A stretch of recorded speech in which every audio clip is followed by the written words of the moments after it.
rolls in a cold breeze. Steel boots on the sand, no ease. Propellers hum the Soviet quest, but the island ain't weak, not less. Hot tanks roaring loud and clear. Zombie hula girls, no fear. Tiki terrors rise, eyes ablaze. Soviets drown in the island haze. Island don't surf, island don't win. Tiki terrors won't let them in. Hot tanks make the ground shake. Zombie hula girls, hearts won't break.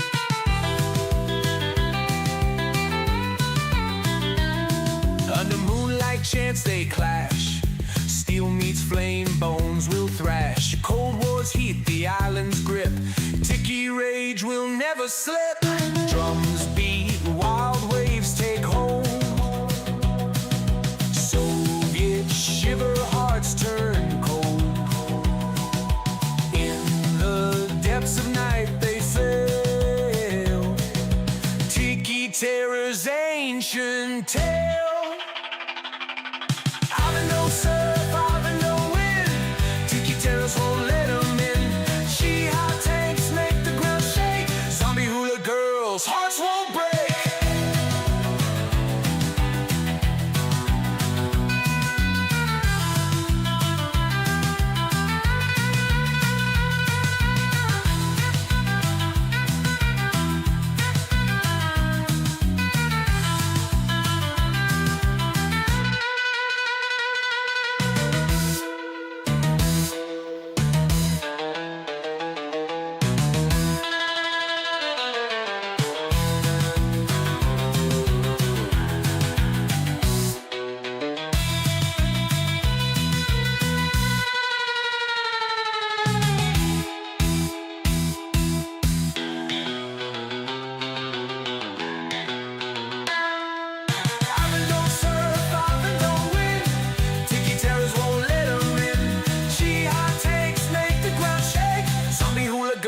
Hearts won't break.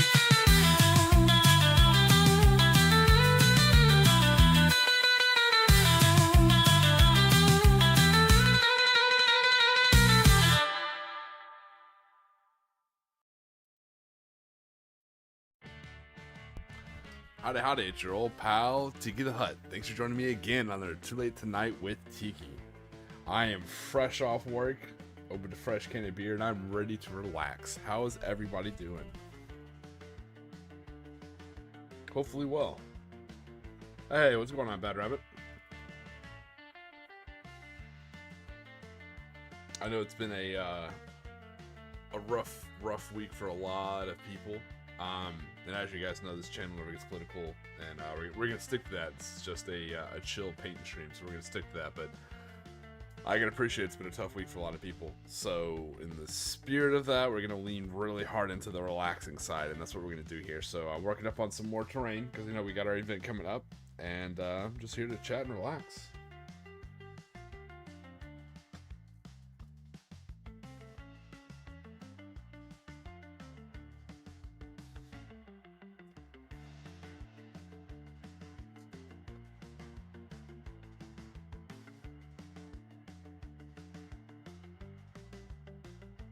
Beardo, my man, my brother. God, it has been too long, Beardo. How are you doing, man? For those of you who don't know, which would be unfortunate, Beardo and me go back. We used to do the Minotaur Break Room, and it was probably, of all the things I do, it's probably my favorite thing of all of YouTube. Anything that has my voice, which surprisingly, as the years go on, is actually a couple different videos. That is still probably what I'm most proudest of, or what I enjoyed the most. I love the Minotaur Break Room podcast. And it's ironic now that I've actually gotten more back into more of 40k. I would love to do that podcast again, because back then I used to be the odd man out because I just didn't do 40k anymore. And I was so far behind on the lore. But no, I would love to do it again. Now that I'm slowly getting more and more back into the lore of 40k, I would love to do that podcast again.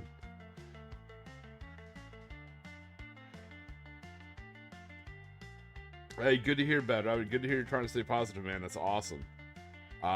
Same here. No, I'm going well. Working crazy overtime. Like I said, I just got off So I tried to log in as quick as I could. That's why these streams seem a little more delayed than they used to. It's only because my work schedule shifted. So.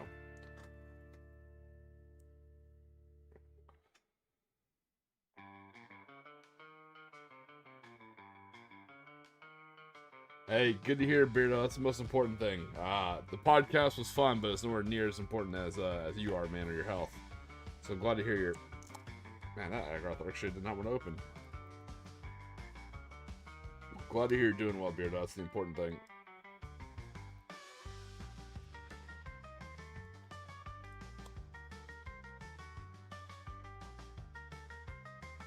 That aggro shit did not want to open.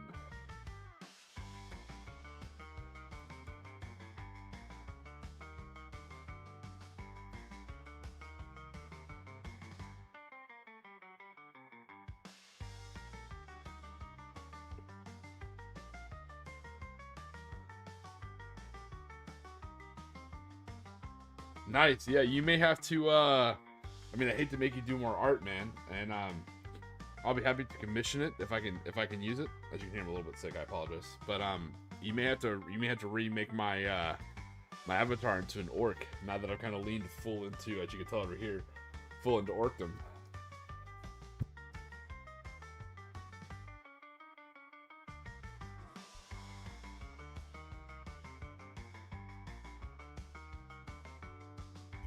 Bad Rabbit, we are getting close to the cruise, my brother. I hope you and yours are excited, man, because Mrs. Tiki and I are absolutely stoked.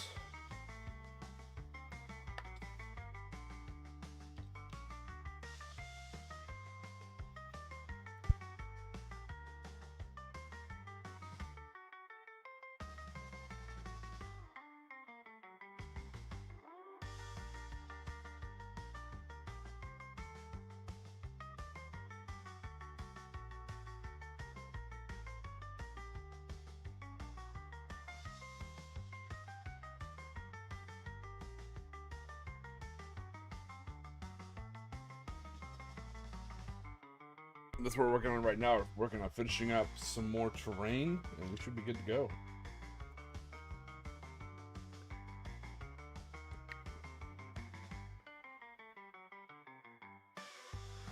Hey, yeah, no problem. Yeah, Beardo, that's the, I made this change. So, I'm in talks with some people, and, I'm going to try, all I got is, these 9 boys left. I got 9 boys left to finish before I have a legal 500-point army. And all the shit I talked about 10th edition, I figured, you know, first off, let me buy a book and read it. So when I bought the book, I bought the Leviathan book, I sat down, I read it, and I'm like, you know, I mean, I'm not a big fan of the whole, like, free, you know, power level and stuff like that, but the more I read about how Crusade and narrative games work, I'm like, that's pretty cool.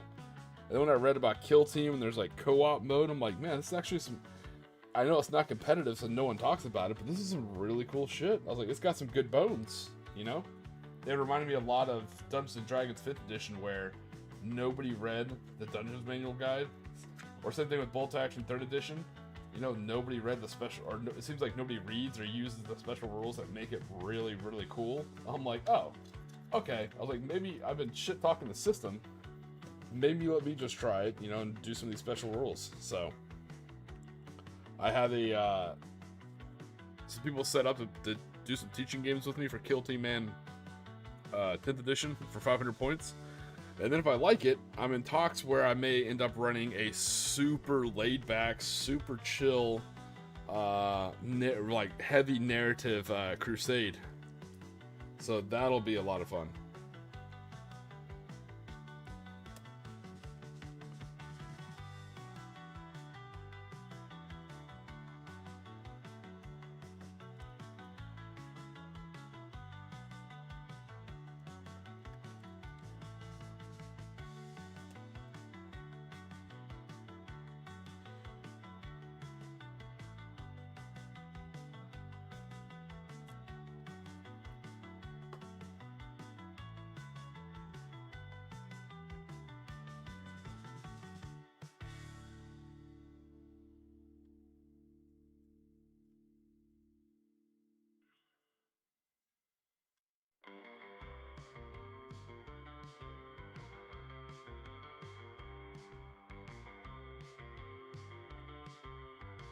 Hey, hey, hey! Oh man, he's back to his OG name.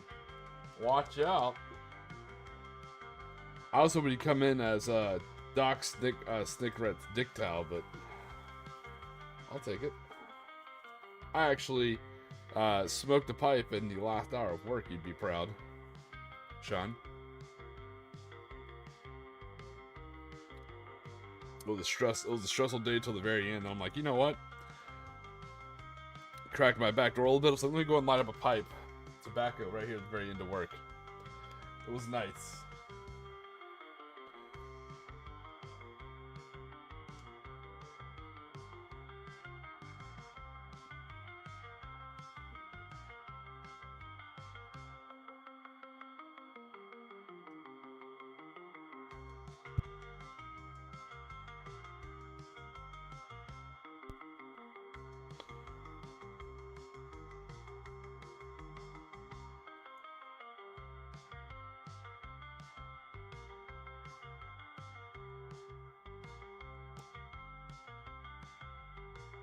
But yeah, as far as the cruise, Bad Rabbit, I don't know if you knew this, but because we're doing in October, there will be like a Halloween night on the cruise as well too.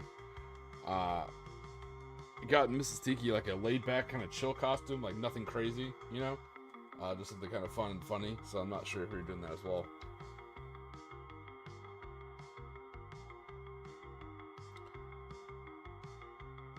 Hey, thanks, Beer. That means a lot, brother. I absolutely will. Like I said, your health is more important, but if your health is feeling better, I'm happy to come back to the break room. Let me know if there's anything I can do to help out, man.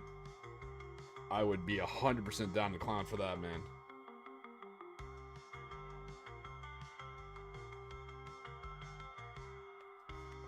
Sorry to hear that, Sean. Yeah, I got nothing. I don't want anything to come across as an empty platitude, but I am sorry to hear that. Funerals are never easy. I feel like because I know we're different ages, but I feel like because of our ages, because of our profession, we've probably been to one too many funerals. So it never gets easier, brother. I'm sorry that happened to you, and hope you enjoy your pipe. I will say you're good company, man. So I'm glad you're here.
All right, it's awesome you finished your magnetization.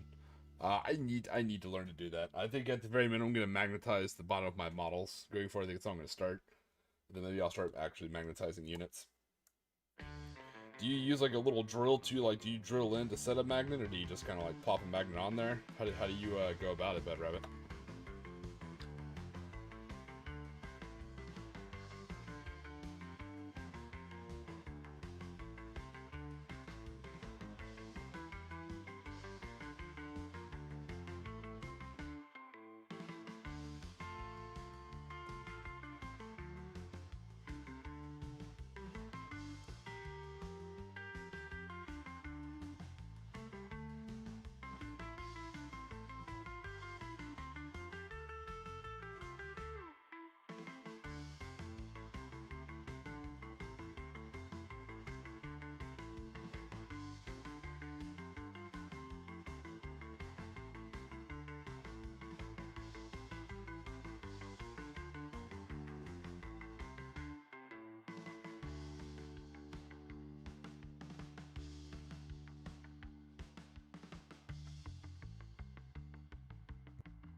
Hey, Matthew, what's going on, buddy? What's going on? Sorry, I was working on some paint. I didn't see you jump in.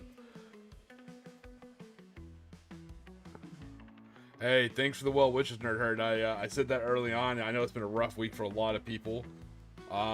Luckily, we don't talk too much about current events or politics here. This is all just super. We don't mean that in a disrespectful way, but at the same point in time, it cuts both ways. We also do that to kind of maintain this as a chill, isolated spot. So we're just going to kind of maintain that, you know, no current events, no politics here. We're all just going to, as much as we can, we're all just going to sit here, chill, and hang out and have a good time for a couple hours. Hey, Jenny, what's going on?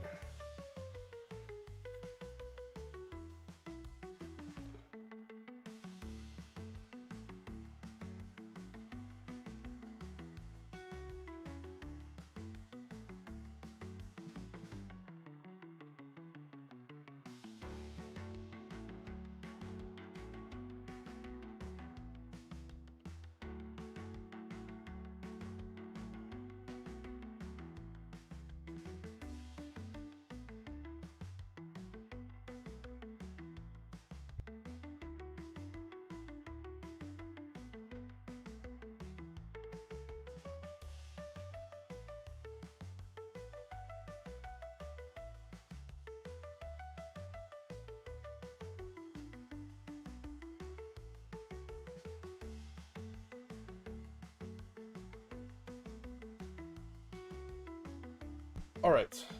Sorry, someone in one of my local Discord's shops asked how to build a bolt action army for the Soviets. So I invite them like, hey, you know, we do it. You know, I can respond, but I'll be a little bit delayed. But I'm doing a stream.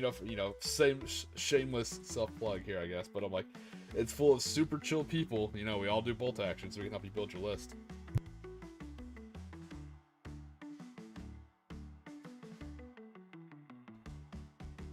If you guys hear the mute keep cutting in and out, it's only because the wife's finally gotten over being sick, but now I'm a little bit sick, you know? Not anything serious, it's just nothing that sounds good audio-wise. You'll hear me kind of mute it a lot, just so you don't hear, like, me being sick.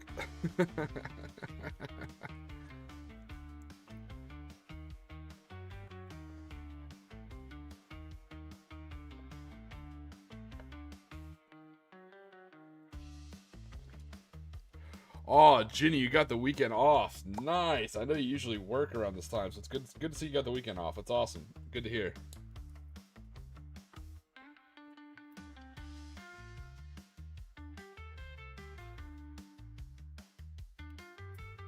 Oh, piss. Drop a brush.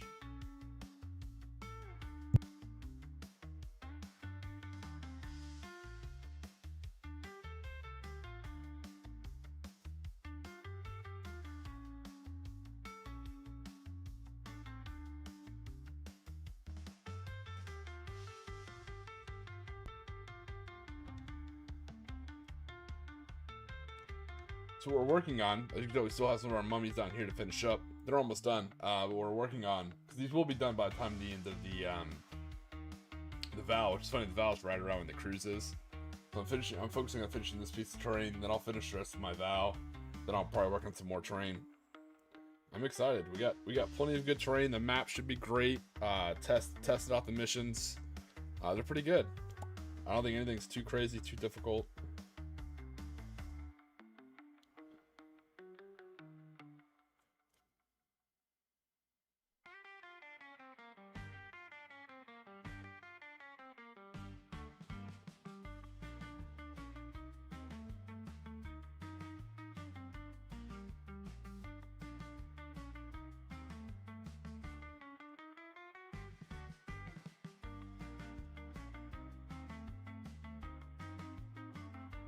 Howdy, howdy. Nessie's not dead. What's going on?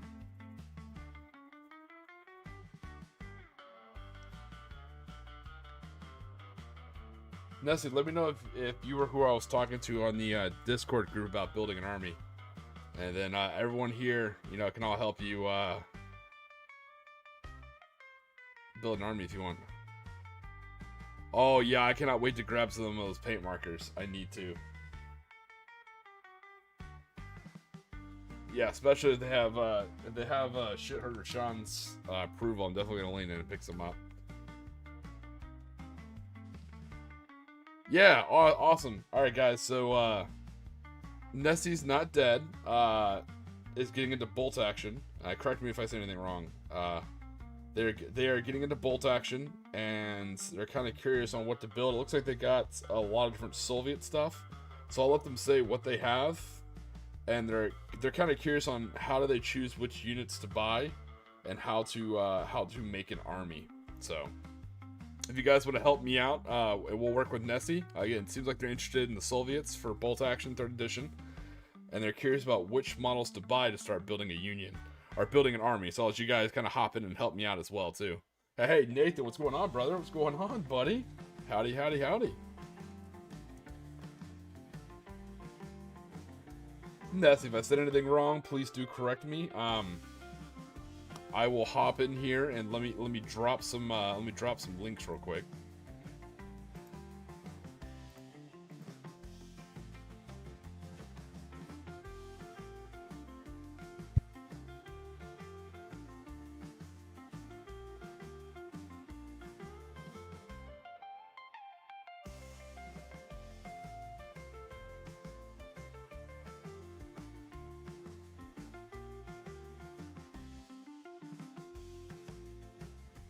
Alright, so that first link is to Easy Army. Easy Army is a free army builder for bolt action. This will allow you to actually kind of go into there and select and see what units are required and what units going to fit into where and what their points cost are. When building an army, the first thing you generally have to do is you have to have a leadership unit. You get to start, so they're based off, it's a platoon structure. So you need to start with a rifle platoon, which is generally has an officer, and it has 2 rifle infantry squads or sections, depending on what army you pick. And then from there, you can either continue to fill out that rifle platoon, or once you have a rifle platoon, it unlocks the ability for you to take additional specialized platoons, but only so many where you match the 1 rifle platoon. What I mean is you can have 1 rifle platoon to 1 reconnaissance platoon. If you want to have 2 reconnaissance platoon, you have to take another 2nd rifle platoon. Each rifle platoon unlocks the ability to take up to 1 specialty platoons.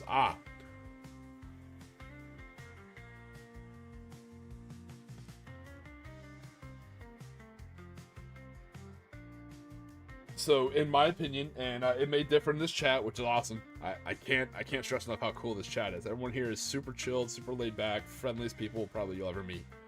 I prefer to start at around 500 points, especially for bolt action. You can have an insane amount of fun for 500 points of bolt action. I think it's the premier starting point.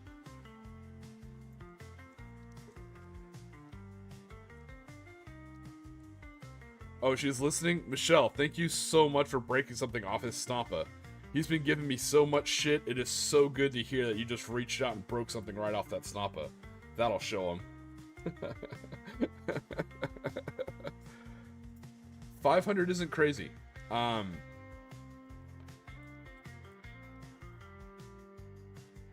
actually, there's supposed to be a video coming out.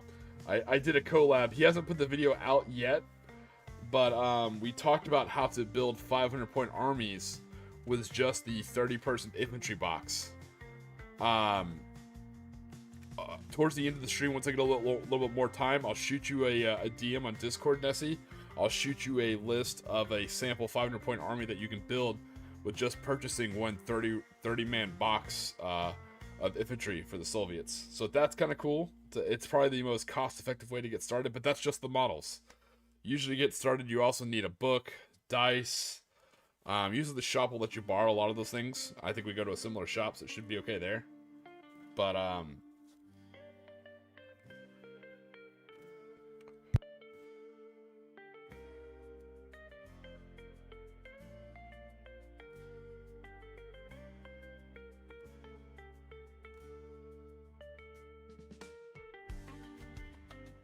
the biggest and best way to get in is get in with whatever interests you. And I hold that true for almost all systems. You know, buy what you want to paint, buy what gets you excited, and then you can kind of build your army from around that. Because you'll probably play, everyone's different, but most people play the game probably around, you know, 10 to if most 25% of the time, but you're always thinking about your army, looking at it, adding to it, building it, painting it, you know. So it's important to get stuff that you aesthetically like.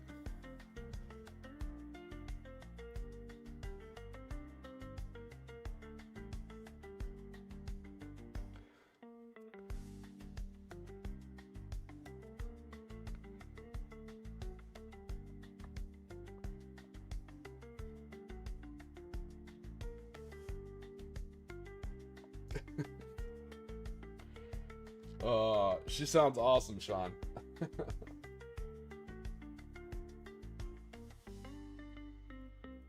yeah, we're happy to help you out. And that's as we talk, I'm sitting here actually just finishing up painting some terrain for a little bolt action tournament we're doing. But I will help you out where I can, and the chat, who I always trust is much more intelligent or savvy than I, will definitely not lead you astray. They're good peeps. But yeah, that's the trick. I would use Easy Army and start kind of building out a 500-point army using that website. It's free, most importantly, and kind of take a look at what you're going to need for 500 points and what you would like to make 500 points. And I'm also I'm available a lot, mostly on Mondays and Tuesdays. Not always. I'm doing so much damn overtime lately. But sometimes I'm available, so especially at the shop that you are. I won't dox it, so please don't dox me either. But at that shop, I go to that shop quite a bit. I'm also friends with a really cool guy called Sam. Sam's a really great guy. So I'm sure either Samurai or I is down for either a Samurai. Sounds like Samurai. It's hilarious. Sam or I are usually down for a good 500-point game.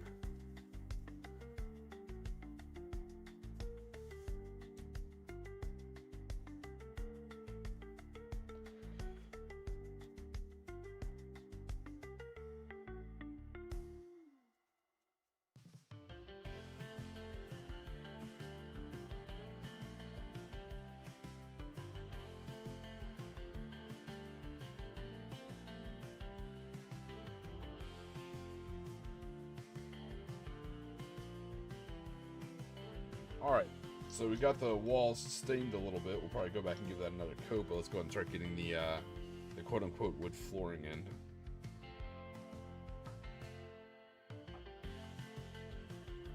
Probably empty what's left of my wood finger. Absolutely, it really would. Do I have Soviets? Unfortunately, the only Soviets I have are,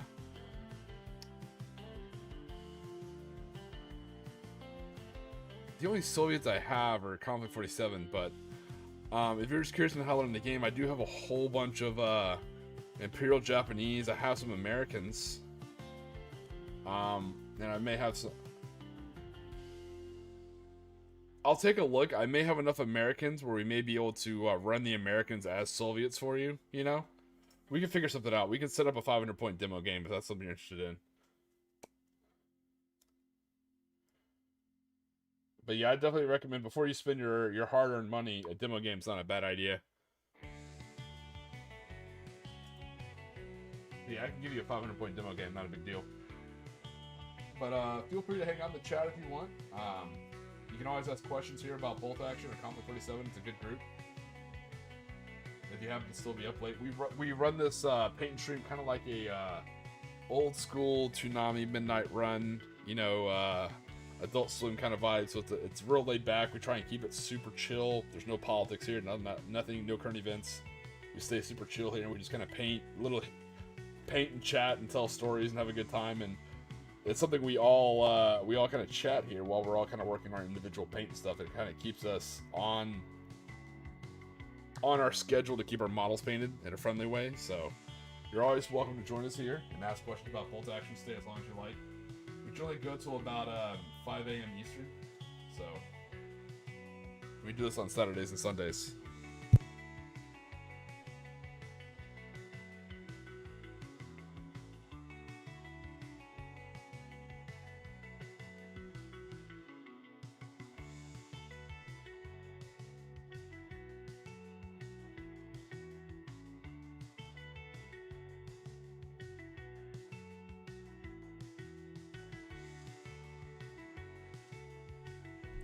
I'm not sure what Soviet Army infantry platoon you're talking about on On easy army, that's just, yeah, you generally just have you start off with just a rifle platoon and you kind of build out from there. With 500 points, you should be able to get a good rifle platoon. And thank you so much, who mentioned this. Let me go up and see who. Matthew. Good call, Matthew. I am also a big fan of Wargame Atlantic. Wargame Atlantic, they sell miniatures. Now, their boxes come without bases. That's why they're able to sell for a little bit lower price than other companies. But they sell a good range of World War I and World War II miniatures as well.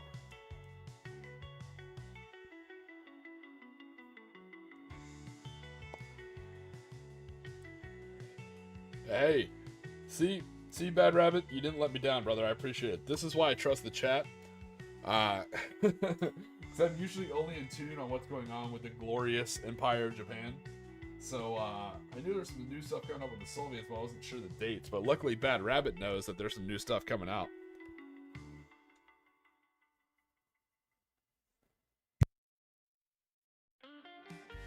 But yeah, Bad Rabbit has a good point where I would also hold off because a bunch of new stuff is coming out.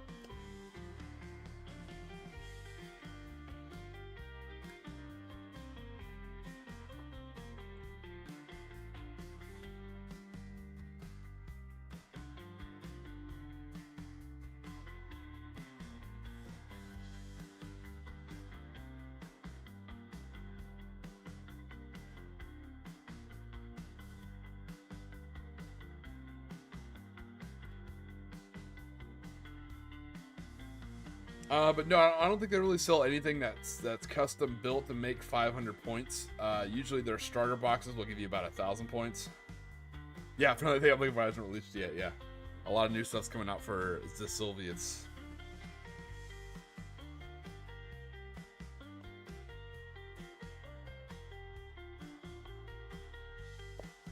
But yeah, a lot of us here play Bolt Action, and we play the Weird War game that uses bolt action models as well, called Konflikt 47.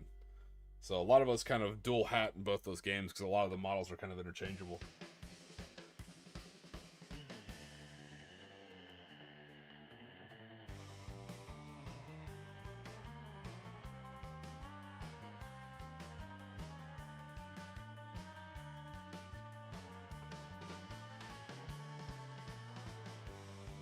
Nice, Jenny. Yeah. Those zombies from Wargame Atlantic. I finally got a box. It looks like a damn good kit. I'm really excited about that. Yeah, Wargame Atlantic is not slowing down, man. They keep releasing plastic kits. They're doing great.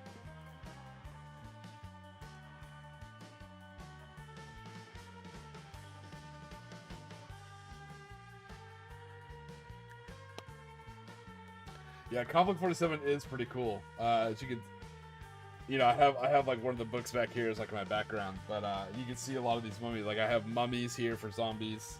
I have a whole like Cult of Imhotep themed German army. Konflikt 47 is really cool. Obviously, I'm pretty biased. That's what my whole channel's set around, but they're both fun games, and I think it's good to like kind of slowly get into both and kind of figure out what you like. I know it sounds odd and it goes against what's like in your bones. But what I've learned over the years, not that I'm that old or wise, but slowly getting into bolt action games is generally the best way. If you go slow, make good, calculated, informed decisions and purchases, you won't really have... A lot of times you have like fear and missing out, stuff like that, but more importantly, you won't have any regret, and that's super nice.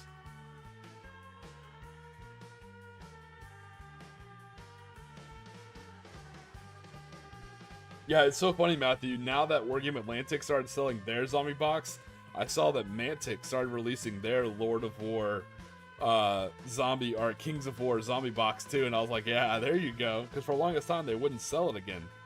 And they just started selling that again in plastic, which is pretty good.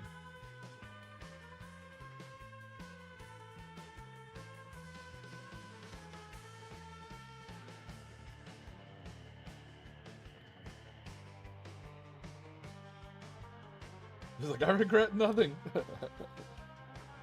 But yeah, feel free to hang out as long as you like, Nessie. Ask as many questions. This insanely awesome chill chat will help you out wherever they can. And then I will reach out to you via DM, and we can set up a 500-point demo game.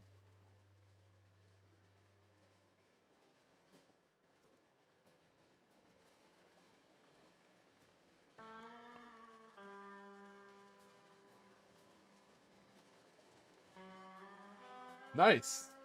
And I will say, as someone who's played a couple different tabletop games, Bolt Action is probably one of the easier games to learn.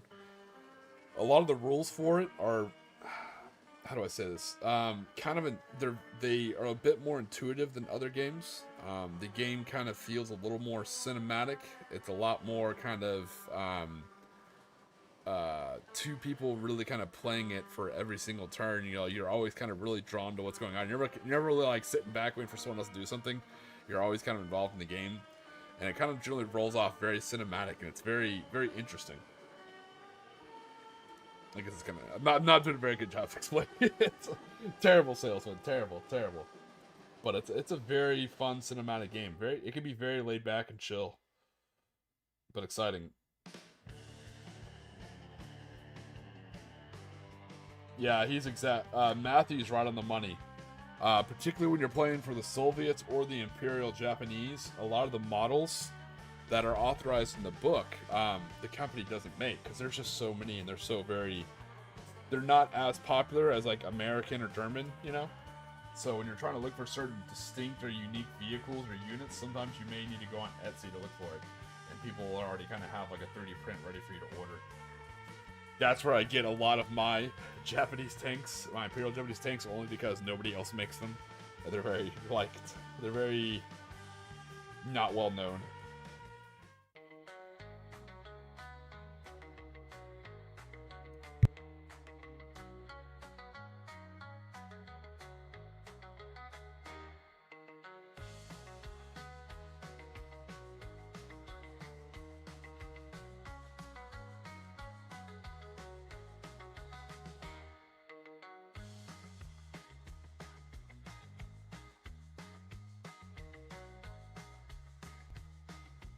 Ginny, that is a brave jump.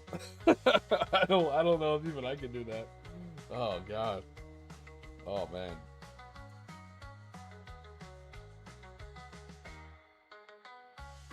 Well, and another thing, and again, this is just yeah, there you go. So with Etsy, be careful with Etsy. You got to look up shipping. Shipping is generally where people will hide their cost on Etsy, or they'll be like, "Oh yeah, this is just $5," and then when you click on it, there's different unit selections. It's like, oh, for a squad of 10, it's $25, but one guy is $5, and the shipping is usually, there as well. So with Etsy, if anything sounds like a deal, make sure you check out how much shipping is. Just a heads up from another guy who's used Etsy a lot for models.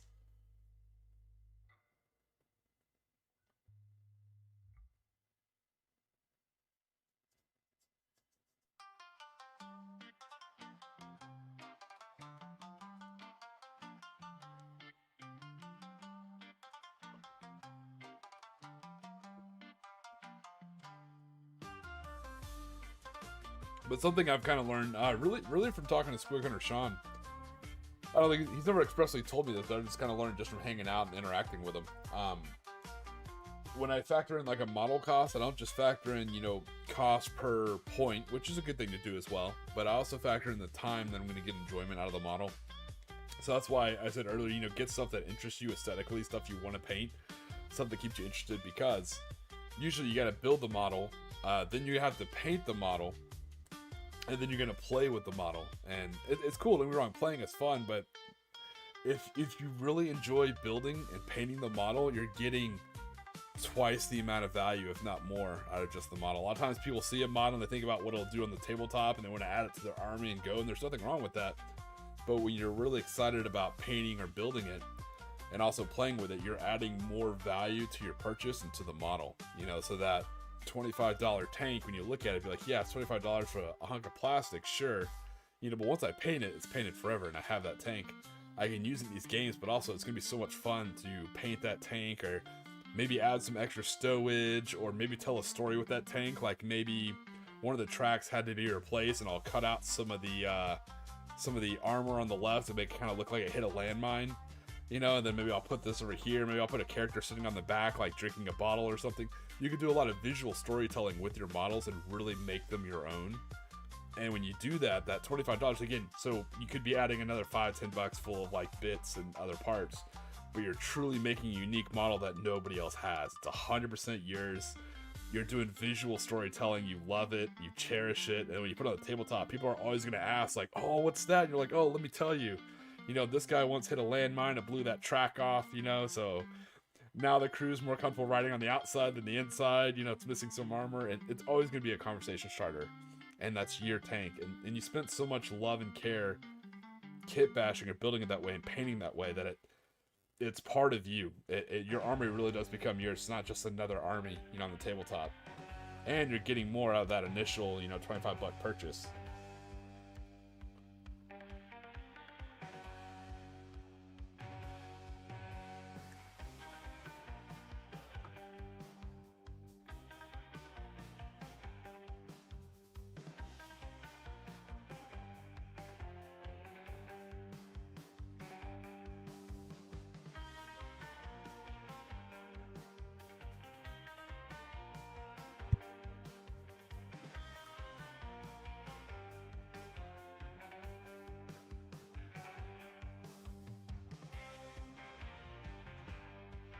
Yeah, there you go. Like I said, as long as like, you know, it's as long as whatever it is, it's cool to be in public. You know, it's not gonna bother anybody or like bother a kid walking by. You know, that's generally what I always say. Like, cause sometimes I want to do like some like really cool like casualty markers, and I'm like, all right, let me try and make this. If I'm playing this in a store, you know, if some kid's walking by trying to buy Pokemon or Yu-Gi-Oh cards, he's got his parents with him. I don't want to do anything that'll upset anybody. Only for models that I play like in public stores, you know. So as long as there's something like that, then yeah, whatever you want to do. It's like beer acquired. Let's go. Then yeah, I think it's a good idea. What am I drinking? Actually, hold on. Let me move my cozy here. Today I'm drinking a Kona Big Wave. Actually, quite delicious. Went well with my homemade French bread pizza that I had for dinner, which is delicious. But yeah, also the other reason I'm a big fan of that. So as you can tell, you can see some of my models. I can't paint for shit. We have good painters in the chat, like Briars and Batmans and stuff like that. But I can kit bash, so I try to do my visual storytelling through kit bashing because I'm not that good of a painter, and I refuse to learn. But you got to do what really excites you for the hobby outside of playing on the tabletop. Because the reason why I say that, there's nothing wrong with the game. It's a good game, but oftentimes games require two people. So if you only have fun playing the game competitively or playing the game on the tabletop, you'll always be dependent on another person for your source of happiness in the hobby. I think it's important to bring your happiness to the tabletop, and you can do that by already being happy with what you're kind of doing.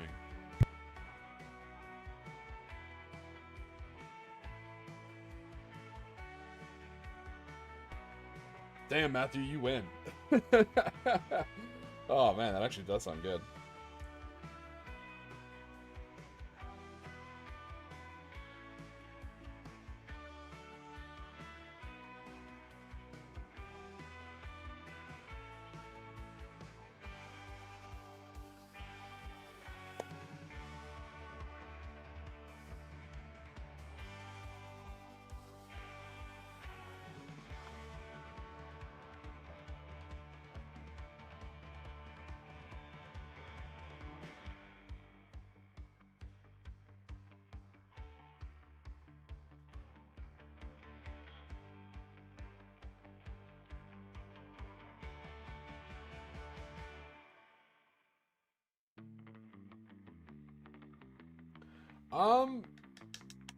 Yeah, it should be fun. It's so funny. My recommendation always for people who are new to tabletop games, if you've never played it before, not to get you interested in a whole nother game, not to kind of split your interest, but I usually get people into tabletop games either through like Gaslands or sometimes through D&D.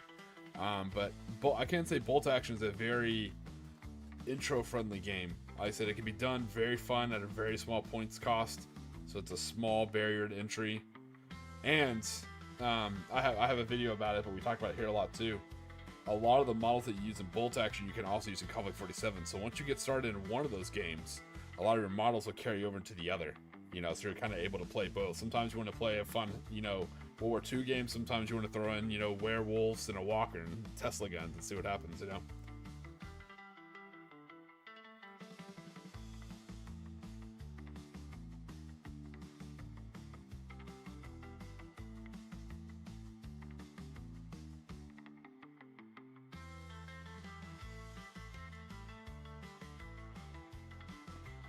It's all right, Jenny. You don't have to. You don't have to be drinking to enjoy Tiki time. You know, it's more of a mindset, but it's also not looked down on either. And, yeah, as long as you do so safe, you don't do anything dangerous. You're not like listening to the stream while driving. You know, an 18-wheeler, you know, throwing back, throwing back Mai Tais. You know, as long as you don't do anything crazy like that. Nah, it's all good. You gotta hobby responsibly. You know.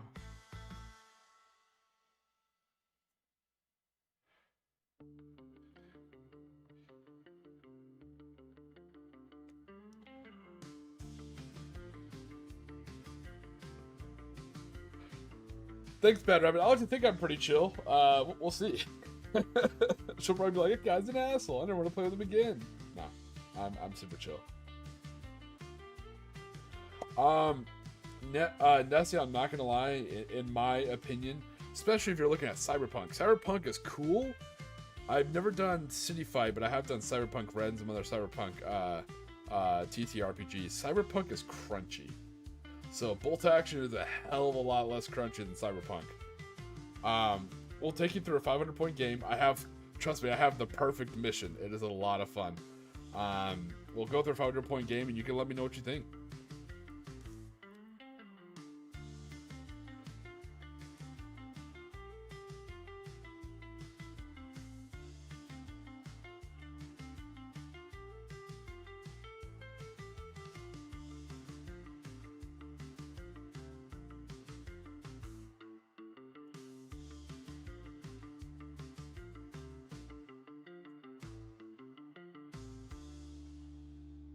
And on the plus side, I have a whole bunch of terrain ready to go because I'm I have a whole bunch of terrain ready to go because I'm getting ready to host a bolt action event on a cruise.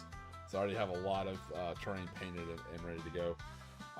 Yeah. So something I will say, I'm not gonna harass him since this channel. I don't know when he'll release it, but I did work with a YouTube creator called Ed Scar.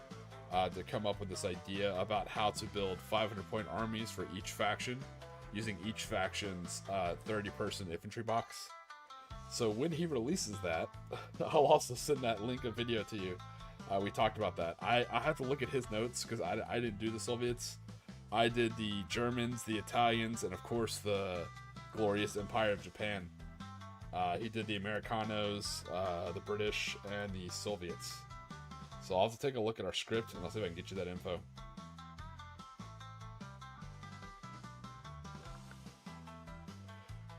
I know I'm a bear about editing, so I don't want to bother anybody else.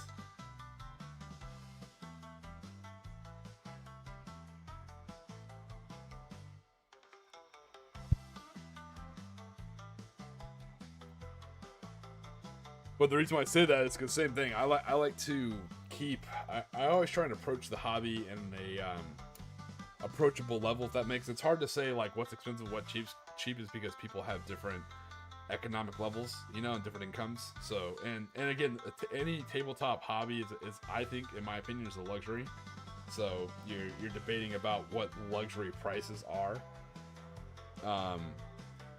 So I try and keep the game as approachable as I can, especially when I make videos and stuff like that. So when we did that, we tried to be like, how can you approach bolt action in Konflikt 47? We're like, hey, if you could just grab one 30-person box, you know, if you can have one 30-person box and turn that into a 500-point army, that's like a core rifle unit that you can use in bolt action, or you can take that, slap on like a couple 100 points of weird war stuff, and boom, there you are with the Konflikt 47 thing.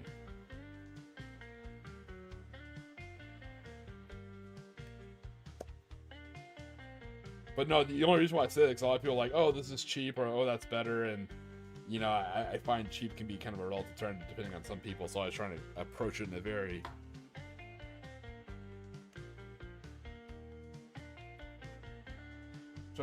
approachable way that's good for a lot of people. That's what my first ever video was about how the Konflikt 47 starter boxes were a good value because they come with a lot of box standard troops which you can use for bolt action. My first bolt action army, my first game of bolt action, which is again 500 points. So my first bolt action army was built from a Konflikt 47 starter box, ironically enough. Hey, Bad Rabbit. Oh, nice, your Warlord boxes. Oh, dude, that's so excited.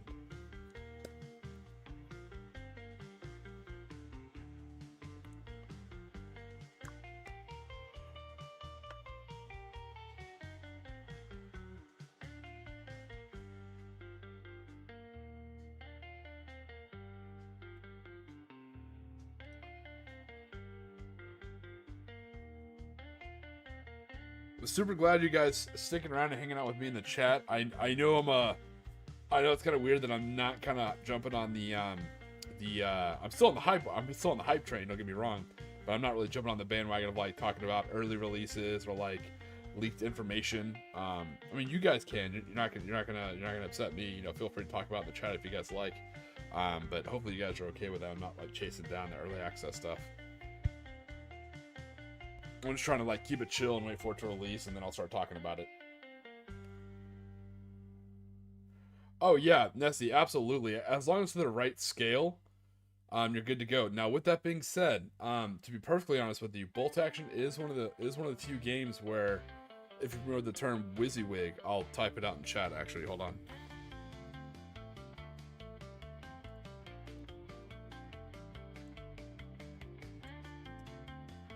So, bolt action for the games where WYSIWYG's it can be a thing within reason. You know, some people are strict about it. I'm not super strict as long as you kind of work with me and help me, you know? So what WYSIWYG is what you see is what you get. So what I mean by that is if you have a model that's a flamethrower and he's part of a flamethrower team, you know, but they're both just running around with with like a rifle in their hands, you can do that. You just need to let your opponent know ahead of time, like maybe put down like a little red triangle to like mark them as a flamethrower unit if you don't actually have a flamethrower on the guy. You don't always have to go out and buy the $30 flamethrower team. No, of course not. You can always kind of like kit bash or trash bash or proxy something in there, of course. But that's one of the benefits, I will say, of bolt action over other types of games, especially other sci-fi games. Is sometimes in some sci-fi games it can be hard to tell what another model has or what another model can do. But in bolt action, when you see like 3 guys dug in around a machine gun, you're like, that machine gun team suspiciously looks like a machine gun team. You're like, oh look, they can shoot a machine gun. That makes sense. You know, when you're like, hey, where's that mortar team? You see like 2 dudes hanging around like a little metal pipe in the ground. Like, you know what? That looks like a mortar team.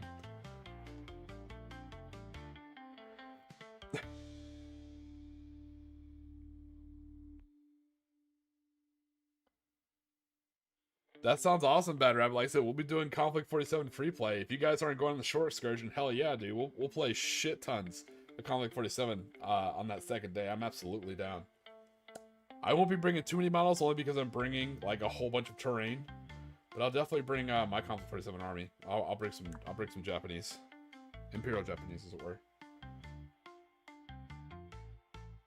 And I am still working on the teaser video, guys. Don't worry. I have just been. Can't tell you how busy I've been.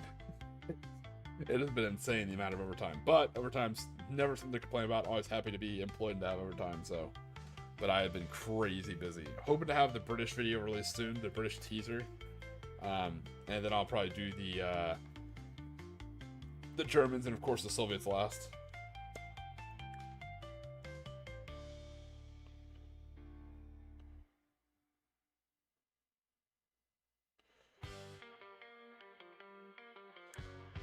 Yeah.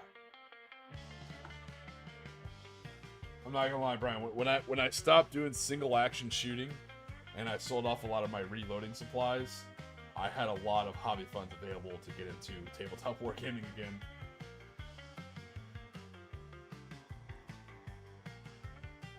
But what I like, so, and everyone's situation is different. If you guys want to hear, what makes it good for my current situation is I work remote. And so I can have my hobby desk set up right next to my workstation.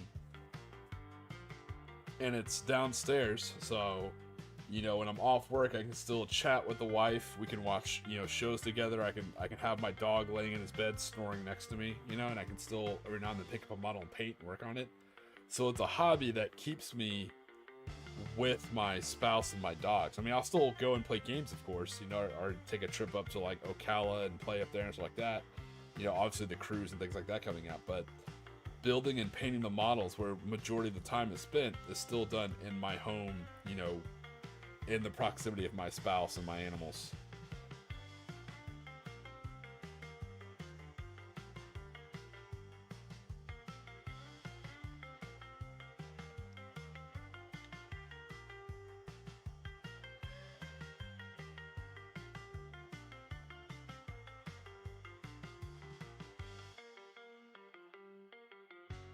Yes, Matthew, definitely do videos, man. I can't encourage that enough. The more people doing videos, the better it is, man. I'm super excited. And if you do, man, I'll definitely promote your stuff 100%.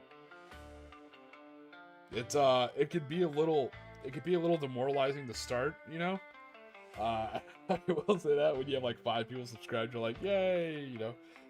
It's a long road, but it's fun.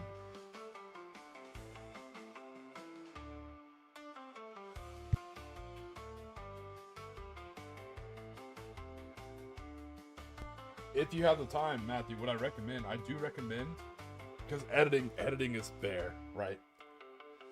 Making videos and getting all the content and writing your scripts, that's not too bad, but editing is the worst thing in the world. So there is a lot of benefit to streaming as well. If you're gonna make videos, I do also recommend maybe just 1 day a week. Pick a day where you're off, and I would definitely recommend you do a little bit of a stream as well. Because the streaming also lets people see who you are kind of behind the camera a little bit. They get to know your voice and your mannerisms a little bit more than they can just pick up from the videos. Even if you just do it on Twitch, or you don't have to do it on YouTube, but I do recommend when you're getting started, at least do 1 day a week a stream. Because that way if you fall behind in your videos, you know, because editing takes forever and you want to release one once a week, but then starts looking at 2 weeks or 3 weeks, you're at least doing your stream, you know, 1 day a week. So you're at least consistently putting out something every week and kind of getting more and more people. And the best thing, if you're lazy like me, streaming requires no editing. You know, once you're done, I generally just, you know, update a thumbnail, slap a thumbnail on it, put it on my list, and that live stream's good.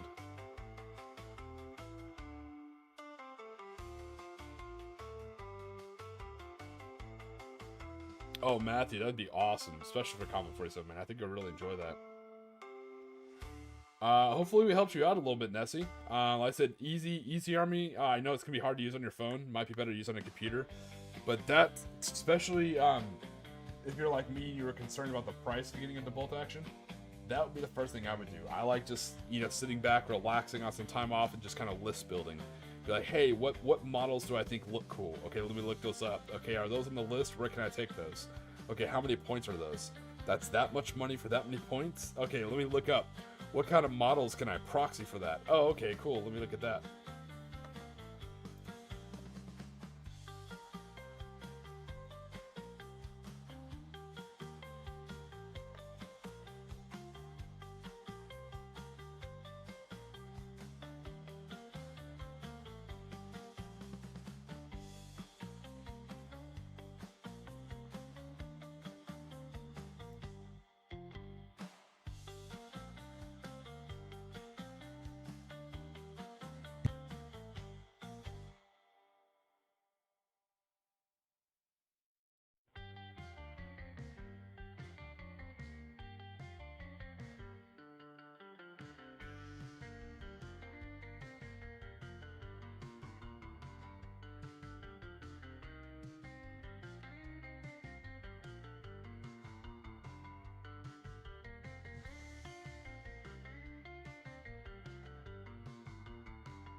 So there's also a link to Wargame Atlantic, 2 of their different boxes. That's their World War I Russian, which I'm currently using that box to build my Special Naval Landing Force for my Japanese. There's also a box there, World War II French Partisans. I know those don't sound very Soviet, but using the bits in both of those boxes, you'd be able to kind of combine some of the uniforms and bits and make some rifle squads and militia squads and stuff like that you might be able to build. So the reason why their boxes seem a little bit more approachable or lower in price is because they do not have bases in those boxes. So you will have to go on like Amazon or somewhere else and buy the correct size plastic base for those models. Hey, Tom, what's going on, buddy?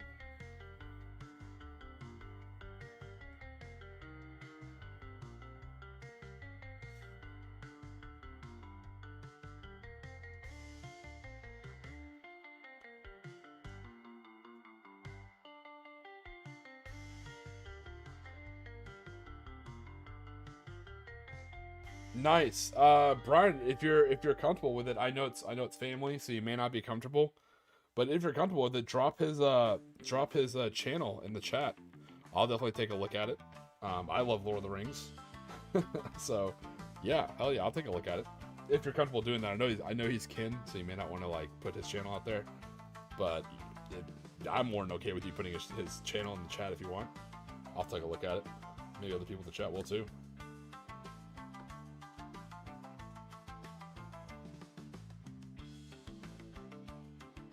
Hey, glad to hear it, Tom. That is what we are here for, brother. We are here to try and be here as much as possible. I know I missed out Sunday. Guys, I'm gonna be there tomorrow. Come, hopefully, hell or high water. I may be late, you know, but unless I put out a post, I'm gonna try my damnedest to be there tomorrow as well. I keep getting called in an extra day, so.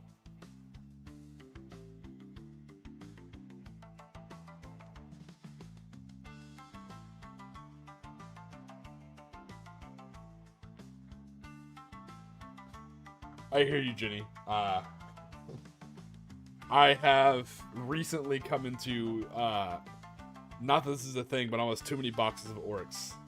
I heard there's an orc refresh coming from some people that I trust and I know. So I went ahead and purchased a couple boxes of the old boys from like 2018, the good 11 boy boxes for the orcs. So I have a couple extra of those boxes lying around. I have a lot of orc bits. And you guys know that I've been doing like a crusade on eBay purchasing up old rhinos to turn them into trucks.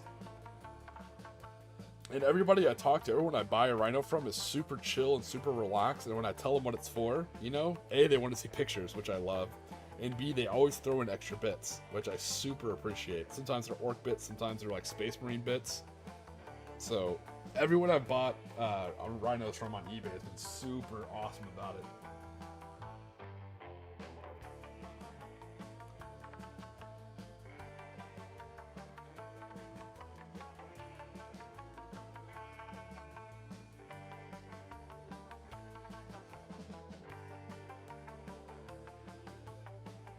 All right, hey Nessie, glad we were able to help. I'll reach out to you to schedule a game on that Discord that we're in, and I'm glad you're able to join in. We're always here 1 a.m. to 5 a.m. Saturdays and Sundays, unless I post that I won't be here.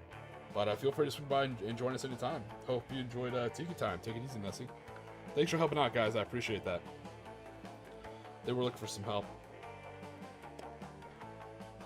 And the chat did not disappoint. The glorious chat came through like I knew you guys would.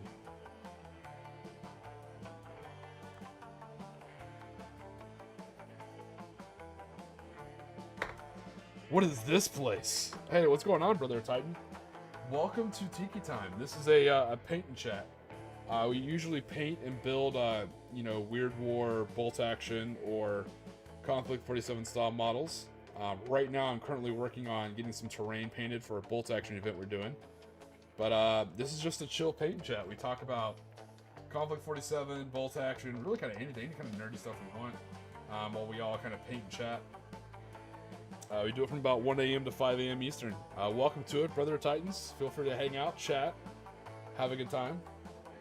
Again, it's mostly bolt action Konflikt 47, but we still talk about other games like Fallout, Factions and Wasteland Warfare, or 40K, or Gaslands, or who knows. We've even talked about Zona Alpha before. Oh, anytime, brother. Welcome to it, man. We try and run this like a, I always try and say this, we try and run it like an old school, Toonami Midnight Run, or like Adult Swim, or like a late show. So it's all about like humor and laid back and chill, no politics, no drama. But it's also laid back. Oh, if you're considering Konflikt 47, brother, you have stumbled across, Brother of Titans, you have stumbled across a good place to be, man. We here are huge fans of Konflikt 47. I'm a big Empire of Japan fan. We got some other people here. We are all chomping at the bit for the next edition to come out here in a couple days. If you got any questions about Konflikt 47, man, just drop it in the chat. We are totally happy to talk about it. When I say we, I promise I'm not schizophrenic. There's not like another person in the room. I'm just referring to the chat. I've known that said we like 5 times. That can be kind of off-putting. So.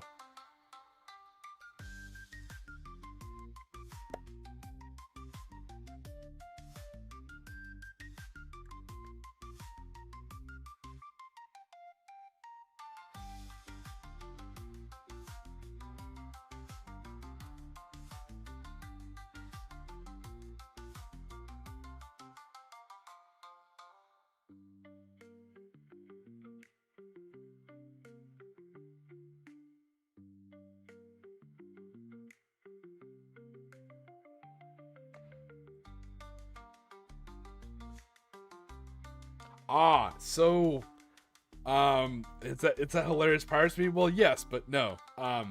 So in spirit, yes, but I do think they are changing the lore. So when they put out the new book, I will be putting out new lore videos. I think it's so popular now, I think better channels than me will also be putting out lore videos. So I'll probably start with the Glorious Empire of Japan, and then I'll probably go from there if nobody else is doing lore videos. There will be new lore, so they did kind of do a refresh, if that makes sense. But the feeling is still there. Some of the dates and details may change though. So once it comes out, I'll mark all the old videos as old, and I'll start putting out new videos. But the spirit is still there, and it's still there for first edition. They can never take OG Konflikt 47 away, so that's still the story for OG Konflikt 47. He's like, I'm Tiki's all account. He's alone and needs help. Oh shit, that's funny. Do I have an alt? Oh, I do. I do have a second. I do have a second YouTube. Yeah, that's right. I do have a second YouTube channel.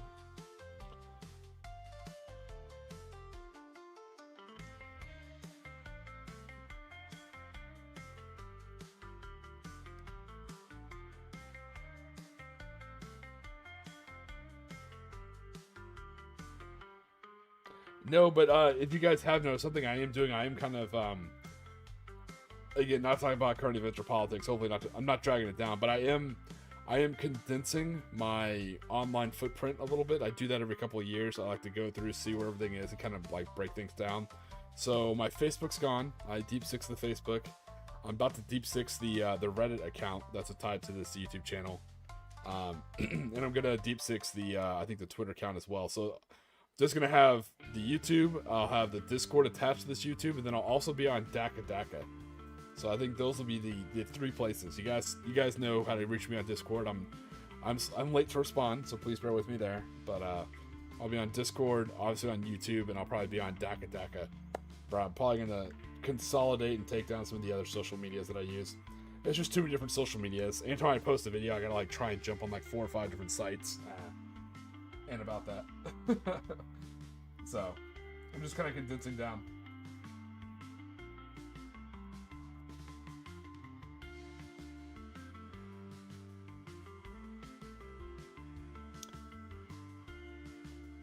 Luckily, I don't really think anyone followed me on Facebook, Reddit, or Twitter, so it's not really any big loss. It's just a little bit less work for me, which is nice.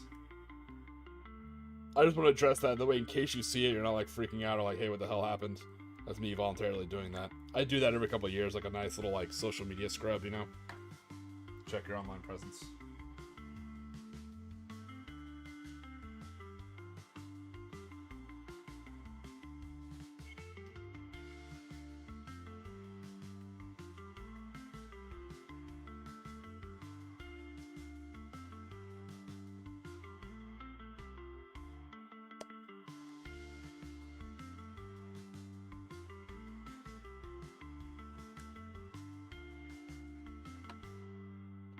But I can say Konflikt 47 is a lot of fun, even the current edition.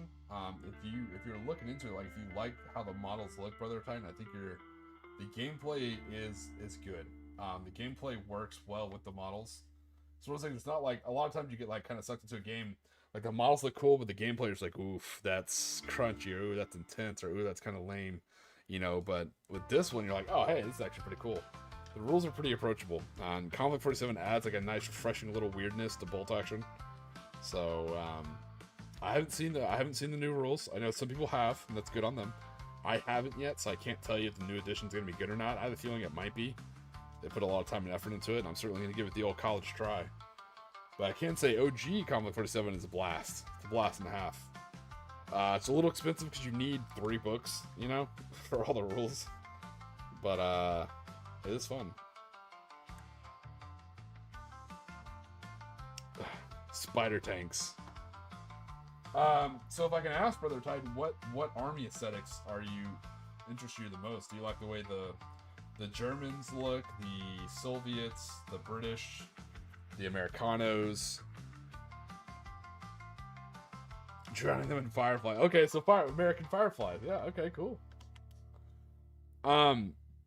So the videos I did put out there, Brother Titan, I did put out 2 teasers. There's a teaser for the Americans, and there's a teaser for the Imperial Japanese, that is second edition, so that does have pictures of second edition models, straight from their website. So that's kind of cool. If you're trying to get excited for second edition of Konflikt 7, I do have 2 short teasers out. I will be working on British next. I got the song and the movie clips. I'm just trying to sync everything up.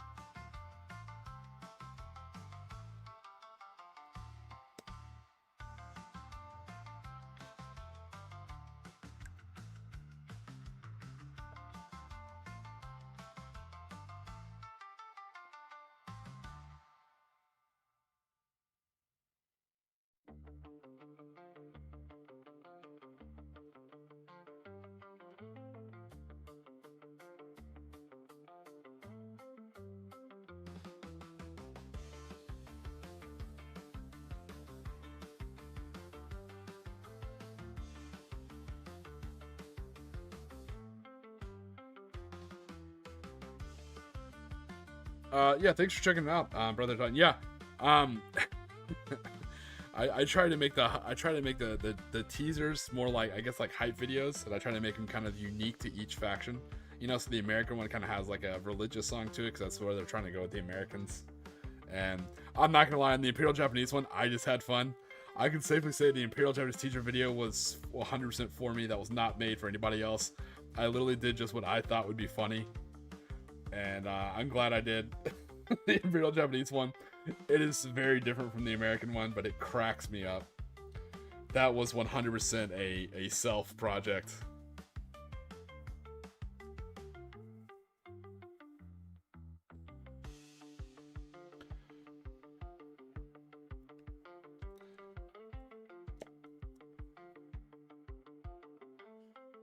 Hell yeah, Matthew! If I have your permission, man, send me more pics of your units, and when I do other videos, I'll include them in there. I'll just have like a lot of your units in the background. Do you speak Japanese? Oh man! When I saw that, I'm like, man, this is either people are gonna find this funny, or I'm gonna get like booted. I was like, one of the two. We'll see what happens.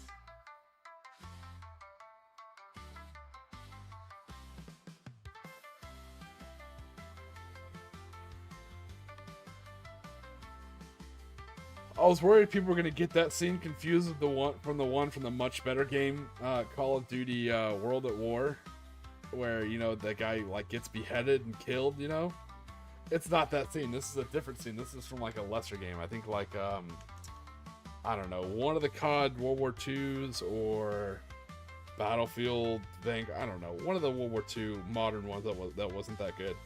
That's where that scene's from. So I was worried people were gonna think it's the one from COD World at War.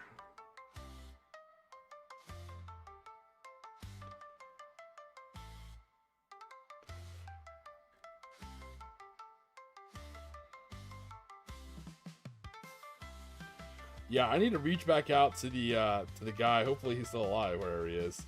The guy who originally did all my my Tiki PNGs for like my VTuber, you know, that I hired a long time ago on like Fiverr. Hopefully that dude's still alive. I need to find him, see if he can do me some more.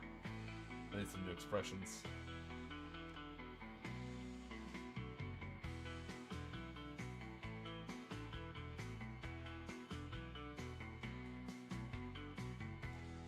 Yeah, it's a good game, Jenny. I used to play a lot of Enlisted on my off-duty time. It was a lot of fun, but even that got a little too sweaty, you know, and they kept like changing the battle rankings, so I'm like, ah.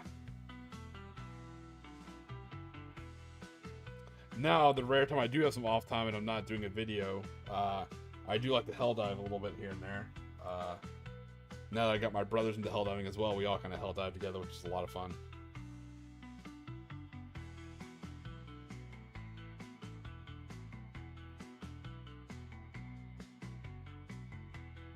Yes, Brotherhood of Titan. I know exactly what minis you're talking about. I have the same ones, and I'm building my Firefly infantry as the Rocketeers. That's one of my favorite movies. I'm talking top 5 movies of all time, and I have a lot of the comics as well, the OG comics. On my hobby desk, I'm not like a big like statue kind of thing. Now some people have like statues, not anime waifus or anything like that, but like I guess comic book statues. But my brother-in-law, who's a big comic book fan, he got me a statue of the Rocketeer, and I have it on my desk. I absolutely love the Rocketeer. So yeah, all my Fireflies are going to be Rocketeer style.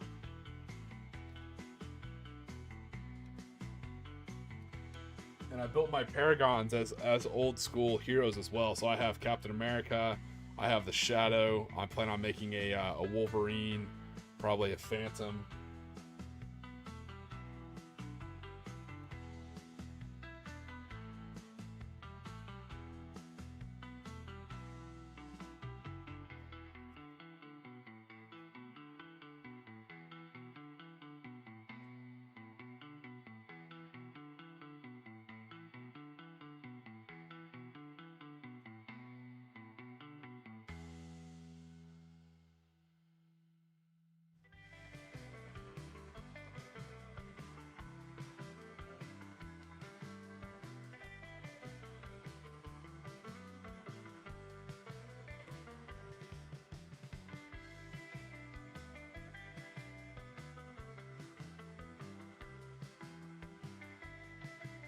Anvil Industries has a really good legal knockoff of the Captain America model.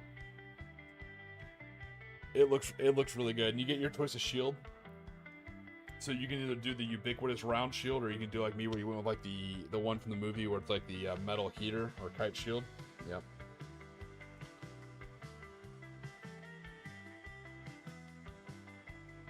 It's like I need to jump. I do play some Hold Fast here and there, Matthew. Generally always on the naval campaigns. Those are actually a lot of fun. Hold Fast is great. On other battles, I'm usually a musician, which is a lot of fun.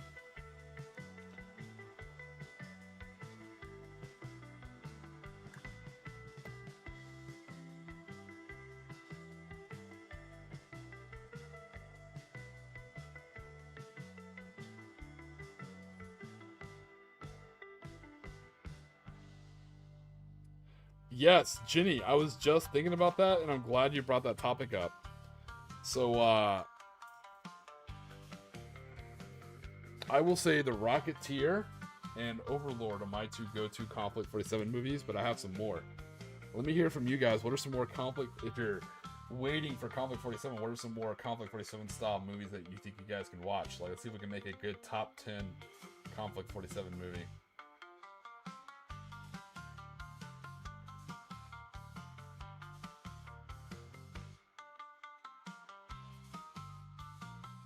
Hey, Mike, what's going on? I'm sure you're looking for some big buff ladies.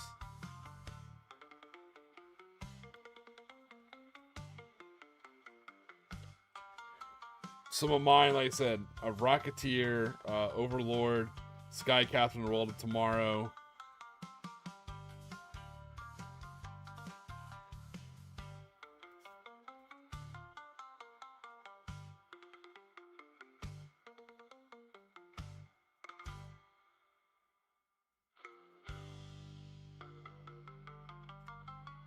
I like Indiana Jones, the first and third one.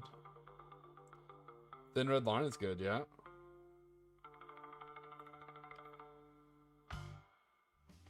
Yeah, the Daughters of the Motherland, they do have some big buff ladies. Yeah, the Mummy's obviously I'm a huge fan of the Mummy, you know.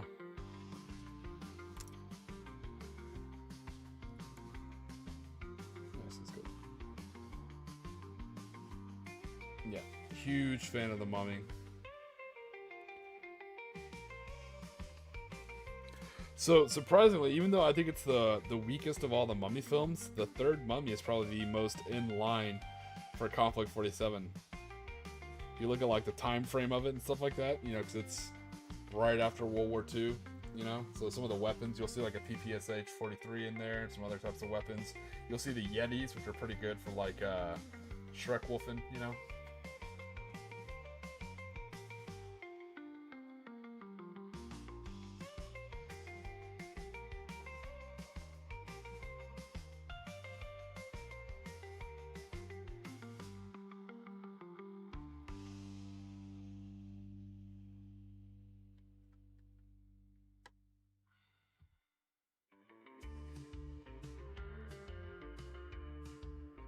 Oh, I saw it better. I was about to get to it. Sorry about that. I was listening off movies. No, I saw your list. So the second one sounds really cool. The Howling Commandos. Units from the Predators, that's pretty cool in Tears of the Sun. I like it. I actually really do like the there's a term for that. What's it called? The when it's not like the anti-chromatical, I don't know, there's a term for it. When the timelines don't match up. But that sounds really cool. You're bringing all three of those back down into the World War II kind of feel. That's cool. Oh, I'm glad you like it, Mike. Yeah, it is AI generated. Some people don't like that kind of stuff. It is AI generated, but I do that way I can stream with it and not worry about copyrights or owing anybody anything. You know, it's all just AI generated Tiki style music, but with like a very little Japanese twist to it.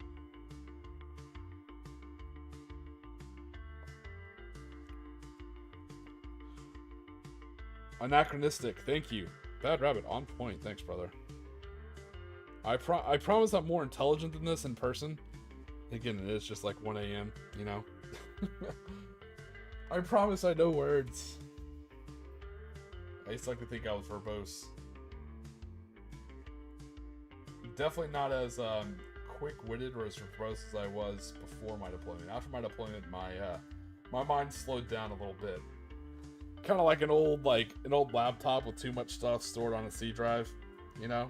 It just not a lot of RAM left. It's kind of what it feels like. It was tough getting to grips with that for a few years, that I wasn't my same witty, verbose self. You know, I wasn't as... my diction suffered a lot.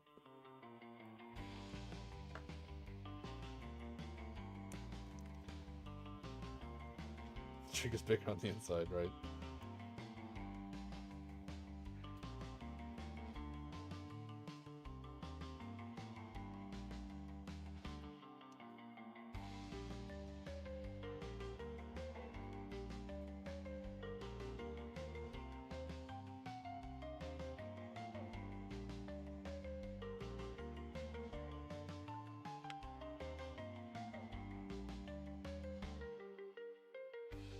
Yeah, you're probably not wrong. Well, that's actually one of the things I do because of the nature of my job. It's remote. It has to do with a lot of different screens, a lot of different audio cues. One day a week on one of my days off, I fully unplug. Like, I'll listen to some music a little bit, but softly, and in the background, I go outside on my back porch, screened in, because of course it's Florida. You know, you don't want bugs eating you alive. I just go out there with like coffee, or like a cigar, and I just read. Doesn't matter if it's like my paper. Like I get a local paper like once a month. Doesn't matter if it's my paper, if it's just a book, like a book in print, but I go there. No ebooks, no online articles, no YouTube videos. Just I go out there and read for like a couple hours. It's regenerative.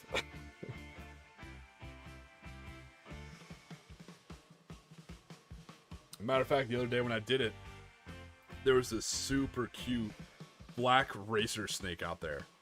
He was the friendliest guy I'd ever seen. So I went out there and he was kind of like freaked out a little bit. Then when I stopped making noise, like, all right, so we started slithering around. This black racer found a stick, like a stick with like a Y in it. And he started like slithering around. He like kind of slithered, I swear, he slithered up a bit. And kind of like looked around and just kind of like scratched under his head. And then slithered back off the branch and then just slithered off into the tree line.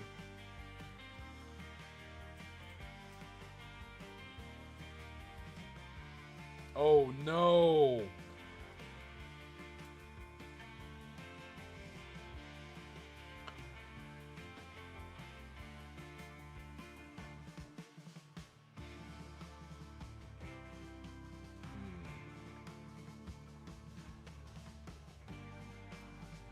Off the top of my head, Tom, I think a straw might be the right size until you can find something better. I think a straw might be the right size. Not a big old thick McDonald's straw, but like a regular straw.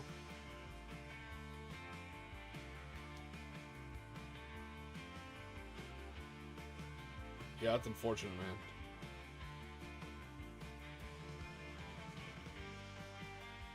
The prudence, but yeah, that's the other thing too.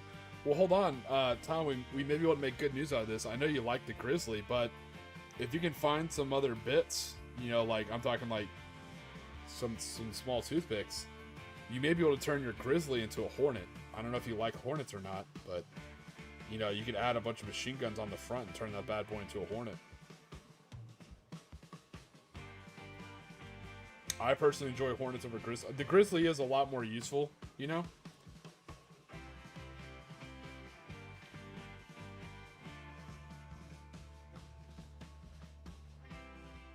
Actually, Tom, if you're not worried about it, shoot me your address. I think I have... I'll dig around. Let me find first before you shoot me your address.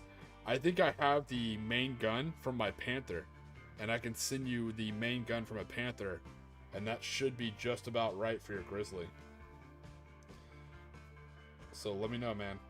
If you're interested in that, I'll start looking after the stream today. I'll see if I can locate that. Probably about a 30% chance I'll find it, but... pretty sure I kept it.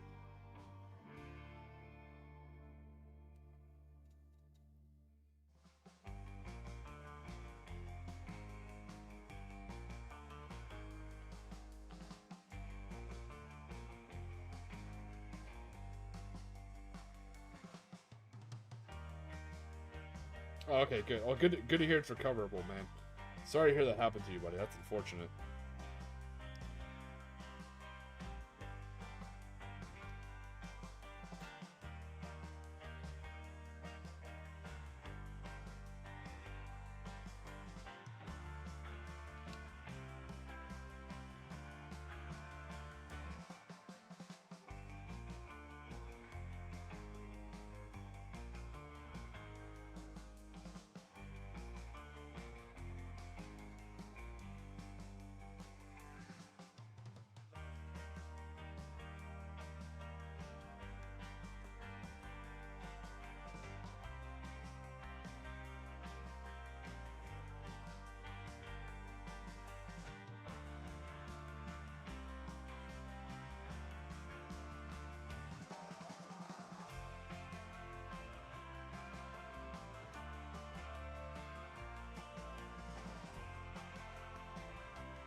So other than our lost main gun for our grizzly, how's everybody else doing? Hopefully life's going well for everybody else.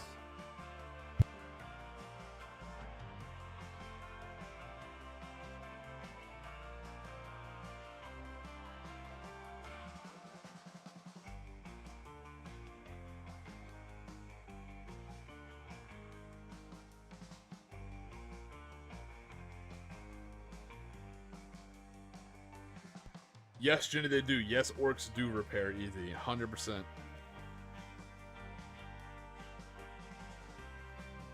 Yeah, I'm not gonna lie. If I never have to buy another orc truck model, I probably won't. It's a cool model if you've never built an orc truck, but it is insanely detailed and just intense. Building like 70% pre-built rhinos for cheaper, if not the same price, is just a hell of a lot more easy. That has made getting my damn near almost fully mechanized orc army. So that's the crazy thing. Like, I feel like, and again, I don't have the guard codex. I'm not sure what all the guard can do, but my entire orc army I'm building with the until I get up to like the 3,000 point level. At the 3,000 point level, I'll probably add in some commando teams, and they won't have their own vehicle. But all the way up until 3,000 points, every single unit has a transport or is a vehicle. It's insane. I was like, this is awesome. And the commandos have infiltrate, so I just figured they naturally just steal a vehicle to get on and steal a vehicle to get off, so it works. But I was sitting there because I was like, man, what a fully mechanized deal. I was like, that's so cool.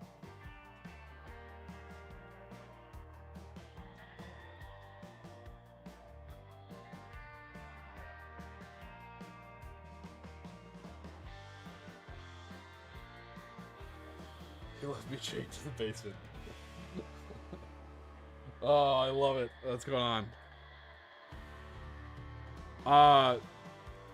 Tom, I'm sorry if I didn't know. Maybe I do. Maybe my mind's just escaping me. But if you have a YouTube channel, man, feel free to drop it in the chat. If I didn't already know that, hopefully I did. Hopefully I'm subscribed. If I'm not, I will be subscribed. Hell yeah, I love to see some content.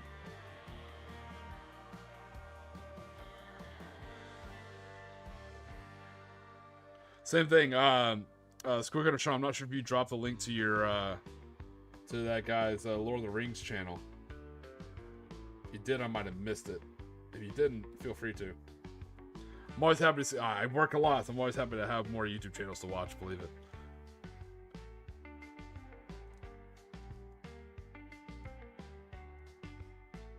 Now base and paint. He yells down to the attic, base and paint.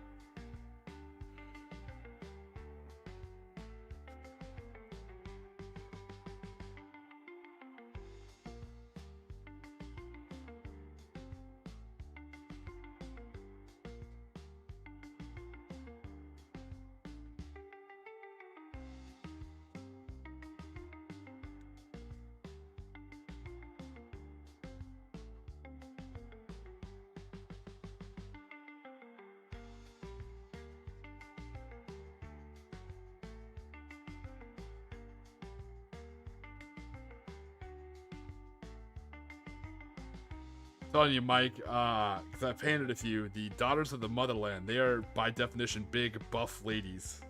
I even painted mine, like, in South American style colors, so they have, like, subdued uniforms, and, like, their overcoats are just, like, brown leather, and they have, like, green camo stripe paints on their muscles.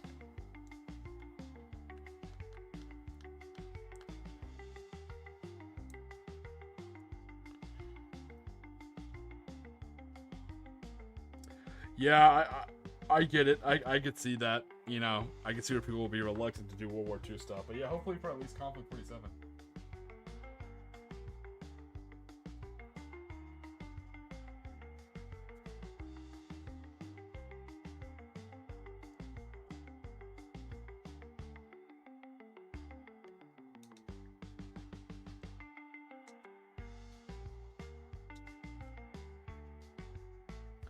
Yeah, I painted them full, like, commando style. That was pretty cool.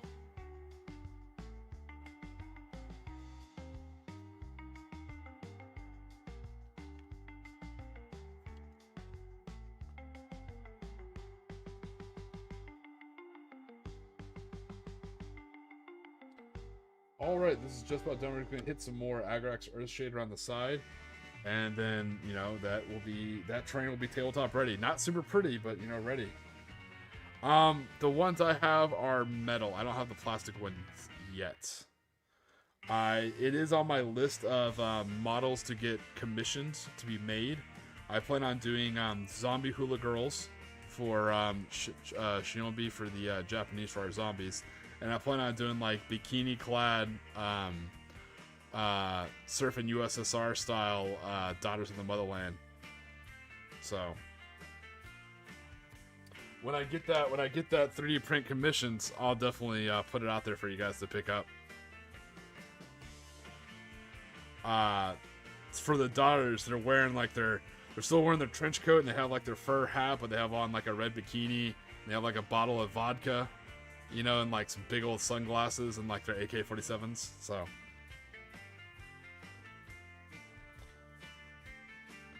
What I want to do is I want to do a. I know it's kind of, hopefully it's not too narcissistic, but I want to do a Tiki style model from every army, you know, and have those be available for people to get.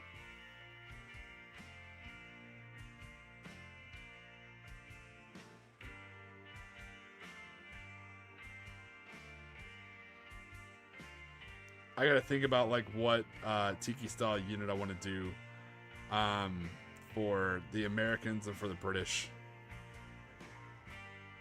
And the Germans, I don't know.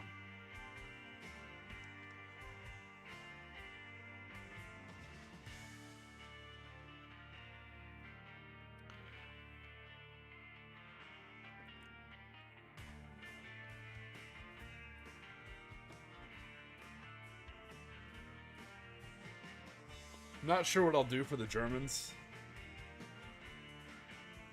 The Germans, I may just be lazy and end up doing like a werewolf in a Hawaiian shirt with some shades, you know? And like some Bermuda shorts or cargo shorts or something like that. That might be what I'll do.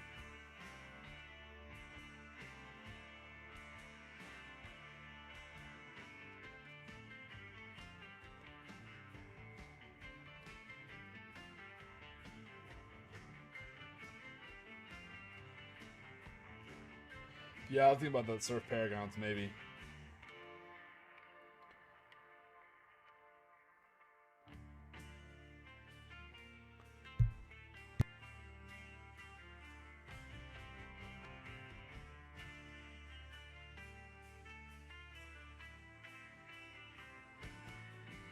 I think for the Americans, what I'll probably do, I'm thinking about doing a Forward Air Observer. but making him, you know, very similar to the. I know it's not historical, and a lot of people don't like the movie, but bear with me just for the looks.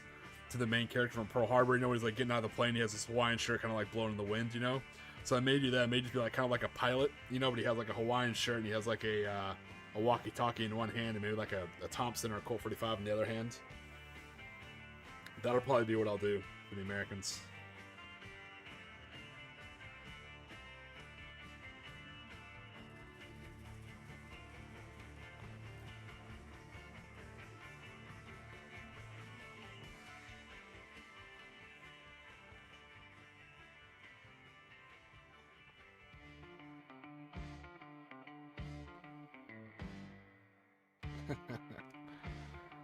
Yeah, I think a Ford Air Observer is pretty useful for the and pretty ubiquitous for the Americans, especially with the rules that we can use them in bolt action or Konflikt 47. So, the zombie hula girls might also just kind of work for the Germans as well until I figure something out for them. You know, zombies are zombies. I just gotta figure something out for it. It's the British. Yeah, Sir Christopher Lee was a fucking badass, man. I listened to an interview he had where he actually got to meet Tolkien in a bar. It was like the coolest thing ever. He's a huge fan.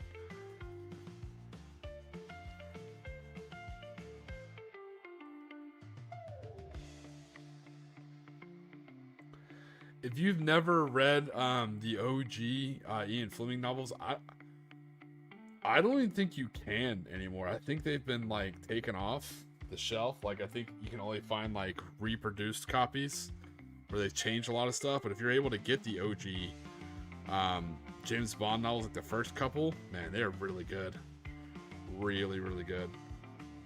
And you could tell he was definitely writing about some of his Ian Fleming was writing about some of his buddies, like Christopher Lee and a few others. I feel like a lot of them influenced a lot of the stuff that Bond did. Oh, I'm sorry. I started rambling. The OG James Bond novels by Ian Fleming. If you can get I'm not saying like originals, like not first prints, but like before they were revised.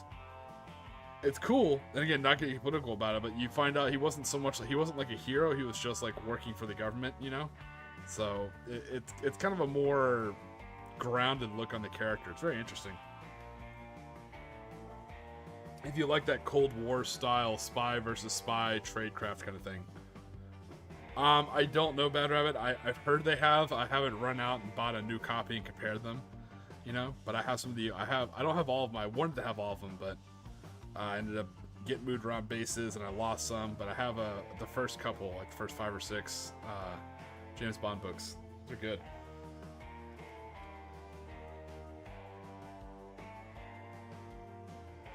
But again, that goes back to like our last stream of why I like, you know, Archer so much, Burn Notice, why I like the Railroad as a faction, you know.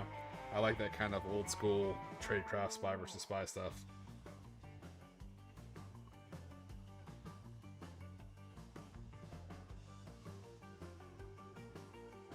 Oh, you know what? Fuck it. I think that's actually exactly what I'll do.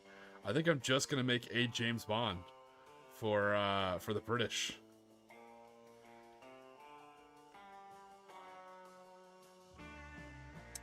Do like a legit you know, like Dr. No style, you know, like the blue jumper and like a martini glass and just like a PPK in one hand. Like I think that'd be great. And you can use them as like an artillery observer, an officer. You can use them for whatever.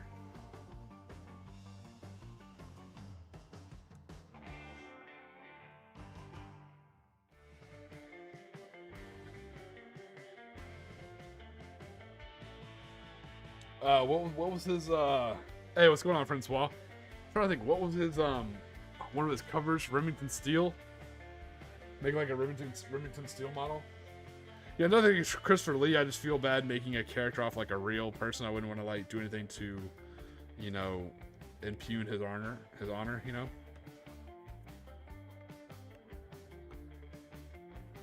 I would not know, Jenny, despite what Shitherder Sean will say. I have no knowledge of that matter. I don't know. That sounds right.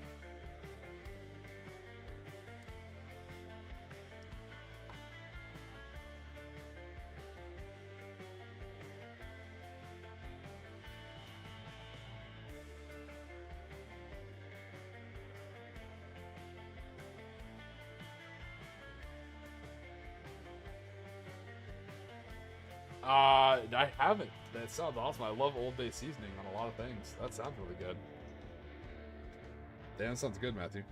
Sounds like it'd go great with the beer I'm having, too.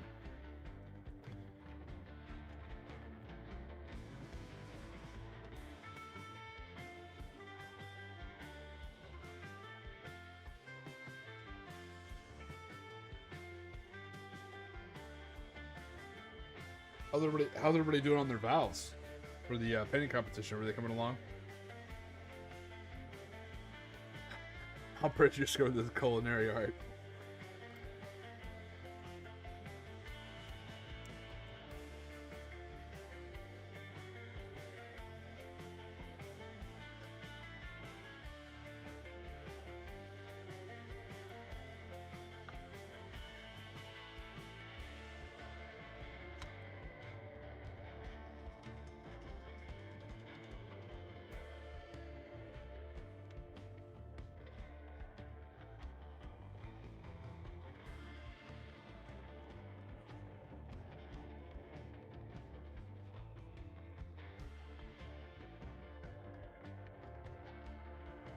Yeah, someone recently sent me some crab chips, some Old Bay crab chips from Maryland. They're actually really good.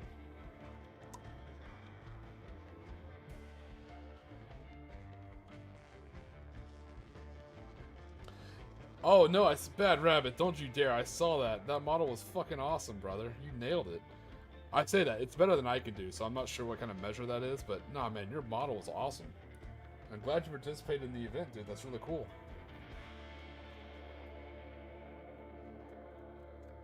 Now when you see the painting results of the competition, you can say you actually helped out the Penal Legion. Hey, Squidfist, what's going on, buddy?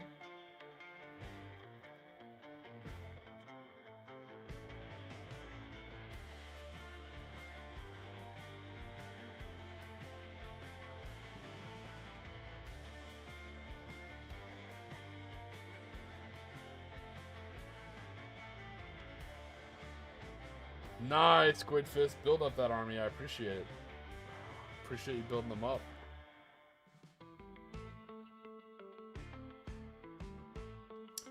I'm about to send a thank you package your way, Squidfist, for all the stuff you sent me. So I'll let you know when I send it so you can track it. I'll let you know when it gets there. It's just something small. Hopefully you're cool with that.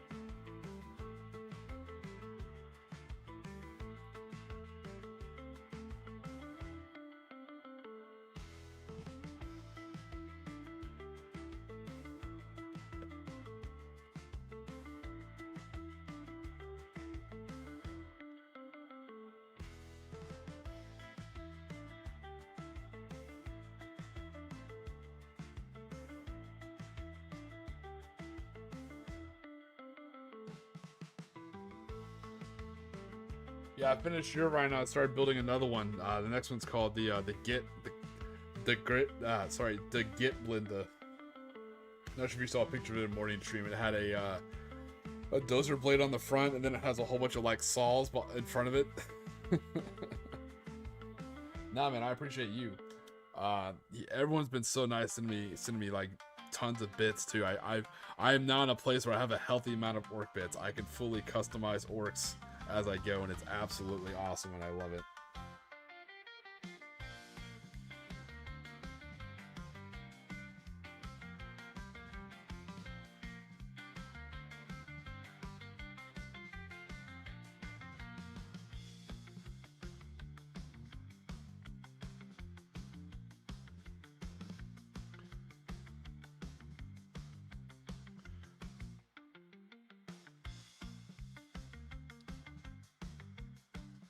I mean, I think you did well, Bad Rabbit. I just finished one squad of 10 orc boys. I painted them up like tabletop ready, then I did one last final like hero pass, and I kind of like looked around and painted them and just kind of went from there.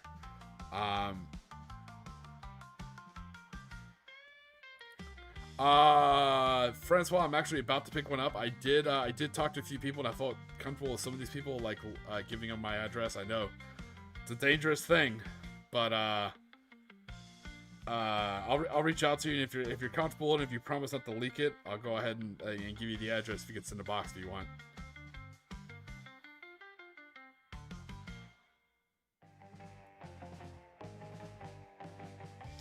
I'm worried about people doxing or leaking my address. But then again, it's also not worth like getting a PO box as well. So there's like an additional fee, an additional thing I have to get out of my house to go check, you know. So.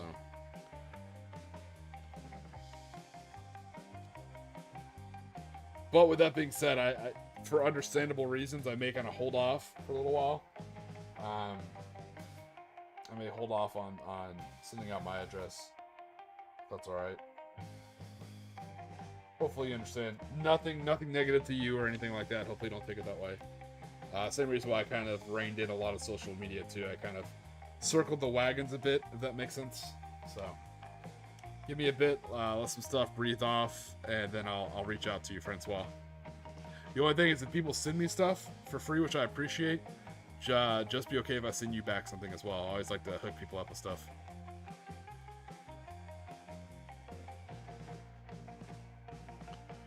Knights of the White Wolf. Ooh, that sounds cool.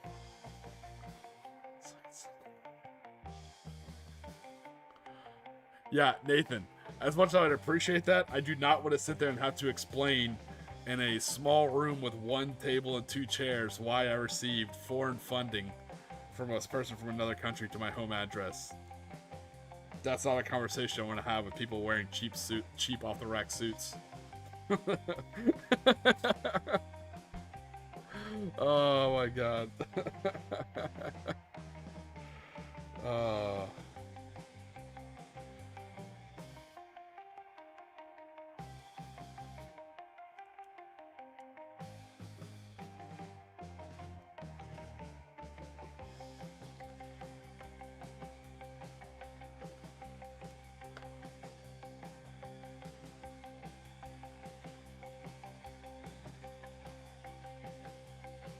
I say that, no one even wears suits anymore. Everyone always just wears polos now. It's a disgrace.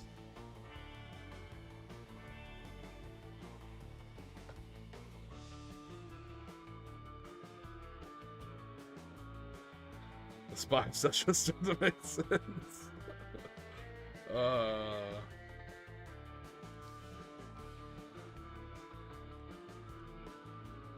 To be fair, I have always been somewhat open and honest about what I did. I was never a spy, never did any sneaky beaky stuff. I just military law enforcement. I worked adjacent to a lot of things.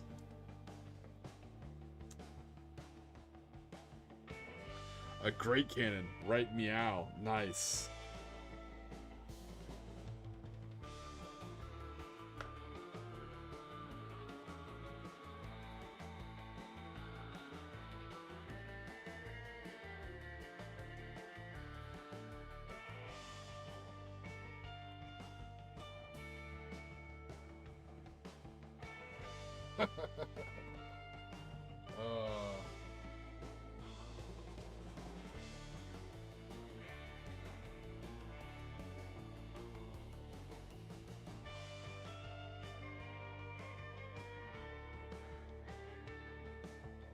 I'm excited. I can't tell you how excited I am for the Konflikt 47 release.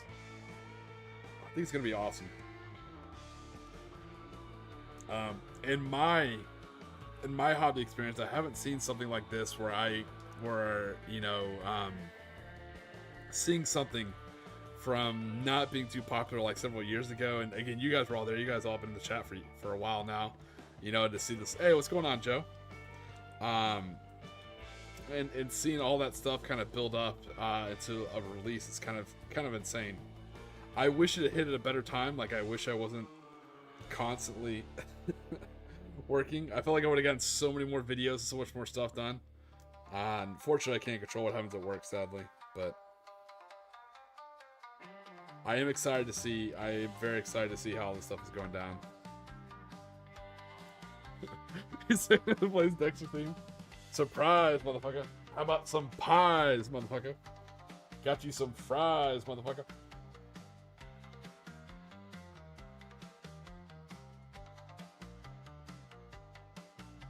But, like I said, the big thing that makes me excited is Big Day Today, Kill Team Tomb World's out today. Hell yeah, man. I saw that.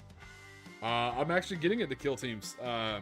Swark, I actually picked up a Rekka Crew box for a good price. So I plan on building them up and hopefully playing some Kill Team with my Rekka Crew.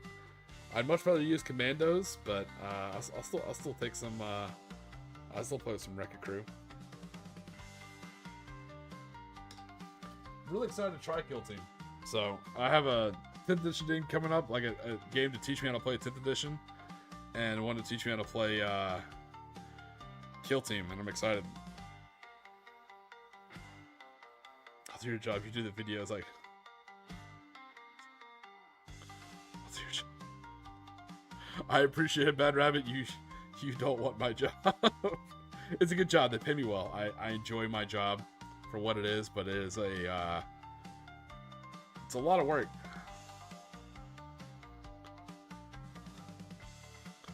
I appreciate it, Joe. I really do.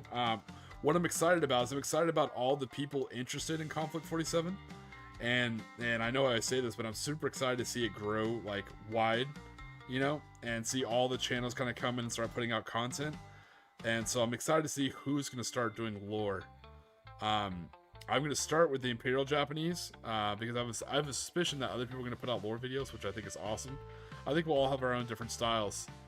But I'm going to cover the Imperial Japanese first, then see if I can cover other factions. But if somebody else starts covering other factions, I'm totally happy to just kind of like hand off that. You know, it was fun to do a lot of the lore stuff when the game wasn't as popular, but now that's this popular, I would love to see more channels and their take on how they want to do it. You know, I don't want to like corner the market. That's never been my thing. Cause there is no market. It's not. I do it for free. I just want to see more people talk about it. The more people talk about it, the better it gets. And I think we all have our own different style too, so I think it'll also kind of affect it.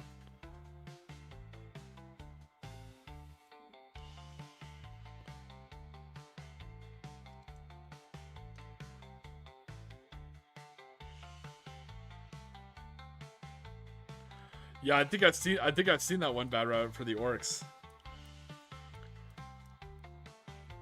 Yeah, Joe's got it. Yeah, he's got to be original. That's what I try and do.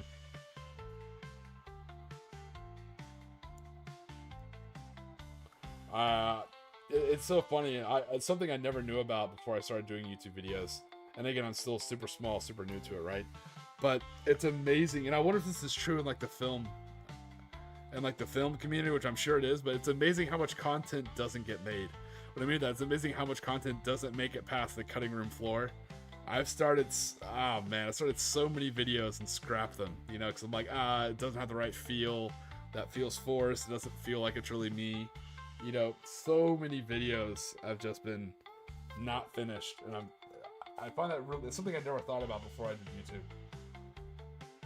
I wonder if that's true in other projects as well. Like how many cool video games or how many cool movies never made it past, you know, like the production style.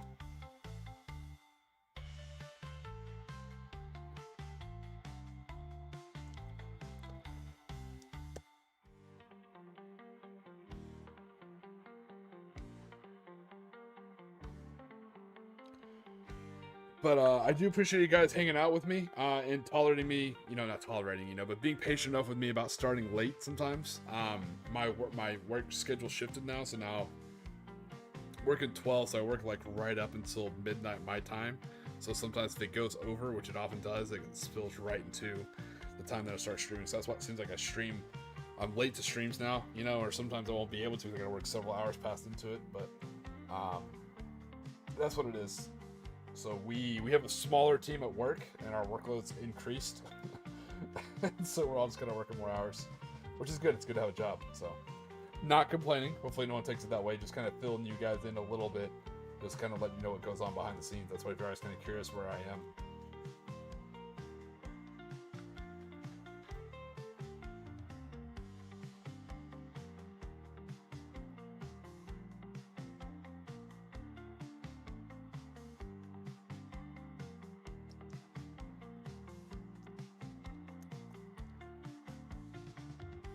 Yeah, we're on Tiki time, so it matters, you know.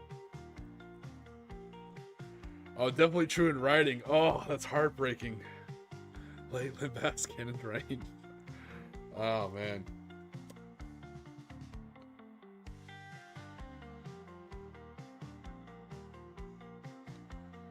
Nah, it's such a super chill channel, but Yeah, so far that's what I'm thinking. Let me know what you guys think about those Tiki style models for each faction. So I'm thinking a James Bond, like a legit Doctor No style James Bond for the British, a Ford Air Observer, like a pilot in a Hawaiian shirt, like shirt out of Pearl Harbor for the Americans, the bikini clad surfing USSR for the Soviets, daughter of the motherland, and my zombie hula girls for the Imperial Japanese. Who am I missing? Oh, the Germans. Yeah, I think for the Germans, I'll probably do a werewolf in a Hawaiian shirt, like with a surfboard. I think that'd be pretty cool.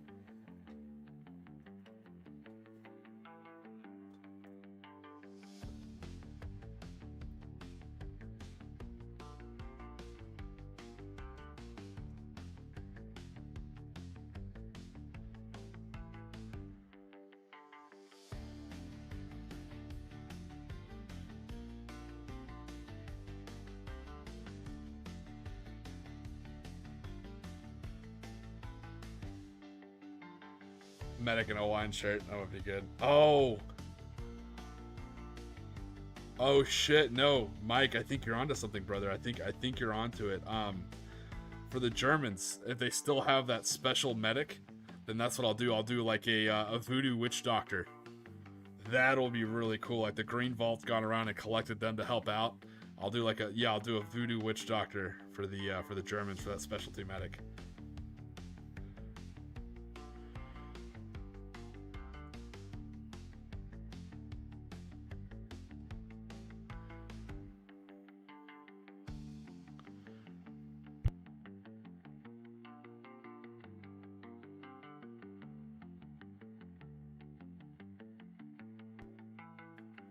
Hey Nathan, when's the Tech Marine finally coming to Space Marine 2?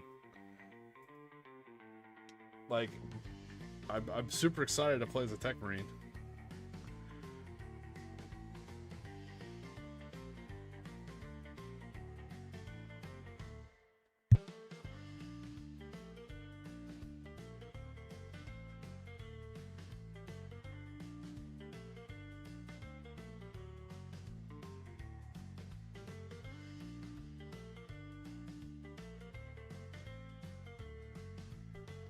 I know you're probably busy playing XCOM Bureau or Spec Ops Online, but if you happen to have any information on that, that'd be cool. I did oh, I thought you were the go-to guy. Okay, man, I'm way behind the times. My bad. Oh, better things to cover. Oh, okay. Oh, I see how it is.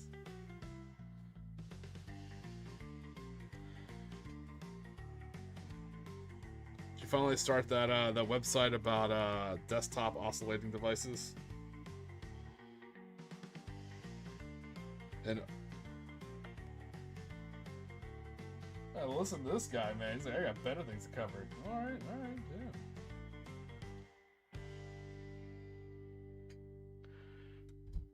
Right? I was like, damn. Cat's got claws. All right, that's cool. That's cool.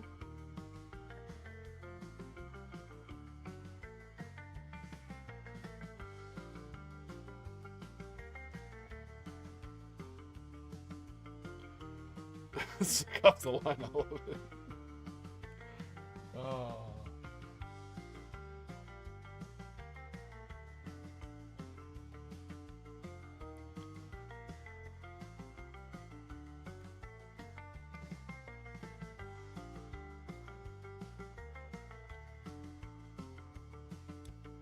So actually, I reached out to an old war buddy of mine. We were chitting and chatting the other day. And so I asked him about one of the things that happened to us on shift one time. And he's like, holy shit, dude, I totally forgot about this. We were chitting. I was like, hey, man. I was like, do you mind if I change some details? Do you mind if I, tell that story, for fun, for bars? He's like, oh, hell yeah, man. So with that being said, we'll call him Elvis. So, spoke to my buddy Elvis. I actually have two funny stories about Elvis. So at 4 o'clock, if you guys are still down, we'll drift into Tiki story time. I'll tell you guys some fun stories from the old days. Some funny stuff.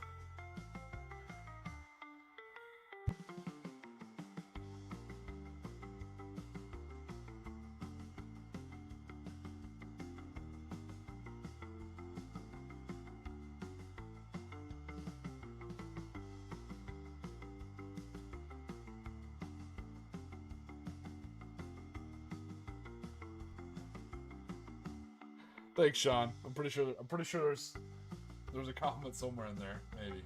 I appreciate it. Nah, I got you, Nathan. I just like giving you shit, buddy. Nah, I got you.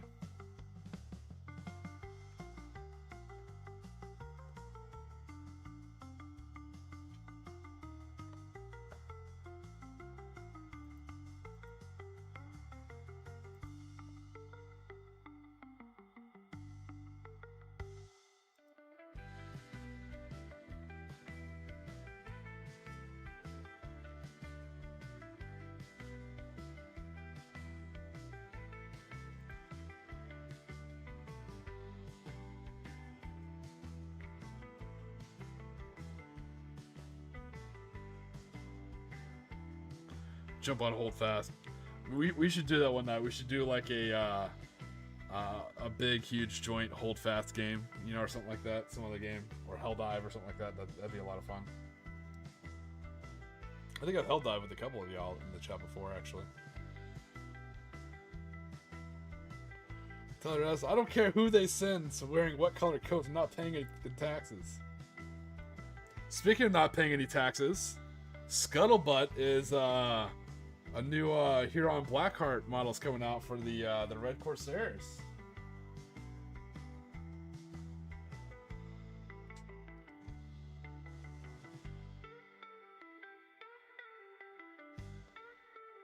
Red Corsairs, man. I didn't think that model would ever get another re-release. Who doesn't love the Red Corsairs, right?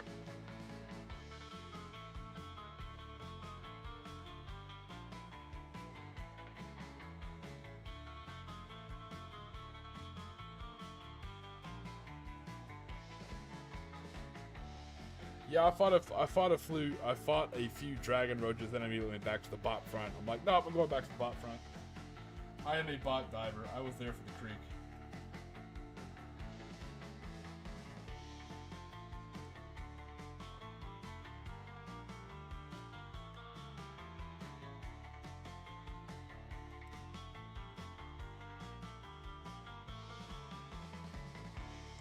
Red Corsairs are cool. It's actually the one kill team I have that's fully built and painted. I built a Legionnaire kill team of an old 10-man tactical box, and I painted them all up as Red Corsairs. It's actually the first videos for this live stream, actually, way back in the day with the Red Corsairs I did 77 videos ago, or 76, I guess.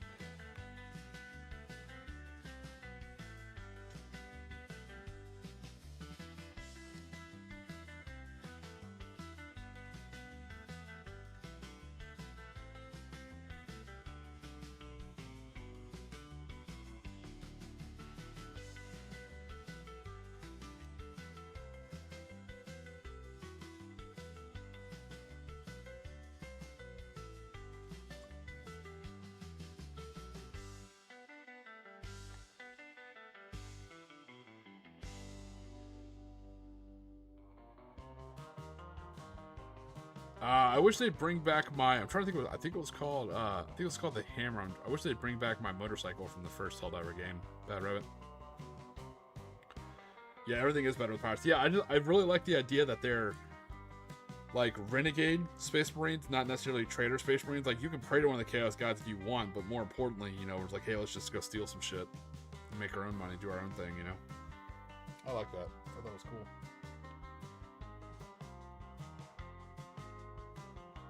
That's why I built mine like a lot more space pirate, like more, I guess, like tactical themed. So they're called the Sawtooth Squadron. So they still use the only for cosmetics, not for rules, right? But they used chainsaw bayonets. I figured that made more sense for like boarding ships. You know, you keep your bolter on you, usually with a big old drum mag, and you keep a chainsaw bayonet.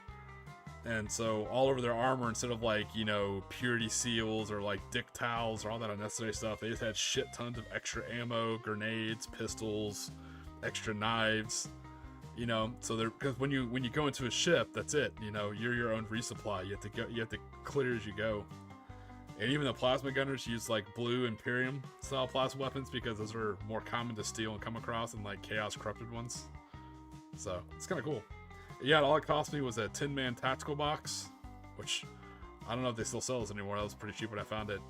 And I ordered from Etsy, you know, 10 red Corsair shoulder pads.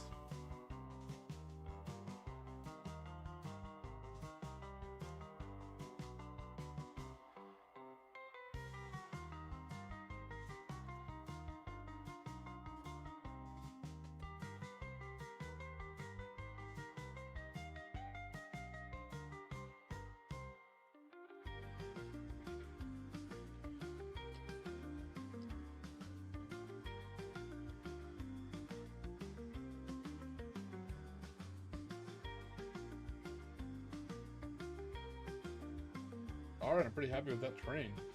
Let me bring out my mummies. We'll finish these guys up. So what we gotta do now is we gotta do their bones and their eyes. And we gotta base them.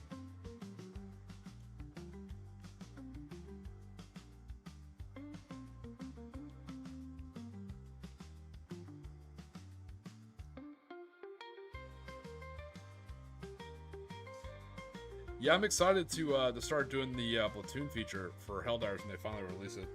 I have 2 different ideas for 2 different cool style platoons. I'm not sure which one I'm going to land on. Again, I don't have near as much experience playing that game as some other people in the chat probably, but I do thoroughly enjoy playing it.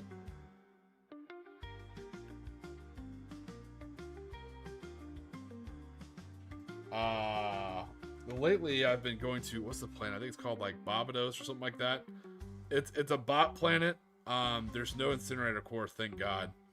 But it's a heavy forested planet, so it's not as dark or swampy as the creek was, but it's a lot more like it feels like you're on an Ewok on Endor. So it's a really good map for like good hit and run tactics on the bots and setting up like ambushing patrols or avoiding patrols. Like if you have like a little bit of stealth, it's a great planet to play on. The problem is I keep getting randos. And, you know, we'll like do one thing and they just keep trying to fight. I'm like, oh, stop fighting the patrols. Like, we gotta hit and run, hit and run, hit and run. And they're sitting there just trying to do a stand-up fight with every patrol that comes along. I was like, ooh, this is not gonna be a good time.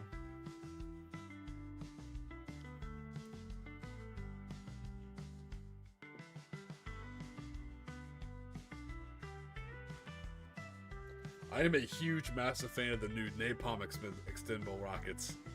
Those are awesome. I've always been a huge fan of Eats. Yeah, that's exactly what it is. Yeah, your 500s are worthless now. The rockets are pretty good, surprisingly. The rockets can sometimes get through, but yeah, your bombs are gone. No 500s.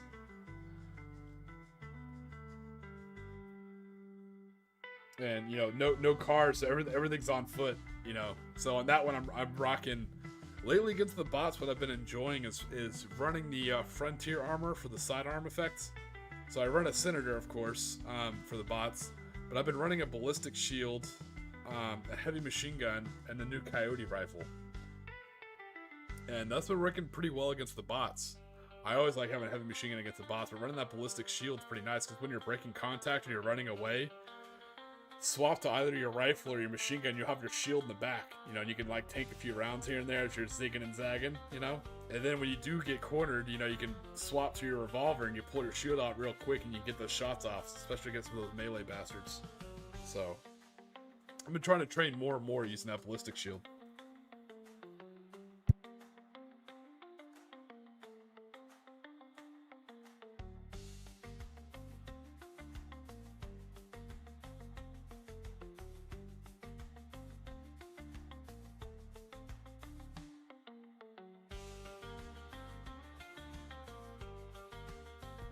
All right.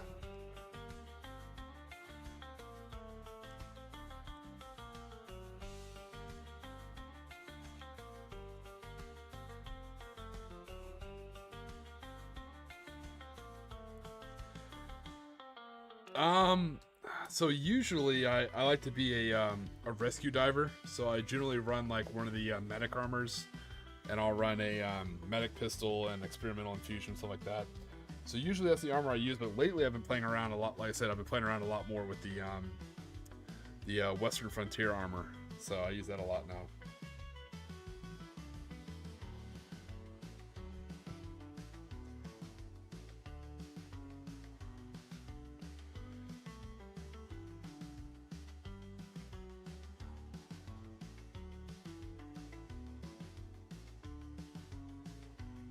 Alright, so we're going to be using Skeleton Horde to do the bones on these little guys. We're going to do like their bony hands and things like that.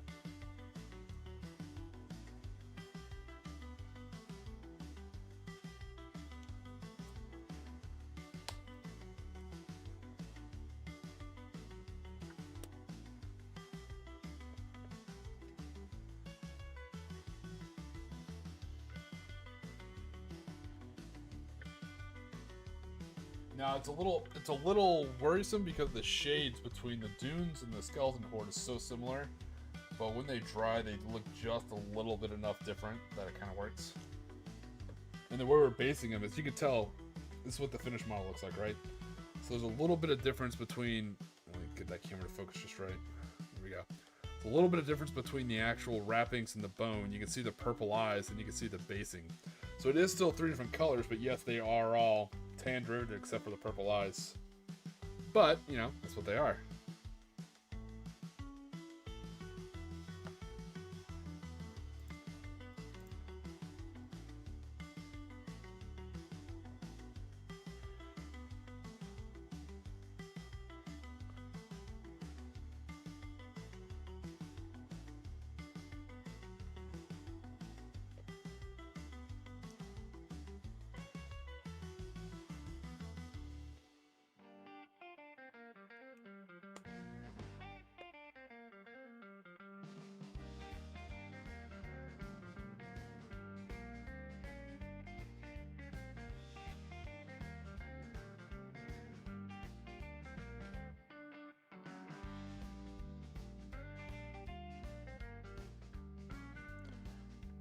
Yeah, I mean, it can definitely take some time.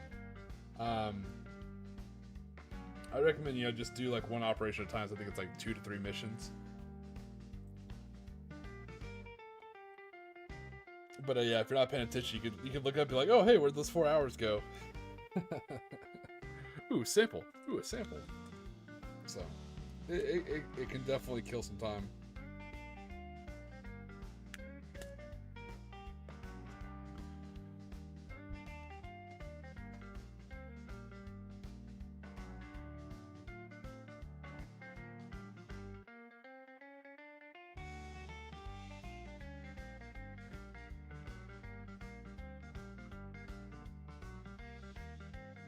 No, you don't have to have a PS account anymore. You can play it on Xbox, PC, or PlayStation.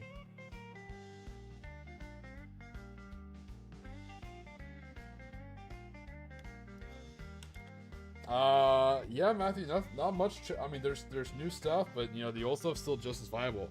I had to say that, and again, I'm nowhere near as experienced as other people in this chat, but in my humble little level 50 experience, some of the old stuff's still just as viable. Like, you could pick up a supply backpack, a mini machine gun, and some eats, and still absolutely mess something up. give some bot a bad day. I think they've been really good about not having like equipment creep, you know.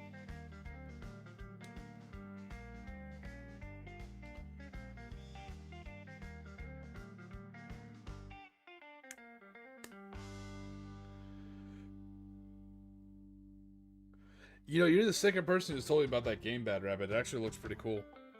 I have the Starship Trooper game from when I used to play that on Morty stream. When he did that a couple of times, I may try that. That might be a fun thing to do with a bunch of people if some people have that. Because you can get huge lobbies in there. I think that's like 16 people at a time.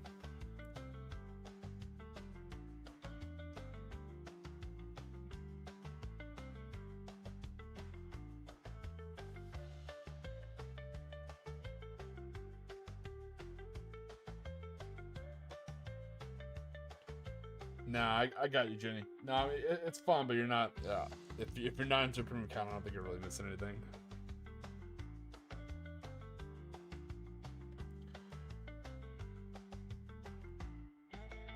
Yeah, I still run the Senator and the Cookout Shotgun. I like my Coyote. My Coyote's really nice. It's the new Space K-47. That's incinerary. Surprisingly, it works. I thought it wouldn't work well on the bots, but it does. It works real well on the bots, actually. But I still love my Cookout. I haven't tested the coyote against the squids yet. I need to. But it worked well against the. It worked decent against the bugs and real well against the bot. Really surprised how well the coyote worked against the bots. To be honest, it decently surprised me.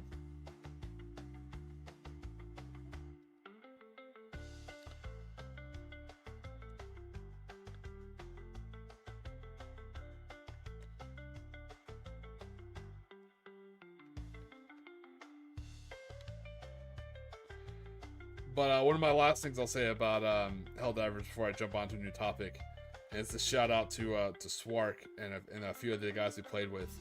We had a themed night one night, so we kept doing themed dives. That's still the most fun I've ever had in Helldivers. I want to say one time we did a World War I theme. So I want to say, I think Swark dropped, he can correct me if I'm wrong, I think he dropped with like a sword and like a revolver, and the rest of us all had the Constitution rifles. And we all had like creeping barrage and you know, gas grenades and gas barrages. It was insane. You know, we had some machine guns here and there and some flamethrowers. It was an insane mission. That was probably the most fun I've ever had in Helldivers 2, was our World War I themed drop. We got our shit kicked in, but it was so much fun.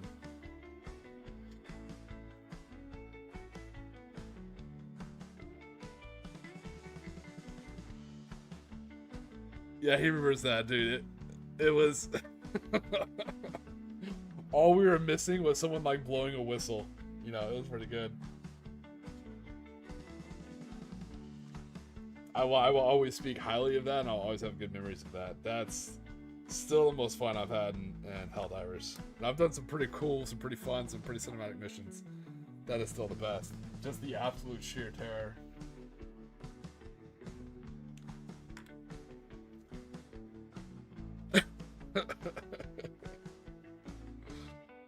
Oh man, good times, damn good times.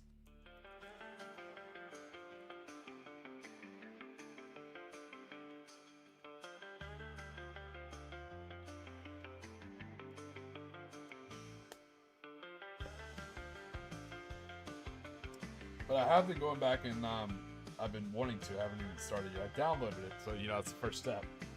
But I downloaded it hoping I'd have time to play some Red Alert 3 before the Konflikt 47 release, just to kind of get the aesthetic and feels down for the Imperial Japanese.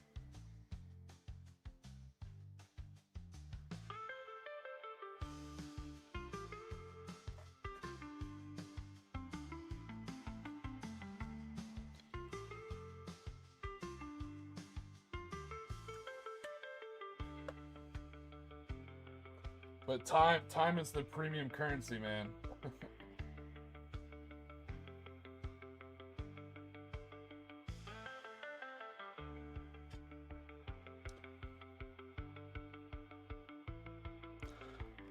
The one thing I do have time for, though, is the stream. I like to kind of make sure I have time for this, because, like I said, it's great chatting with you guys. It's always refreshing, you know, chit in the chat and having this. It's almost like Cheers, you know, walking the spot where everyone knows your name. It's kind of nice. It's a nice virtual third space, and it gives me a chance to catch up on these models. You know, so I want to finish my vow. More importantly, I've been getting terrain knocked out, getting ready for Clash of the Caribbean, which I'm super excited about. Me, Bad Rabbit, Doc, Ginger, and RK are gonna have a blast.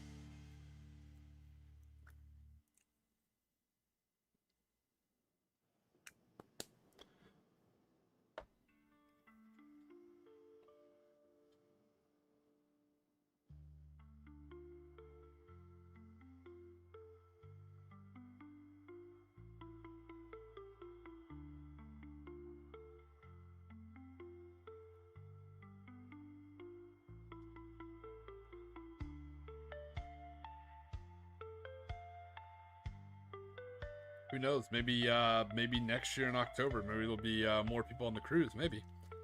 I know it's difficult. It's difficult to get to Florida for people who don't live in Florida. And going on a cruise is kind of weird. People don't like being on ships. People don't want to go to foreign countries. Totally understand. Oh yeah, and significant others. Yep.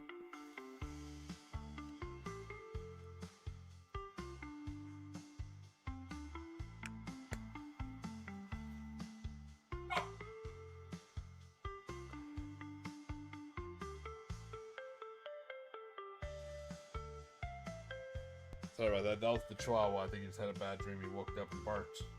Let us know.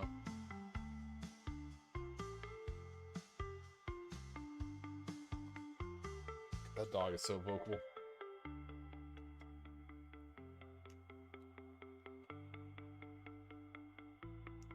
Oh, yep, you definitely heard him. Sorry about that.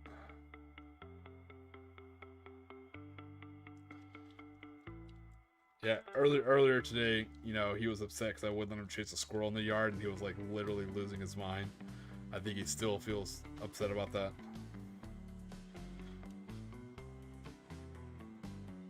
But this squirrel, I swear, it taunts him, right? It's also missing part of its tail, so you know it's probably been in a scrap up. Like I said, there's snakes in those yards, there's hawks all over the place. I'm like, Hermes, you go out there in that yard, you're gonna get got by something. It's not worth it. But he doesn't listen to me. What do I know?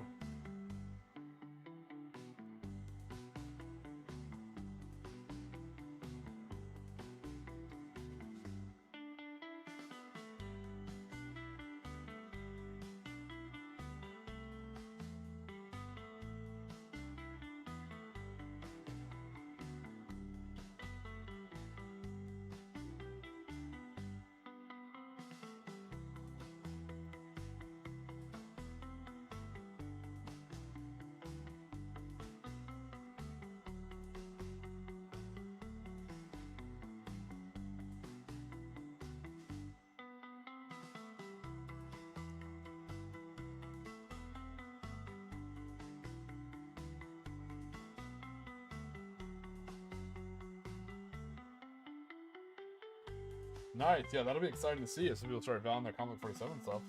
That'll be awesome. All I gotta do is just go down to my local store and just buy a book and hopefully some Rift dice. I'll be in business. I am excited for the to see if the new Imperial Japanese models look any different. I've heard rumors, you know, but unsubstantiated.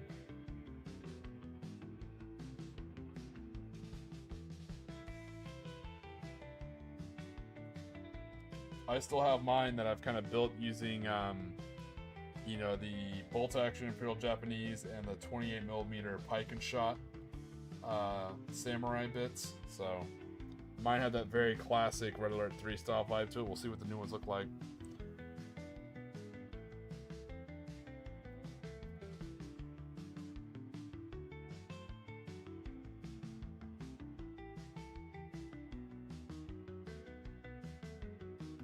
John, we've been over this. The Penal Legion has no leader.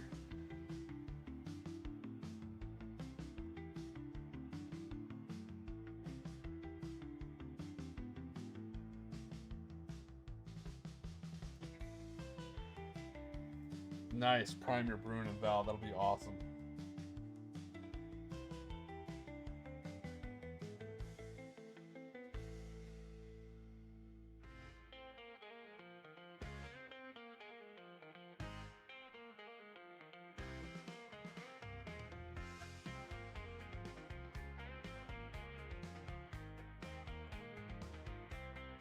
Everyone lies. I don't know what to tell you. That's not how this works. This is not a democracy. It's a penal legion. I'm pretty sure a penal legion is literally, and I do mean that literally, the direct opposite of a democracy.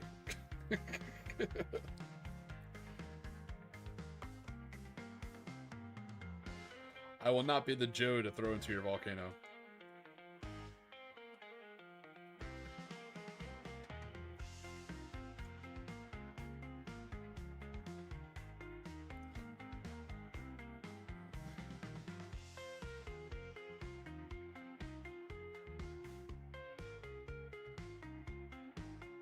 Oh, it's gonna be super cool to see that. Prussian cavalry and Konflikt 47. Yeah, I'm about that. I can't wait to see those, Matthew. Great job knocking out your cannons.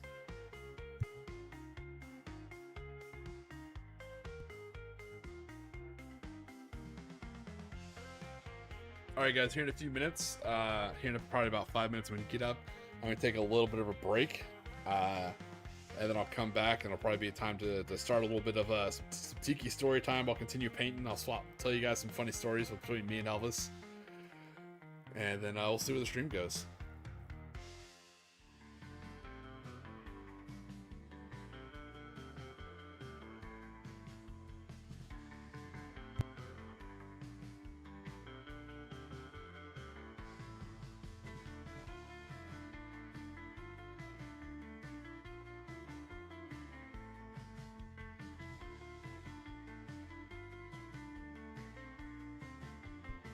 No, no, not pooping at all. No, I'm actually gonna get up and get another beer.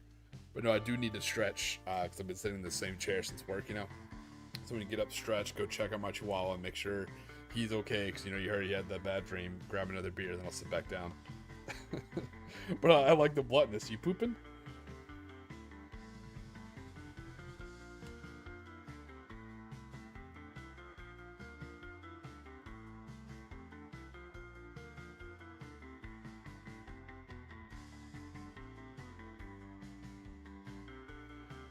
He used the AI.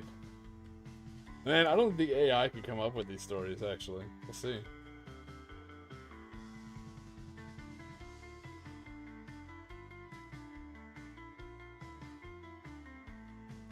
Yeah, Sean, you caught me. I gotta grab some, you know, insert this Navy SEALs autobiography book and go flip through it real quick and try and get a story out of that, you know, because, to be fair, there are a lot of books to choose from.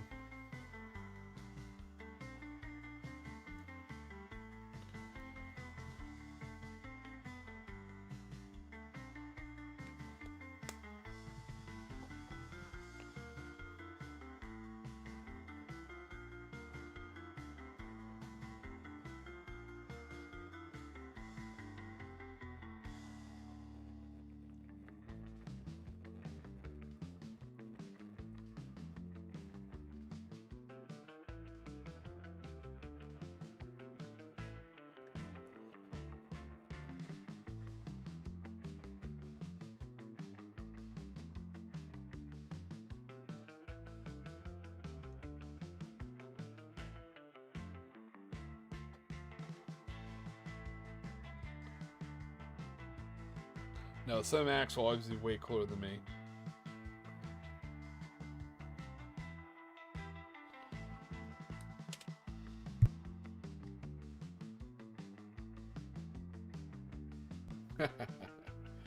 Surprisingly, no bullshit. When I reached my guard unit, and I saw some of the airmen underneath me as a sergeant, and they were all older than me. Most of them were, and it turns out one of them legit, and he had the paperwork to prove it. One of them legit invaded Panama, like the year I was born, with the Marine Corps, and I was like, holy shit. You meet some weird people in the military, and the guards even a stranger because they all sorts of collection of people. Age doesn't matter in the guard. You could be, your age doesn't really match your rank sometimes, so you find some weird stuff. Some of the stories I heard from that dude were insane.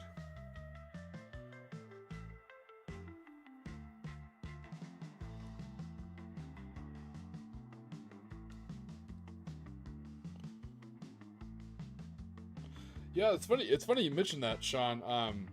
Michael's mom is like a good example of a very well written character, like flaws and strengths and surprising stuff all together. She is a damn good character. Very well written.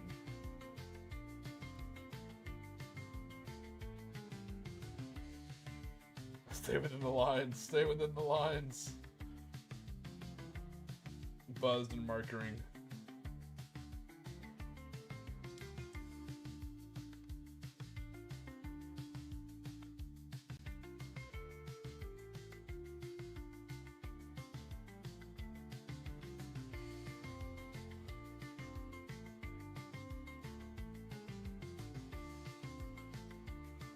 Alright guys, I will be right back.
Alright, and I'm back. Let's see if anyone said any mean things about me.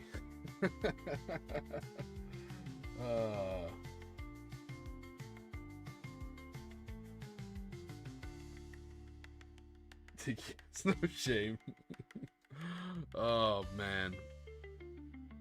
Let me think about both these stories. So, oh shit, I forgot which one. Okay, so, one we were definitely just chatting about, but what was the other one?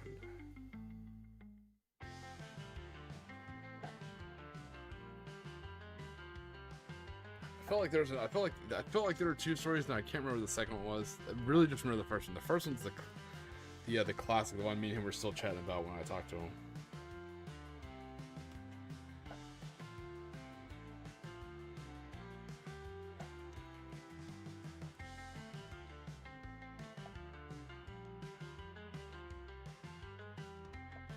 No, that one's a crime. Wasn't that one?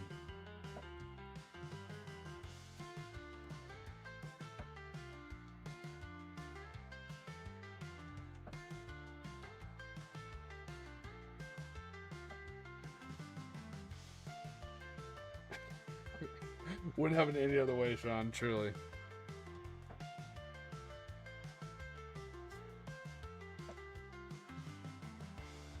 I am glad we knocked out our piece of terrain, though. That's pretty awesome.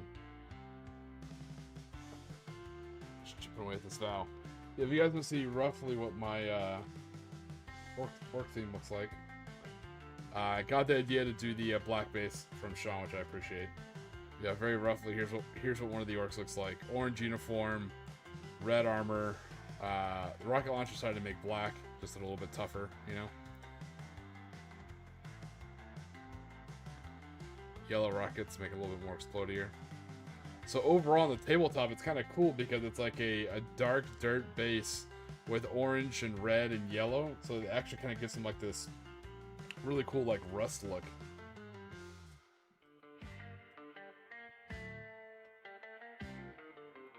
Hey, Bonsai Man, what's going on?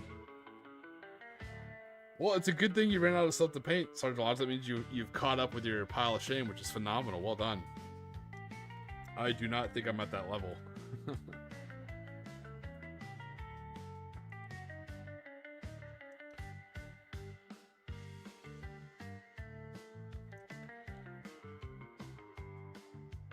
Thanks, man. I appreciate it. It's not as good as the ones you did, man, but I tried to keep the style pretty similar.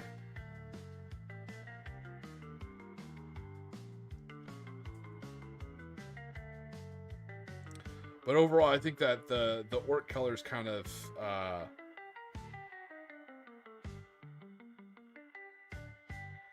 yes, because they are mushrooms. That is true. It is gardening. But yeah, I think I like that overall color scheme for the orcs because it's different. It's Evil Sons, but clearly different. But when you zoom out, like from a tabletop, it gives like a rust kind of look, and it goes real well with their red vehicles. So I'm pretty excited. Oh my God, Sergeant Lost, that's insane. Nice, man. I can't wait to see your Common 47 drawing. Yeah, it's about to release, man. You'll have all the stuff you could ever want for it.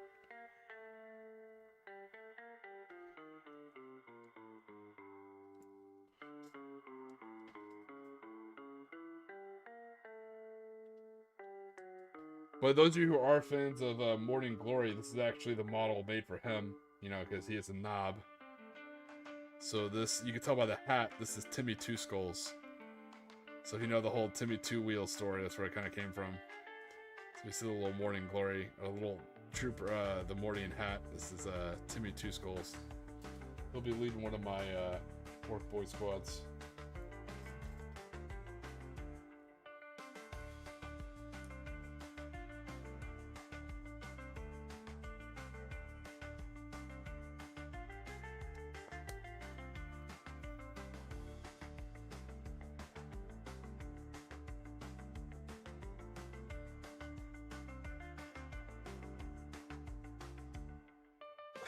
What a big knob.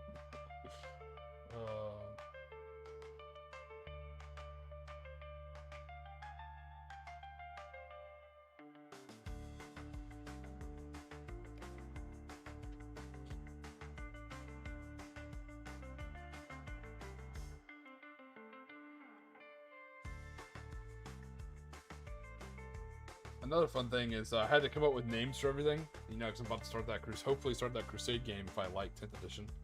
And this would just kind of get prepared on my side. So, if I can find my email, my whole list of fucking emails here. Okay, cool.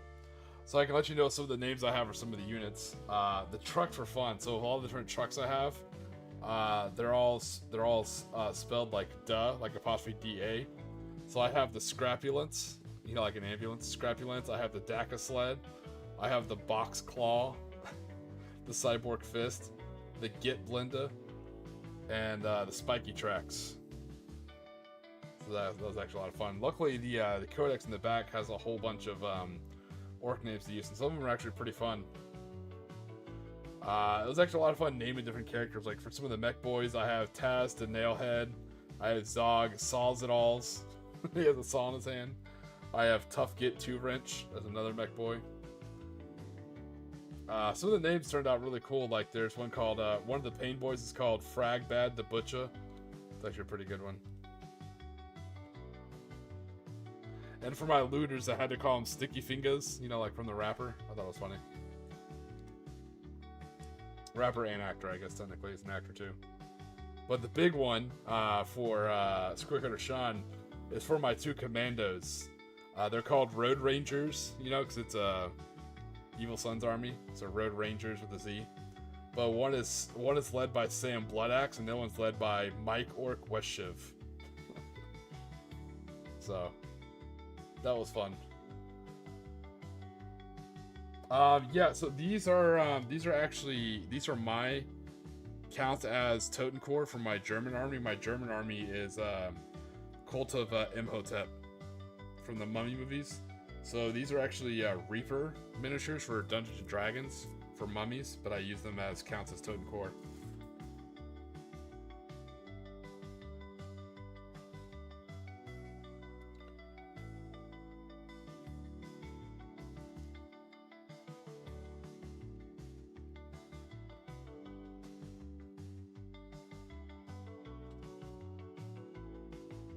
Ooh, restoring a 1954 F100. Oh my god, that thing's gonna be a beauty.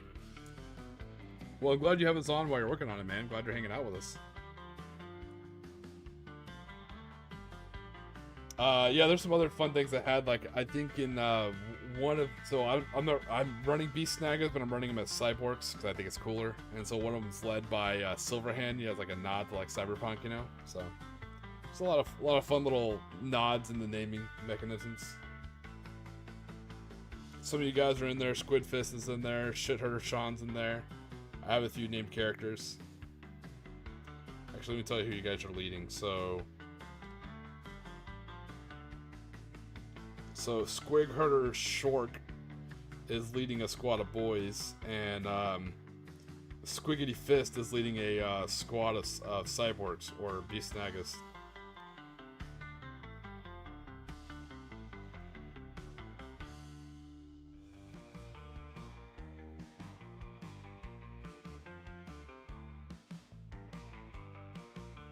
I'm about to say, yeah, I've spent some time in a Crown Vic. That would take me back, man. Oh, Crown Vic.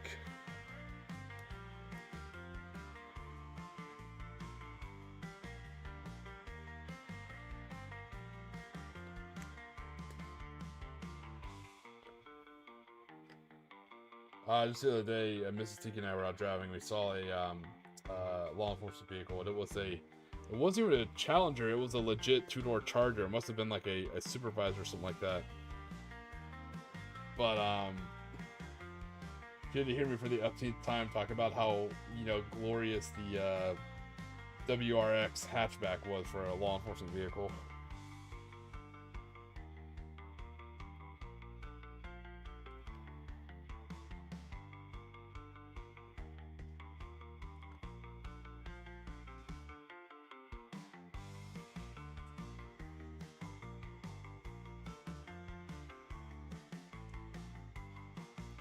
One of the other good vehicles we had, surprisingly, we had I think it was just like a one-time buy. We had one Ford Fusion. Now this was a 2012 Ford Fusion, And it's not a very good, it's not a bad car, but it's not a good car. It's actually kind of similar.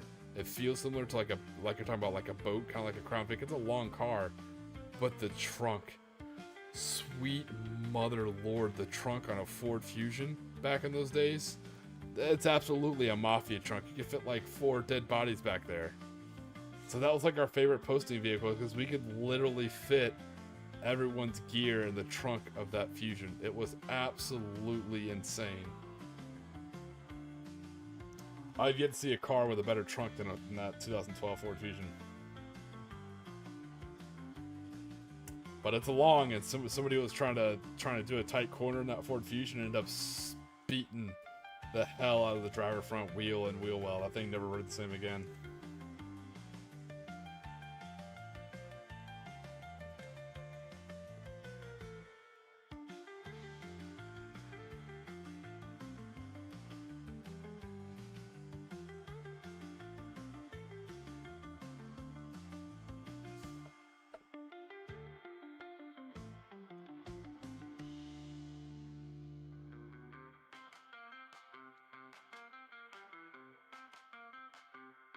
Alright, as soon as I can find my contrast paint, we will start telling some stories and paint some more mummies. Where is my Agrax Dooms? No, not Gillum Flush. Oh, wait, here we go, and nice, found it. Alright, there we go. That's the guy we're looking for.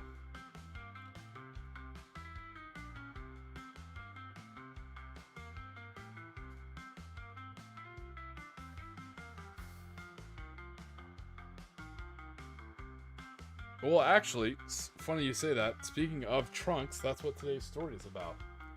Alright, so I felt like I've told this story, but maybe I haven't. I asked the other day if I've told the story and no one clarified, so I'm going to go ahead and assume that I hadn't. So, I'm on post. This story takes place in a nondescript base in Europe. So this is somewhere in Europe,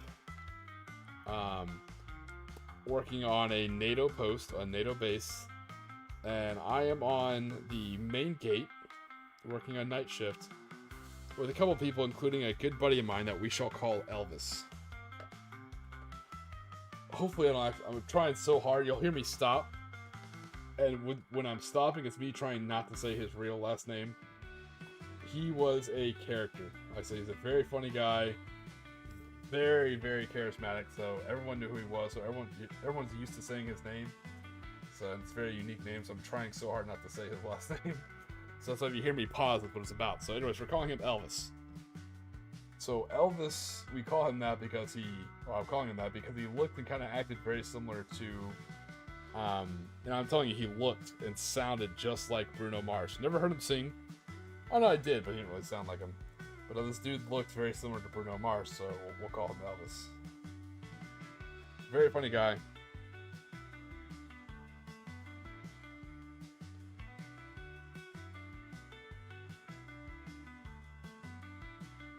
Oh, I can only imagine pumping into the air horn. They'll terrify you. Alright, so we're working the front gate.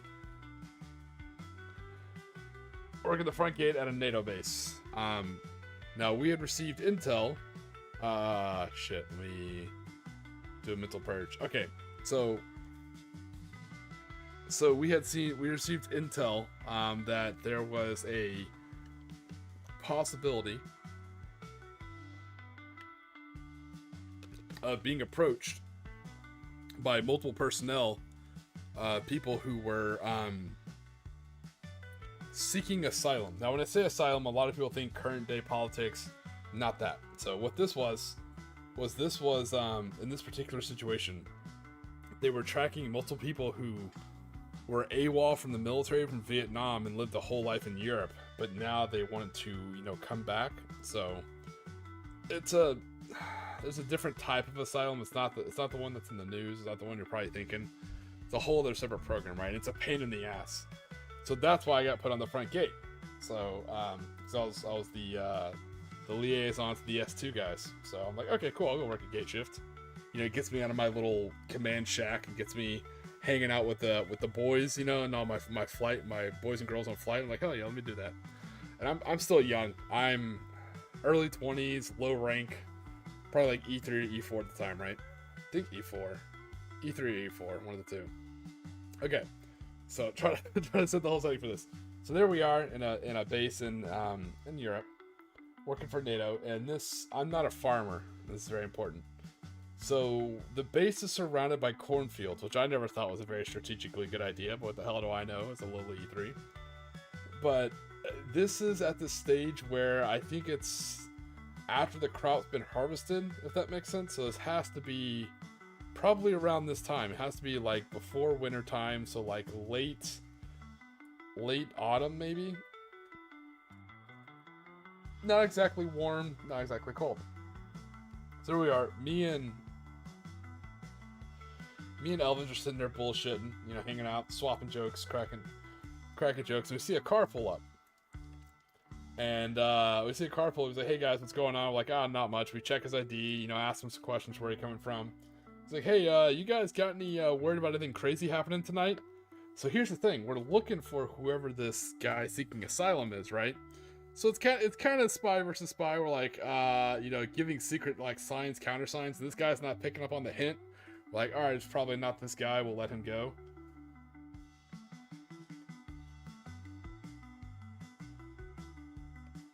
So the whole thing is, it has to do with like duress, and you don't want to say the right thing in case you have someone else in the car. It's a whole huge process, right? So we're trying to do like a sign, countersign. You know, think like Fallout. Like, do you have a Geiger counter? You know, and he's not picking up on the hint. We're like, all right, cool, fuck off. Again, the time this is taking place has to be around 2011 or 2012 to give you the time period too, right? So this guy drives off, cool, no big deal. And then we have another person come up, and it's like, hey guys, what's going on? Like, kind of a weird night, right? We're like, why would you say that? So me and Elvis are like, what the fuck's with this? Like, does everyone know what's going on?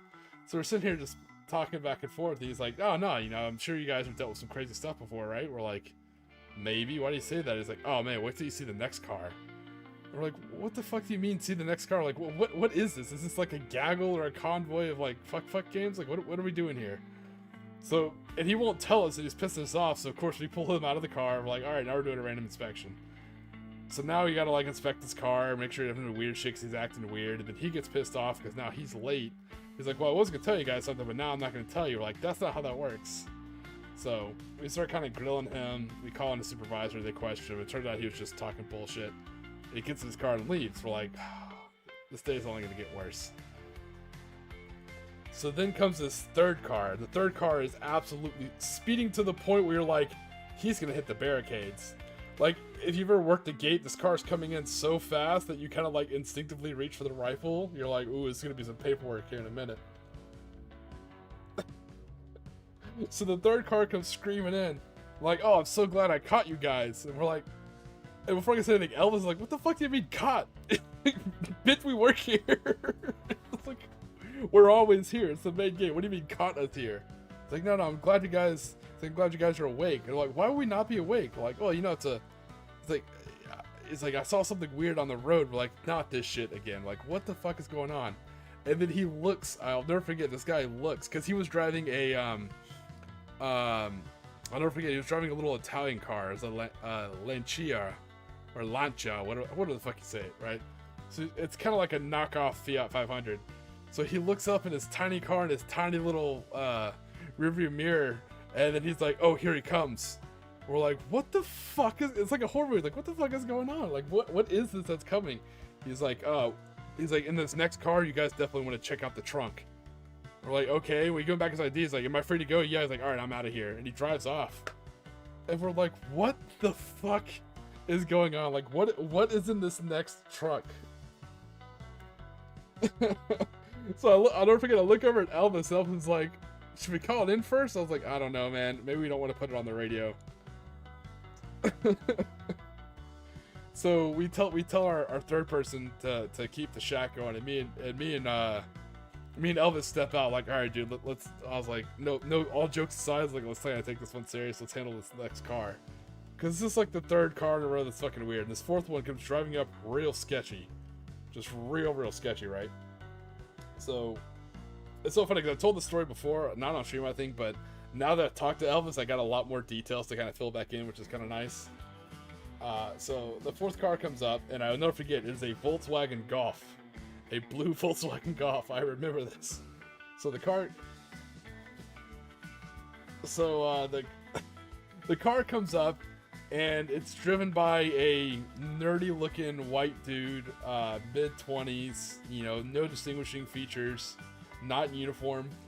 But this guy, when I say white, I mean he is pale as a ghost. Like pale like someone shot him and he was bleeding out, kind of like pale, right? So this dude looks nervous as shit. Like, I've always heard the term sweating bullets, but I swear to God, the dude was like a munitions factory. Like, sweat everywhere. And it's again, it wasn't hot, it's not cold. You gotta remember the time setting, right? So this dude pulls up and he like hands out an ID. You know, he's like slowly cracks the window, puts his ID out. And Elvis is like, no, chief, all the way down. So the guy rolls down and Elvis like, hey, buddy, so how you doing tonight? He like leans in. So again, you imagine someone who looks and sounds just like Bruno Mars. He's like, so he's like, what you doing, buddy? And he's like, you know, I'm just coming back from doing some shopping. The guy said shopping. Keep in mind, this is like 23:30, right? And so Elvis looks up and he looks at me. He's like, oh, shopping, huh? And he looks at me and I'm like, oh, Jesus. So I'm walking around, you know, kind of looking through his car with a flashlight. Nothing weird in the back seat. Nothing weird in the passenger seat. I'm looking around. I'm checking the trunk. No weird dents, scrapes. No difference in paint or wear and tear where it looks like someone might be like installing something, or. And I'm also running the mirror underneath the car as well. Looking for anything dumb, dangerous, or suspicious underneath the car. Yeah, shopping at midnight, right? So we've talked about the whole 1+1 method, where if you see one sketchy or suspicious thing, that can be coincidence, but you start seeing two, you're like, oh no, hold up. So I'm panning the mirror around underneath the car, looking for anything kind of crazy, and of course we're all on military mind, so we're all looking for like IEDs or drug smuggling or something like that, right? So I finish my sweep and I look at Elvis, and Elvis is like, hey, I just want to ask you a few questions, man. He's like, oh, I don't really have time for that right now, officer. And I was like, who the fuck you calling an officer? He's like, no, man, he's like, it's just a couple questions. I think I'll be fine. He's like, so, you said you were shopping. He's like, where were you shopping? He's like, oh, he's like, just at the gas station. You know, I had to get gas. And so I just picked up some stuff at the gas station. So, in this country, trying not to reveal what country it is. In this country, the gas stations are not open that late. Like, you can get gas, maybe, but the shops themselves are absolutely not open. So, but at the same point in time, they do have like a outdoor market thing where you can buy some stuff. Like, there's always some street vendors that are kind of hanging around the gas stations, if that makes sense.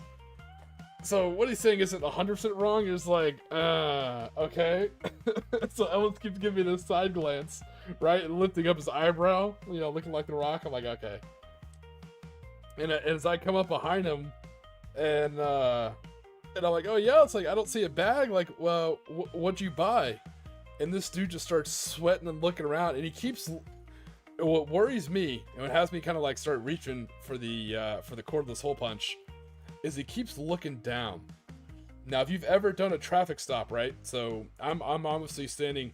So Elvis backs up, and he's standing between the front windshield, like your left partition of the windshield, to try and put something between him and that guy. Then I step back, you know, where I can kind of put some type of partition between me and him, so he can't swing his weapon towards either one of us. Because when he looks down, it's the third time he's looked down. It's kind of terrifying. It's like, why the hell is this guy kind of like looking down towards? He keeps looking at something on his dash. Like, what is he worried about? And with all our training, it keeps hinting off that this could be a V-bed. You know, when people start dicking around with their controls at a checkpoint, like turning on their hazards unnecessarily, or like worried about something on their dash, it's one of the indications for a V-bed. So we start kind of freaking out, like, oh Jesus. And so we start kind of questioning him, and finally Amparo's like, hey buddy, I'm gonna need you to go ahead, you know, keep the car in park, you like turn the car off, and then I need you to step out of the car. Now, here's the thing, because it's a suspected V-bed, Elvis and I turn off our radios. One of the many things if you don't know, when you're dealing with explosives, even UXOs, rogue radio transmissions can have the chance of setting off explosives. So it's a common thing. We shut off our radios, and we already let our gate guy know. So our guy working the gate and our local police force guy for that country hanging out at the shacks, and me and Elvis are out there without our radios on, just dealing with this fucking weird dude. So this dude steps out looking like chicken, I'm trying to think, who is that character? You ever seen Meet the Robinsons? You know, he kind of looks like the kid from Meet the Robinsons, like real nerdy glasses. Just a weird looking dude, right? Like, you just get this weird fucking vibe. He's a weird looking dude. And he gets out and he's nervous. Like, his face is white. He's sweating bullets. He's like kind of shaking. And we're like, buddy, what's going on? Like, why are you acting so weird? He's like, nothing. And he keeps like glancing back at me. And I'm like, do we know each other? Like, why do you keep looking at me like that? He's like, I just don't want to hold up the line for the other people. And I stop and I'm like, keep an eye on him. And so Elvis is looking at him. And so I turn around. There is no one coming behind us. So finally, I'm like, what the fuck is this dude talking about? I feel like it's like a shitty horror movie. I was like, what is this whole thing everybody keeps talking about? These weird nights. This guy looking back like, what the hell are you talking about, right? So finally, he's just like freaking out. We're like, all right. So we pull him aside. We do a full pat down on him. We're like, all right, dude. I was like, we're going to do an inspection of your whole vehicle. If you deny this inspection, you'll lose base access. We give him the whole hoopla, right? So he agrees to the inspection. Begrudgingly, right? I was like, look, dude, if you don't agree to the inspection, your vehicle's going to get towed, and we're just going to inspect it off post, and the locals are going to do it. I was like, so, you know, either way, doesn't matter to me. So he lets us do it, right? So this dude starts, and he's like, all right. And I was like, go ahead and open up all, and I make him open up all his doors. He's like, oh, no, you can open it. I was like, that ain't how this working, Chief. I was like, you will slowly, only when I tell you to, open up each door. I was like, any deviation from this procedure, we're going to take as a hostile act, and we will respond. I was like, you're going to do exactly what you're told each time. So we are both laser focused, and Matthew's hitting it, right? Goosebumps, you know, all of our training, you know, everything's peaking. We're like, hey, this is it, you know? How many times have you seen the Hurt Locker? Like, we're right here, we're in this shit, we're Buzz Lightyear laser focused in on this clown, right? So he's slowly opening the doors, you know, moving stuff around. You know, I see a bag, I'm like, hey, slowly open the bag, you know, and I have a flashlight. I'm ready to like dive out in case I need to, you know? So finally, I'm like, all right, cool. You know, we check ourselves like, all right, now I need to check your trunk. He's like, it's broken. I was like, what's broken? I was like, how's your trunk broken? I was like, is the latch broken? He's like, yeah. And I was like, buddy, we don't fucking believe you. So, Elvis was watching him. I'm like, Elvis, keep an eye on him. So we move him up to the front. We're like, we need you to undo your trunk. He's like, it's broke. He's like, I'm telling you, it's broken. I was like, we will break your trunk. We will break it open. I was like, we'll show you what broken is. Open the trunk. I was like, this is the third time. You're already deviating. I was like, this is going to escalate. So finally, and I'll never forget, dude, it's almost like, it looked like a possession from Harry Potter. Like a ghost left this dude's body. He finally just looked at us and just sighed. And when I said when he sighed, it felt like he shrunk a foot. Like he just sighed and this whole thing just came out of him. And he just pressed the trunk button, right? Boom. Trunk pops open. A naked girl jumps out and just books it. Barefoot, naked as the day she was born, runs right into the cornfield. None of us saw it coming. And we freak out, and like me and Elvis are like reaching for our radios, but they're turned off. We're like, oh shit, fuck. So Elvis picks up 2 rocks, throws one at her, and then turns around and slings the other at the gate shack. It bounces off the window. Our buddy at the gate shack comes out with a rifle, like, what's fucking going on? Let's do this. Like, no.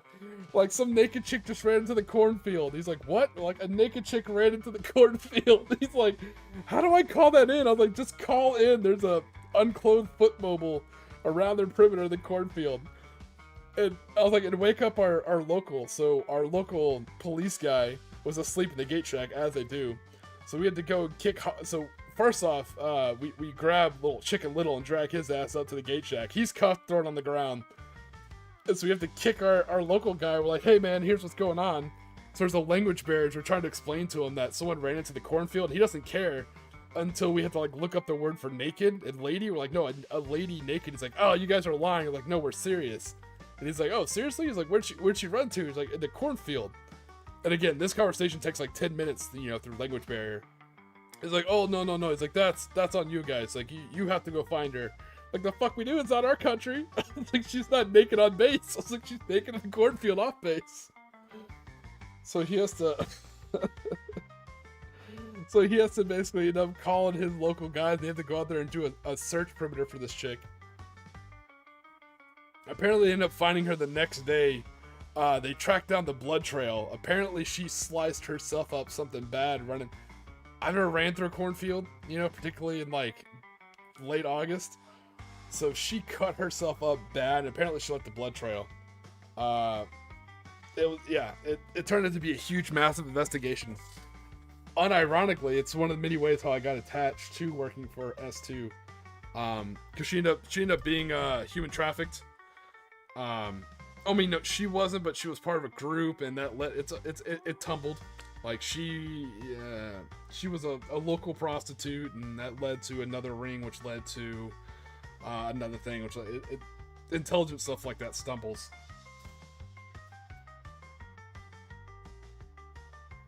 Oh yeah. So it ended up being like a naked Oriental girl that he was trying to smuggle on base. The weirdest thing is, I don't know why she was naked. I mean, obviously I know why, but like, if you're gonna try to bring someone on base, like, ugh, Jesus.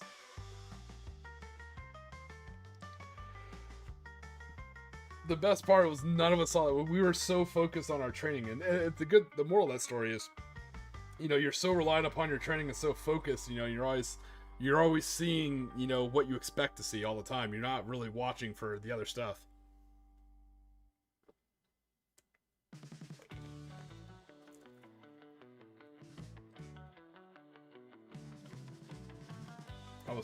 That was a long shift.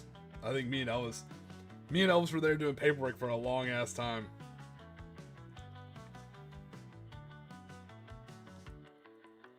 It's one of those things like when you've trained on how to use a hammer and you carry a hammer every day, everything looks like a nail, you know? Yes, so it is surprisingly common. We've had that happen before, but never naked in the trunk, and as soon as you pop it, they book off running, you know, straight into a cornfield.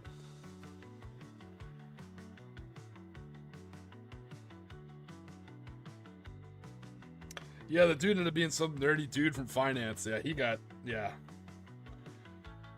his career was done. What a weird dude. Weird times, man. What kills me is right off base. So in this particular base, there was a big ass traffic circle, right? So apparently he was out there arguing with this girl until like finally convinced her to get stuffed into the trunk, and then he drove on base. So that means those other cars that drove by saw this whole thing and didn't tell us. I was like, oh, what a weird day, right? Like, what the fuck are you talking about? And then later because we had their IDs, and when we scanned them, you know, it's in the log. So we were able to find out who those 3 clowns were who didn't tell us shit. So we had to like go and pound on their room and go talk to them like, hey, motherfucker, why didn't you tell us what you saw? You know, and like, oh, well, I didn't want to snitch. I'm like, that's not how this works. And I'm like, oh, you have cameras. I'm like, not out there. So...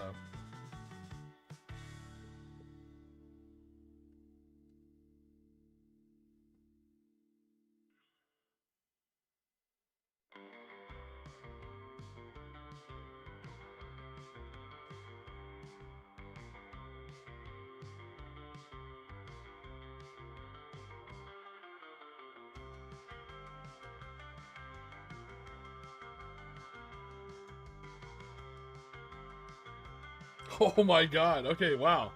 Well, look at you telling stories. Yeah, Sean's story's better than mine. Damn. Yeah, see, like everyone's swapping their stories. I will say this about the career field, you know, I think everyone has good stories, man. You get some great stories working military law enforcement, absolutely. Matthew and Sean, both your stories are damn good. I like it. I'm trying to think, there's some other funny shenanigans I had with Elvis. Pretty sure like 2 of them were legit crimes, but I'm trying to think what other funny shit me and him did. I mean, we were a terror for the inspectors. We were good at our jobs, we just didn't fucking care. We were always getting hemmed up for stupid shit.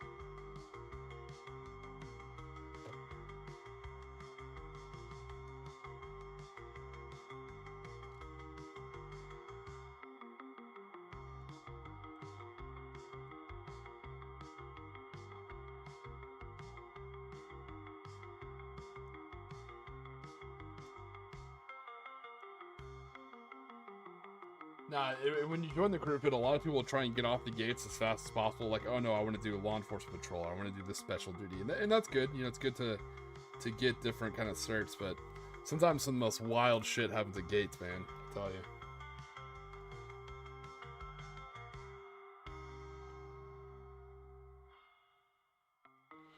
He's like, inspectors? Yeah, I bet you had 3-letter pages in a bitch.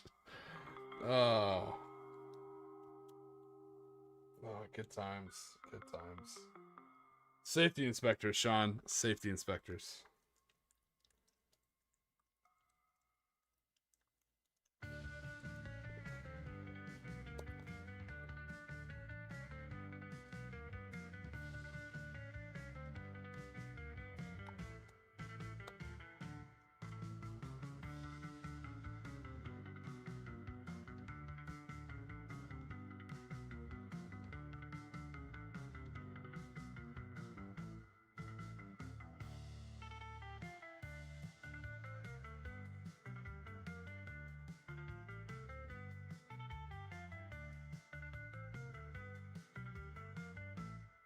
Now, it's always just humorous with how fast that event went down and how we already had our radios off. So you instantly you try and like radio it in because that's your instinct. You're just like, oh shit, no radio.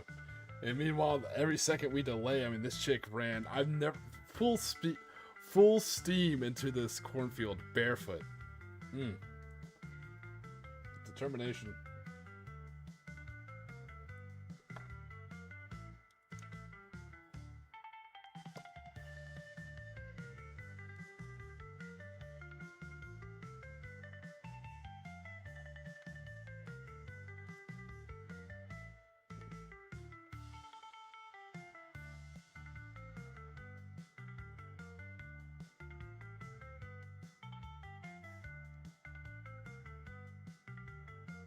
Yeah, don't ask me why they had a tall-ass fucking cornfield completely surrounding a military base. That never made sense to me either. I was like, oh, that's nice. I remember we're getting, like, debriefed. Someone's like, what if she was a foreign intelligence agent? I was like, naked in a trunk? I was like, I'm not highly trained, but I feel like that's not, standard issue.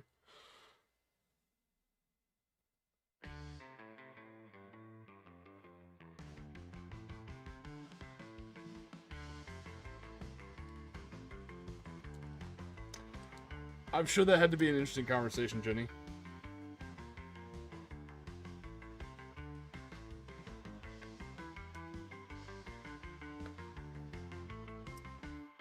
Now, those of you who've been in the stream, I'm pretty sure I told this story before. Y'all have heard the whole meth smuggling story before, right? Involving the Passion Party, accoutrements, and marital aids. If you guys haven't heard that story, let me know. I'll tell it tomorrow on next stream.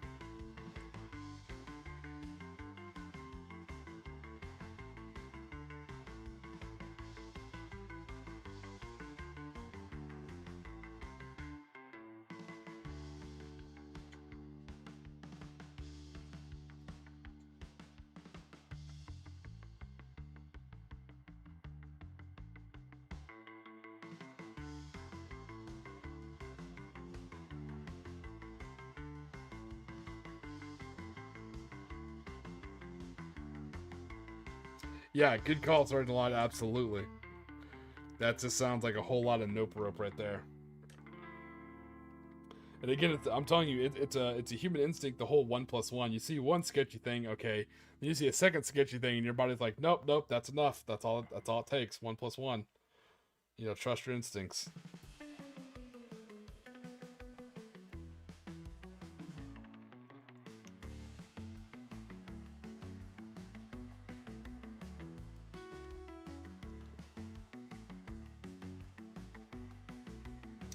I gotta reach back out to Elvis and find out what that second story was. I was all ready to tell it. I had it in my head, and I cannot remember it to save my life.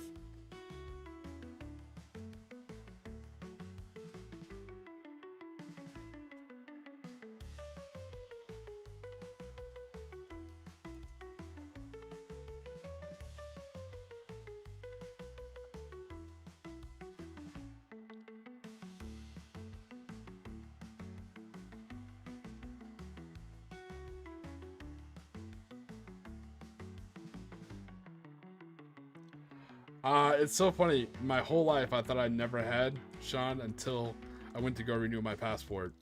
That dude set off like every alarm bell I had in my head. Nice guy, and they got my passport back, surprisingly, so that was nice.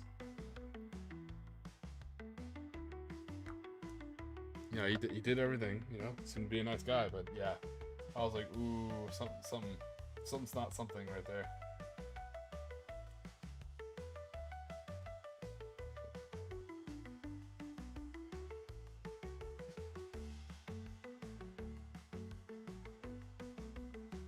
But, to be fair, I think I'm just getting old and paranoid,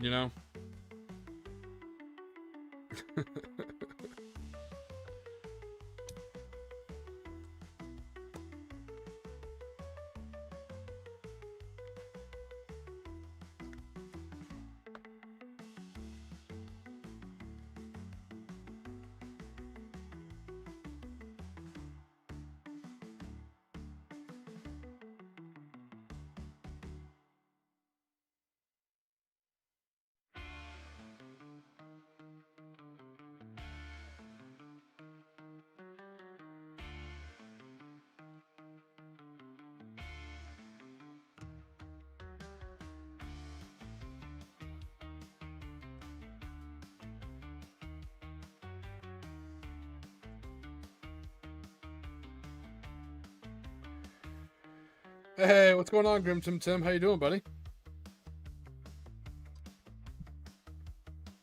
We're just painting up some models, painting up some mummies, getting them all done for their monster holiday.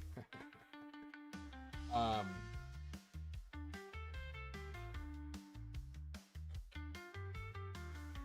really it. We know it's been a long week for everyone. It's been a lot of stuff's happened this week, so we're just trying to maintain a nice, chill, relaxed environment. Swapping some funny stories.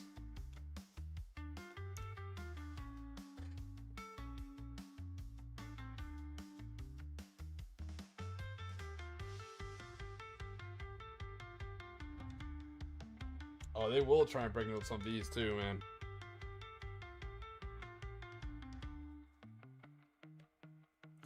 No, I was really unlucky. In my first base. One of the first times I got authorized to drive a patrol, like on the law enforcement side. They were just down bodies. We hadn't got our new crop of LE guys in from another base, so I had to pull from some of the people that we thought like wouldn't, commit a crime or cause paperwork.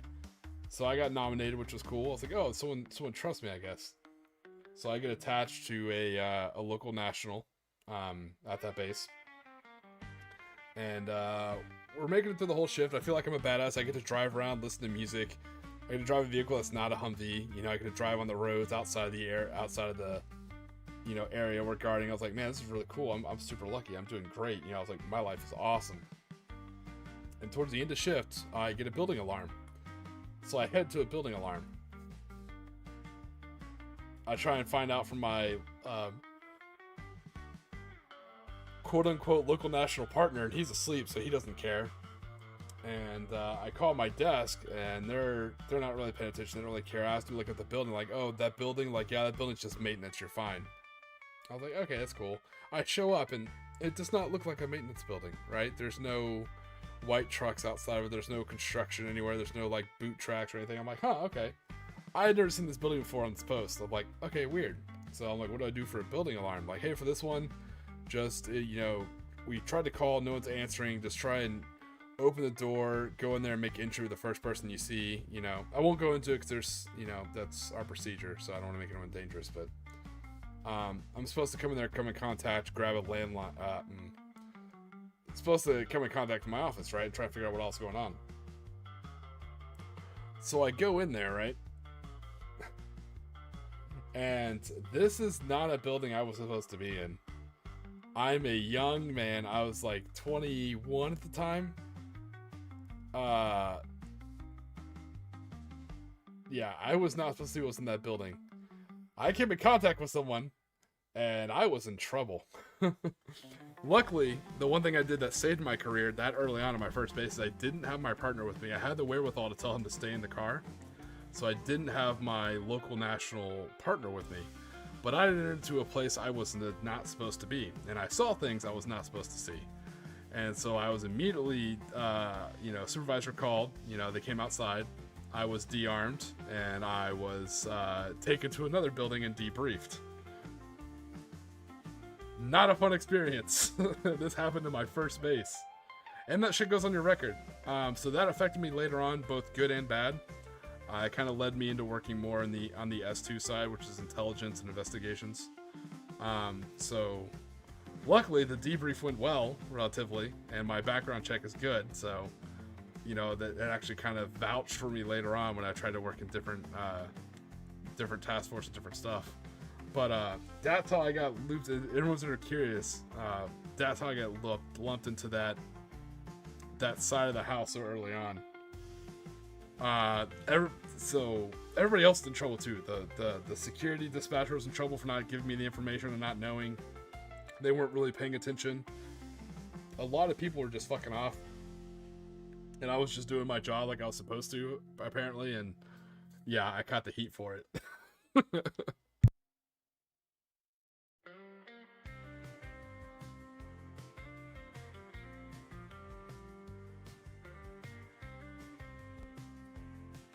So that's a fun story. I still can't talk about what I saw that day. That was... Oh, Jesus. And that was the very, very start of my career. Like I said, first base within like my first year of being in. That was bad.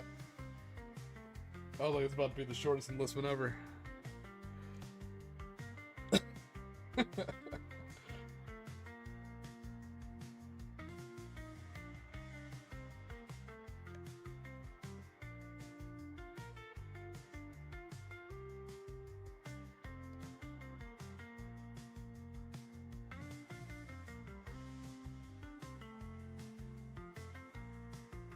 Yeah, Sergeant Lott, you probably did the right thing, man.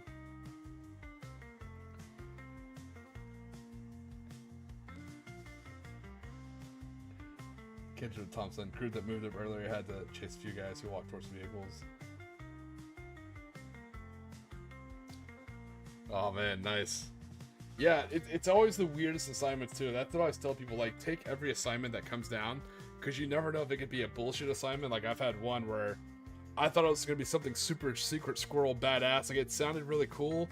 It ended up just being me alone in a building on Christmas, watching a stupid thing. Right? And nothing ever happened, and it didn't go on. You never know what assignments are going to be, like, crazy and what assignments are going to be absolutely routine. So that's why I tell people, like, take every if you can, like, if you're not married yet, or if you don't have kids, take every assignment that comes down. It's sometimes the most mundane ones that turn absolutely insane.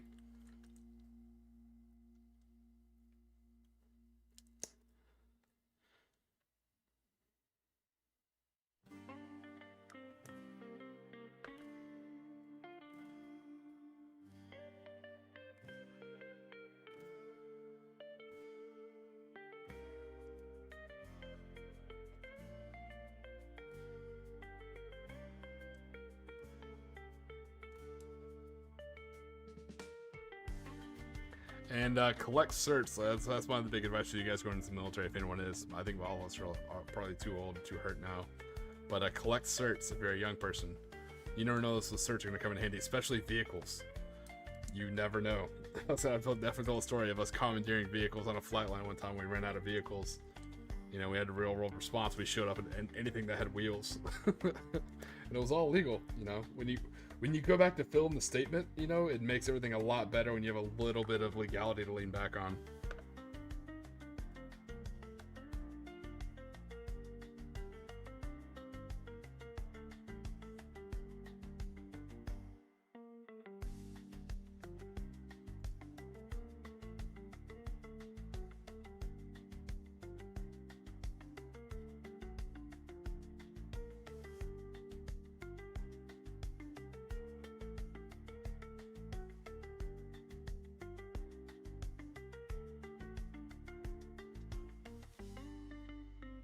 Nice, Arnla. I wish you all the best, man. It's an exciting field to get into. If it's a field you really want to do, you'll find out soon. Both security and law enforcement, you know, two sides of a very similar coin. Skills can carry over from one to the other, but they're both very different. But it makes or breaks a lot of people. A lot of people think they can do it. A lot of people think they want to do it. And generally, they'll find out pretty quick whether that's true or not. And it's nothing derogatory either. That's something I always tell people. Like, a lot of times they'll find out, like, it's not for them. And that's a great thing to find out early before it ruins your whole life. Extra legal, not illegal.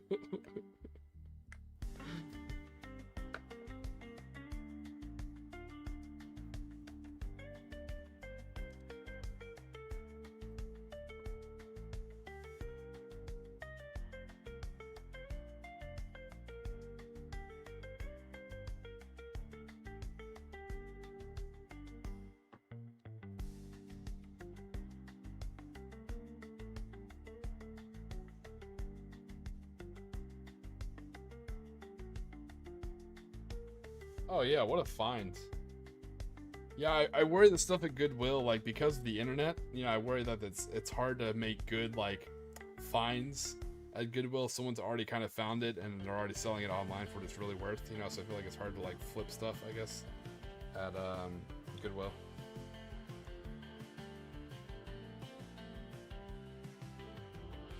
Oh, yeah, I would have. I really would have, because I was definitely a security guy, but, and you know what I'm talking about, Sean, I answered all the right questions, and I volunteered at all the right places, so that's how I ended up in Europe for so long. And I was sad, I almost missed out on the GWAT. That's why I was lucky when I finally landed back in Florida. Someone asked me, like, hey, what's your dwell time? Like, what do you mean? Like, what's the last time you deployed? I was like, I've never deployed. Like, you want to go? I'm like, absolutely. What was the first thing smoking? Like, well, it's going to, I'll never forget, because they sat me down, like, well, it's going to B. I was like, what the fuck is B? You're like, we don't know. It's either going to be Balad or Bagram. I was like, I'll take either. Like, all right, you're on the team. I was like, hell yes. I was so stoked. It's like, I finally get to deploy. And that was a long deployment.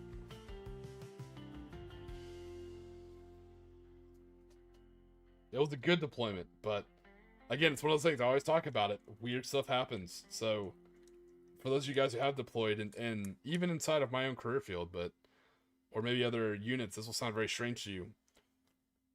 And again, I cannot stress it enough, not special, not any kind of Gucci training, just normal dudes, right?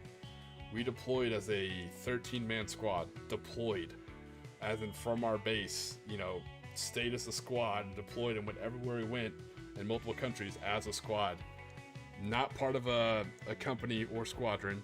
You know, we didn't have an S1 or a leadership or an S4 or anything like that. No officers, just 1 E6, 3 E5s, and some lower enlisted. Deployed as a squad. It was... I understood the idea behind it. It did not go well. I don't know whose idea that was looking back on it. And it also made us suspicious everywhere we went, because we were like, wait, what do you mean you're here? Like, where's your unit? Like, no, we are our unit. Like, oh, what are you really? Like, no, we're just this. And everywhere it went, it just looked more suspicious.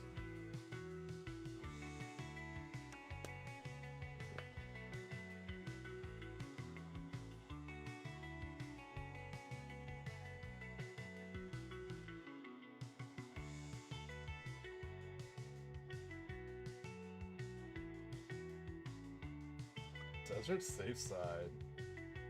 Safe side. Now that's a word I have not heard in a long time. Last minute we got kicked to Bagram. We did a lot of operations out of Bagram. Different task force, different missions. Then unfortunately there was a lot of casualties happened there. And the Air Force was my casualties on the ground. So then we got sent to different bases to try and run similar operations out of different bases. I'll never forget when our deployment was, the second time our deployment was supposed to end, we got extended again, and we got sent to Kuwait. So to us, it was a vacation. We're at the end of our deployment. You know, we should have been home months ago. Like, all right, well, your last base is a soft one. It's Kuwait. We're like, fucking deal. That's awesome. And I'll never forget. So you have to, the time period of this is around 2014, maybe 2015. I'll never forget, because when you step inside the PX where they're selling TVs, I know that's how nice this place is. Every TV is either showing Fury or Teenage Mutant Ninja Turtle, the one with Megan Fox on it, right? And to us, the biggest thing, and you got to remember, we're a mostly male unit that's been deployed for like 8 months, right?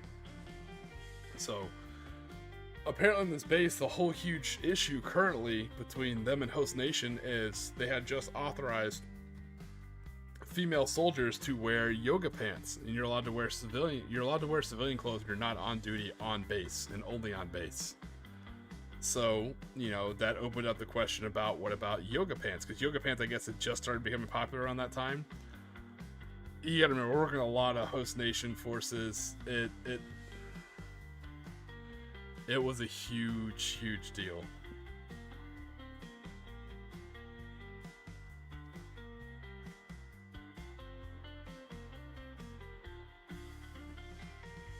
What's so fun is we came in to help shore up security and do some training like that, but then we all got grabbed to be because they found out we're from a stateside LE base. We're all LE certified, so we got stuck doing investigations into people violating the general orders and committing adultery.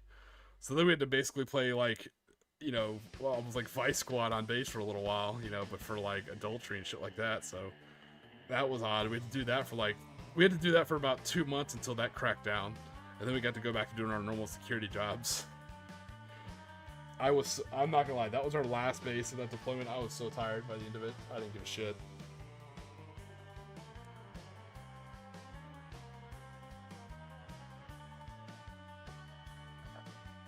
It was funny, they wanted us to do that because supposedly we had the LE background, but more importantly, we weren't from their same home units.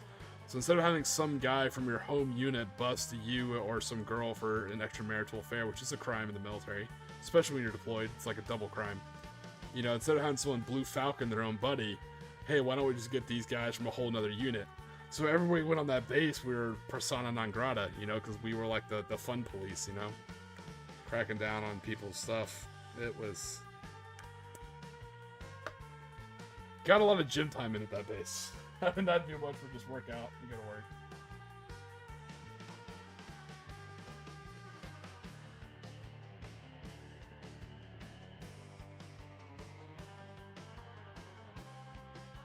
Yeah. Oh my god, dude. That is the line. That is the line. Because we were in and out of Tampistan too. Tampistan is slang term for the deed. The deed in Qatar. So we were in and out of Qatar all the time, and that was probably the worst base, because that was, again, it was very soft base, but they made it so difficult. I have no idea why they made it so hard. But then when you get to the actual hard bases that are like right in Hazard's Way, where you get rocketed and shot every day, the rules are super relaxed. It's the weirdest thing, man.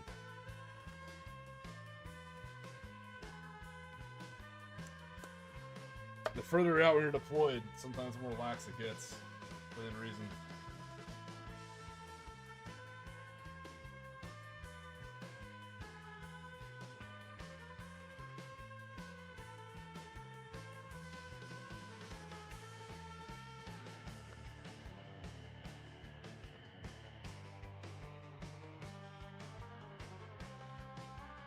And that's fine, you know, but it's weird when you're constantly moving bases to bases, you know, and so all the different moods change.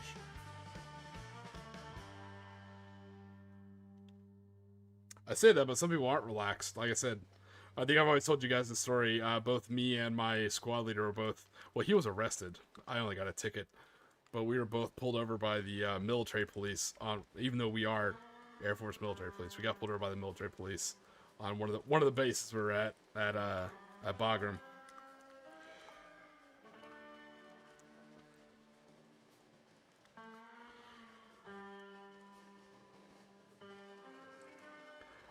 I'll never forget driving around a vehicle with emergency lights on, driving to I was personally driving to go do a POI inspection, a point of impact for a mortar round, so I can calculate the point of origin and call it in. So I'm en route, you know, lights flash and I'm jumping through stuff, you know, I can do what I want, right? And I get chased by this little MP guy. It's insane.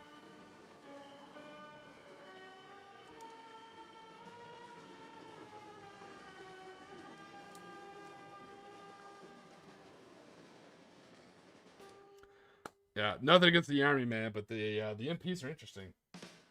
They have an interesting way of doing things. Well, I said I only ended up talking mine down to a speeding ticket because I got him to chase me onto a restricted area. So then me and all my guys showed up, and turns out he was in a restricted area without his restricted area badge, and he had no proof I was speeding. You know, versus my squad leader who legit got arrested. Oh, Jesus. Good times, man. I said, those who weren't in GWAD, it was some wild and crazy times. I hear stories about the early years, so I just can't imagine. I was there for the late years where there was just nobody left. There was everything was a ghost town.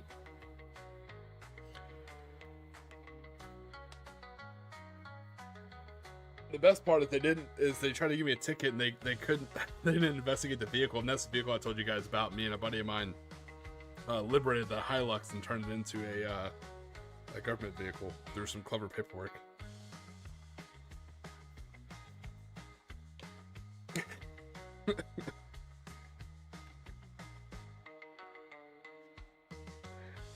As much as people dog it, I want to say surprisingly, one of the movies that I think really ended up capturing it well, besides Generation Kill did a good job, I think. Again, I wasn't even in that area, right? But just the overall feel. But go back and watch Three Kings. Three Kings surprisingly got a lot of things right. The feel and the humor and the kind of style of that. Three Kings is a good movie. If you've never seen it, I highly recommend it.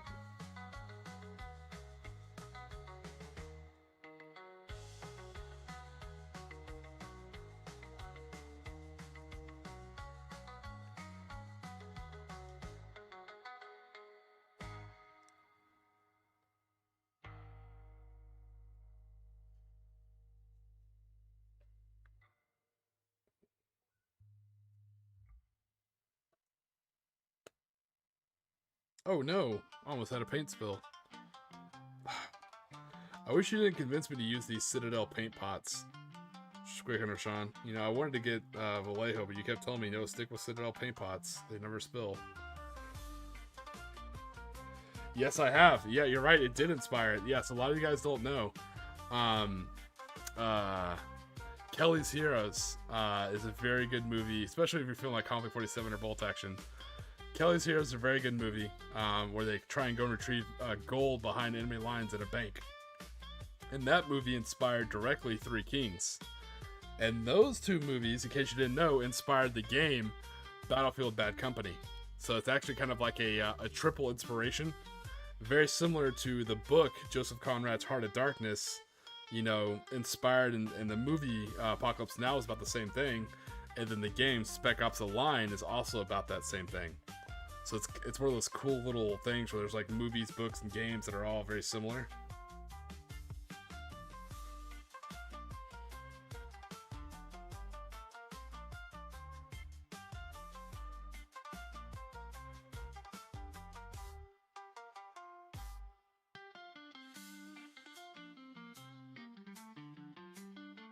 Yep, Bad Company, yep. Yeah, so that's a fun little thing. Watch Kelly's Heroes, watch Three Kings, and then either watch or play some old school Bad Company, you know?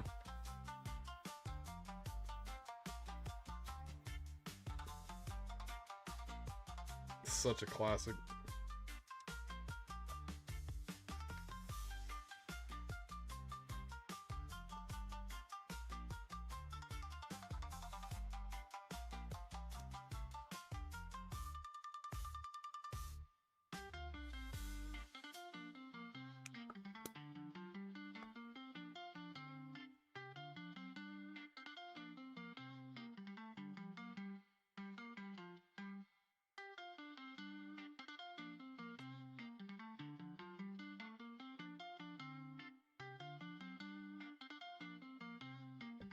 Yeah, I'm not gonna lie. Certain lots, I'm in a sunk cost fallacy.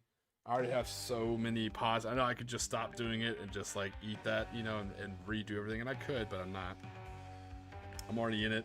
So many of my models already have GW Citadel paint. I've already taken pictures and written down what's what, you know. So if I want to paint another unit in that army or something like that, instead of trying to find another color that matches, it comes down to, well, it's me just giving excuses, to be fair. But it comes down to just laziness and sunk cost fallacy. I think I'll just keep getting Citadel paints. Now, that being said, I am going to start using AK paint markers. I have become a fan of paint markers.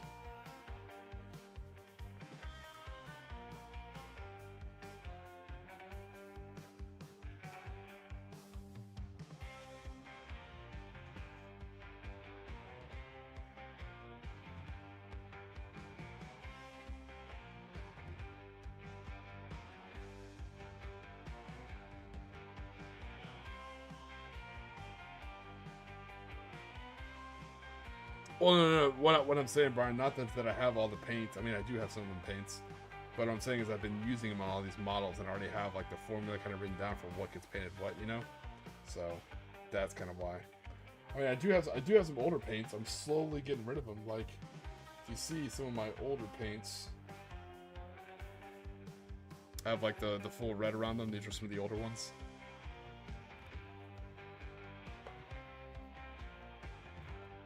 Oh yeah, I am all about the paint markers. Absolutely. After I like, they're really good. So I have these are not AK, right? I got these as just a random brand, but they ended up being the exact color I wanted, so that's why I went with it. So this green right here, this like kind of noxious toxic green, this is so good for my orc riding on my vehicles, like riding Wah and Zog off and shit like that. This ended up being absolutely perfect. So I was super excited about that. Yeah, paint markers, man, absolutely the way forward. And I've been using, you guys know, I've been using gunpla markers all the time. So I was really happy the paint industry finally moved to that.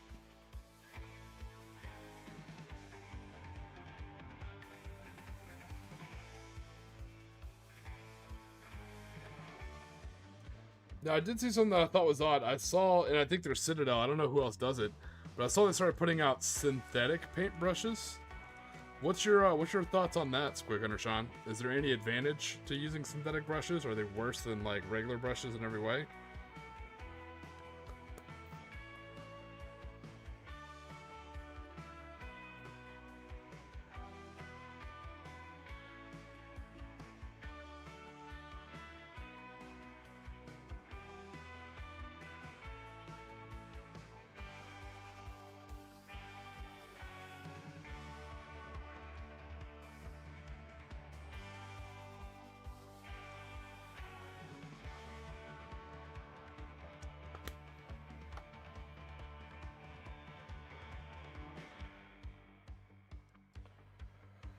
Ginny, I'll see if I can find it for you. There's a whole video on this. I think a guy went on a crusade to try and find that. He ended up finding something. I think it was some French company. Some French company ended up having like the license to make like the last true shade of Goblin Green.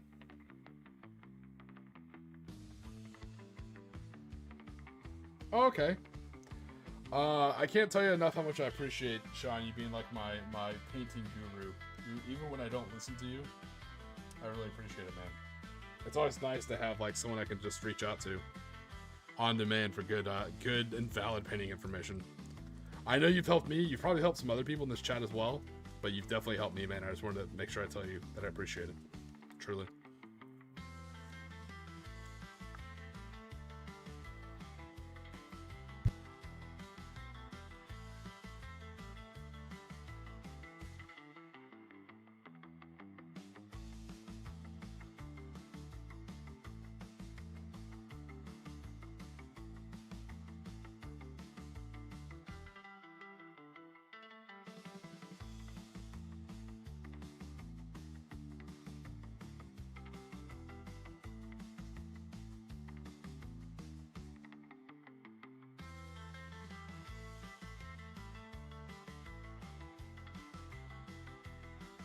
Sorry, sounds like a fire truck was driving by.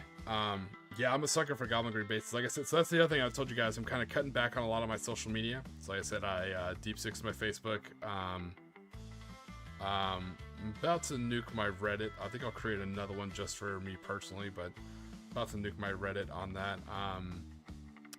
I took down my Twitter as well. Not that it has so much to do with current events, it's just overall, like every 6 months to every year, I kind of go through and take a look at my electronic footprint and try and pick up some stuff, you know? But the reason why I say that, I'm not trying to change the mood of this at the end, but I did finally, first off, I have my old account on Daka, which is super cool, so I can see all my old Imperial Guard models, which is really cool to see. But I did reach back out and make an account on Daka. So I will be posting a lot of my orc progress and stuff like that on Daka. That'll be on my second YouTube page, my Tiki 2 Atomic Boogaloo, you know, because I'm going for the whole Mad Max apocalyptic vibe. But as far as like pictures and battle reports, like typing them up, I'm gonna be trying using Daka more. I know some people don't use Daka. If there's any issues or drama, I don't know about it, so I'm gonna continue to use it.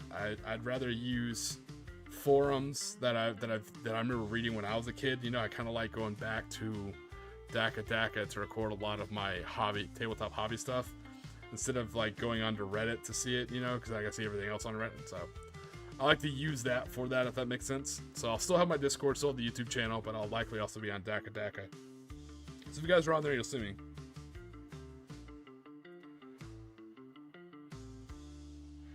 Criminals have to stick together. Yeah, we have to hang together or we'll have to hang separately. One of the two, right?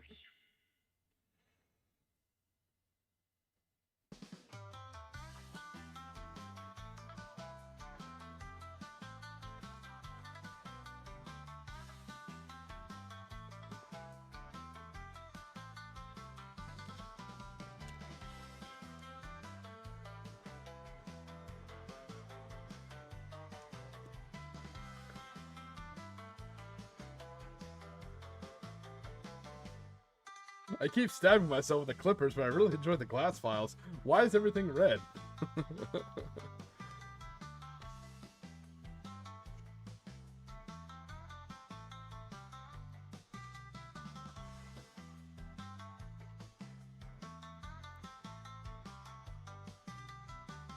Nice. Yeah, I think Wargaming Atlantic's coming out with like a modern. They may have already have like a Modern Warfare box too. So if you play Zona Alpha, that'd also be a good box for that too. I was late to start the stream, so I'm going to go a little bit over if you guys are cool with that. Make sure we kind of get a good 4 hours in. You know, a little extra Tiki time since I was a little delayed starting.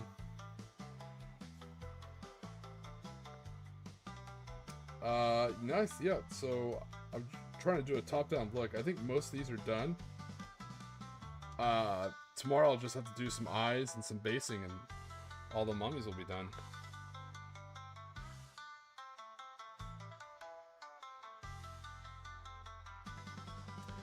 I know, so 750 is a great spot if you want to see some vehicles and stuff like that, but certain lots, 500 points, no vehicles, tougher than 7-up armor. You follow those two rules and you're going to have a lot of fun with some small games.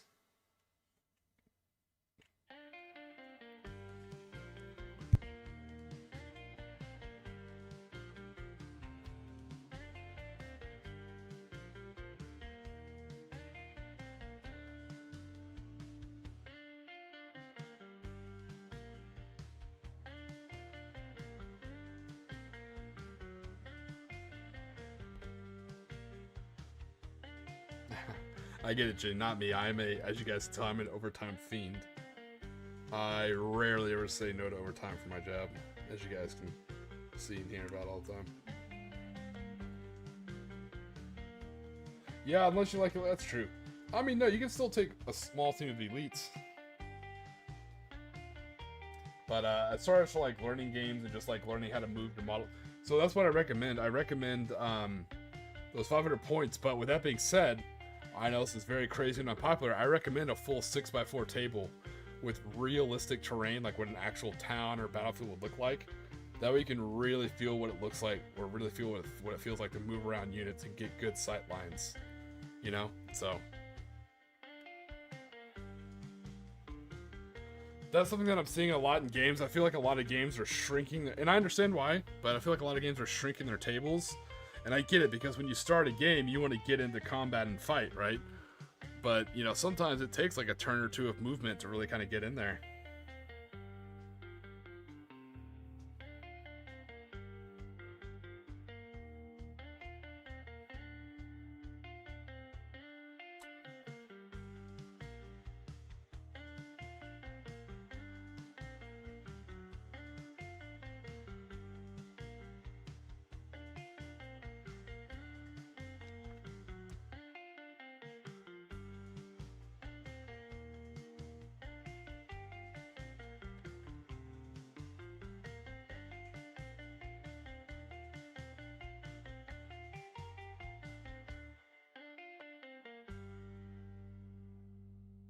I'm just doing a little bit more bone work on some of these mummies. Tomorrow all we gotta do is just the eyes. We already got the paint for that. We got this nice, beautiful purple paint for it. We'll give them some purple eyes, and then we'll start basing them. And let's see if I can. Where's my basing material? Ah. Oh no, it's not what we're basing in. Oh, it might be what we're basing in. Let me see.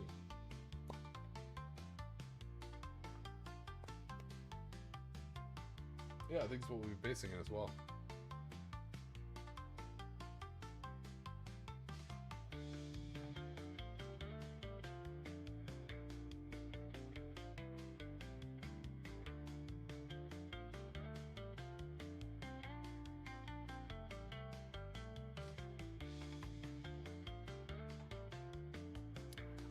Yeah, Brian, I'm not seeing the link in the chat, so if it's not letting you drop the link, shoot it to me in a DM and I'll put it in the channel. Because, yeah, I was hoping you posted it earlier, but I didn't see it. But it may not let you post a link in the stream, because it's my stream, maybe? I don't know. But if you shoot me at the DM, I'll happily put it in the stream for everybody else. And that goes for you too, Tom and Mike, when for y'all's channel as well. Feel free to shoot that to me in a DM and I'll drop it in the chat as well.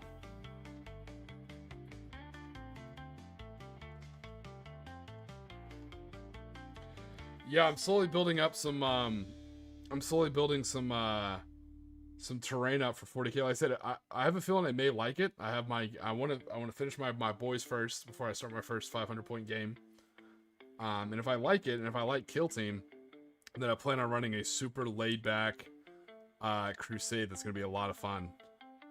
And I'll build up some terrain for that, so I think it'll be kind of cool. And it's going to be 40, and because the whole thing is, I feel like I talk shit about 40k. I never played 5th edition, so it's not fair. But from what I read from the book, I feel like like I would say, the bones are there. You know, there's good bones. You with the right people, you can do some good stuff. And that's what I'm excited to try and do. You know, running Crusade games, running real missions, you know, not just like, hey, stand in the circle, who can stand in the circle more and not get killed like we're playing lawn darts, you know. No, it's going to have like real, legit, dynamic missions. And of course, with Crusade, people are bringing in their own agendas too. So if you're losing on the mission, just go for your agenda. Who cares? Get those points, you know. So, and points matter, so you can like get better war gear, you know.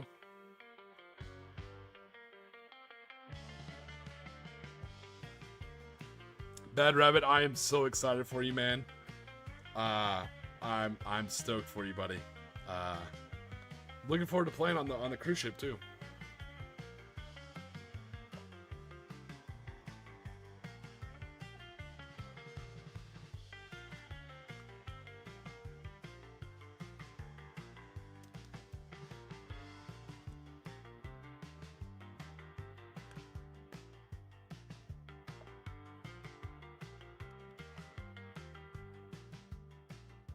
That sounds awesome, Sergeant Lot. I think you're gonna enjoy it.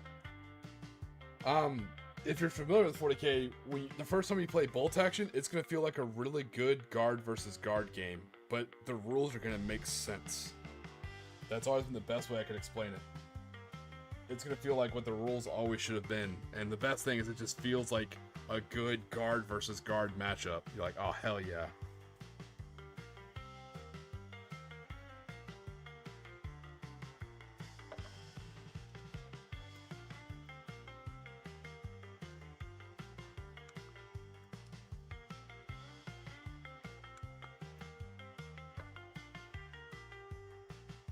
Oh, well then, I think you're gonna have a good time.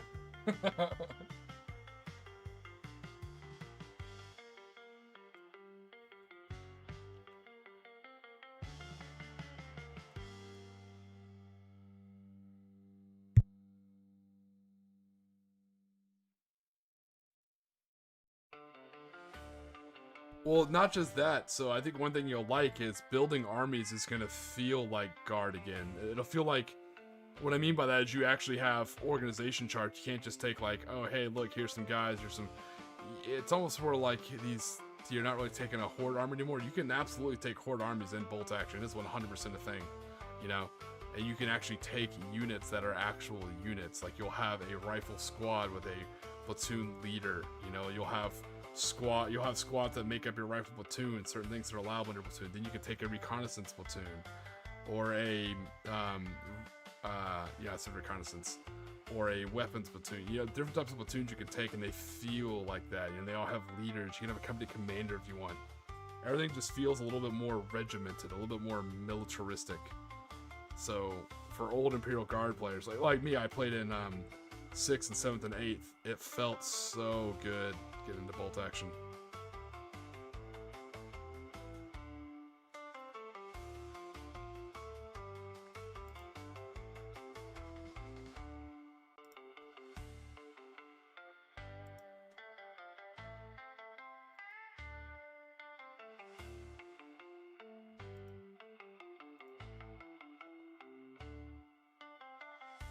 But that's seems like a long time ago. I think you're gonna enjoy bolt action. So I'm glad you kind of jumped in for the chat. Man, a lot of people, and it's 16, man. It's gonna almost be a record, I think. I think we've hit 20 once. I'm not sure. There's a lot of people, especially for this late in the chat. Good to see the usual names. Like I said, we had Ginny, Squigfist, Mike, Tom, Matt. I mean, we had all the usual names. We had Squig Hunter, Sean. Everybody jumped in. Edsgar jumped in for a little while. That was cool. We had Nathan the whole time. It was super cool getting to talk and chat with Nathan. You know, giving him shit about Spec Ops Align. Always do it. I love it. It's still funny to this day. A lot of good people in the chat. Had fun. We caught up. I finished another piece of terrain for my event coming up. Worked on some of my mummies, which are part of my vow, and my boys are sitting over here. But it's okay. Orc Timber is coming. You know, I'm debating about. I was debating about taking the month of October off, you know, to get ready for the stream. I mean, to get ready for the cruise, but I'm not going to, and instead, I think I'm going to. I'm probably not going to do. I may do October. I'm not sure. We'll see, because that's also all the new Konflikt 47 stuff. So kind of tough. We shall see. Give me a second here.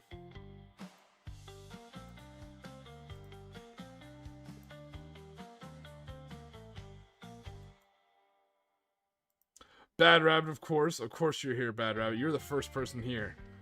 I'll never forget you. See, that's why I don't like listing names, because you're gonna like forget someone, and then someone's gonna take it. Someone's gonna be upset, or not upset, or just joking around, you know.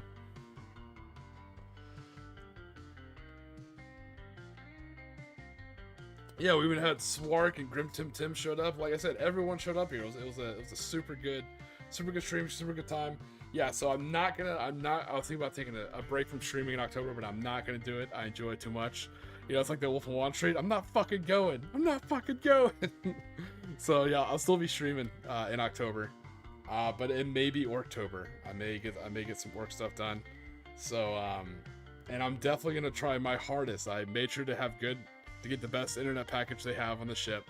I'm gonna try really hard to stream the Francois, yeah, I'm gonna try and stream the games from the cruise we're playing. So hopefully it'll turn off well. Hopefully I'll turn out well. If not, I'll just try and do like little short 1-minute things. I dropped a link. That's to Square Gunner Sean provided that. That's someone who has a Lord of the Rings gaming channel. So if you're kind of more into fantasy, I definitely get a chat to that. Take a look out at that. But we're gonna go ahead and kind of rein it in. That was a good stream. We got terrain done. We got mummies done. We told a funny story. Naked lady popping out of a trunk, running in a cornfield. Me and Elvis. Elvis was a good dude. I gotta reach back out and find out what that other story was. I cannot remember it off the top of my head. But overall, a good stream. I'm gonna bust my ass off and try and make sure I do stream tomorrow and try and be in on time. We'll see if work complies. I said work. The schedule now literally work ends, and then the stream starts. Like it goes right into it. So that's why. If I sound a little tired, that's why. But I love the stream. I do. You guys are awesome. Truly energizing too. But for those of you guys who are headed off to sleep like I am, I hope you get the sleep you deserve. I hope it's awesome. I hope a chihuahua doesn't wake up in the middle of the night and bark and wake you up, especially if you don't own a chihuahua, because that could get a little weird.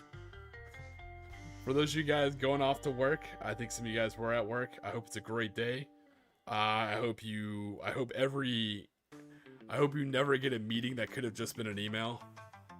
And as always, I hope you guys stay safe, stay hydrated, and don't forget to relax today. You're on Tiki time.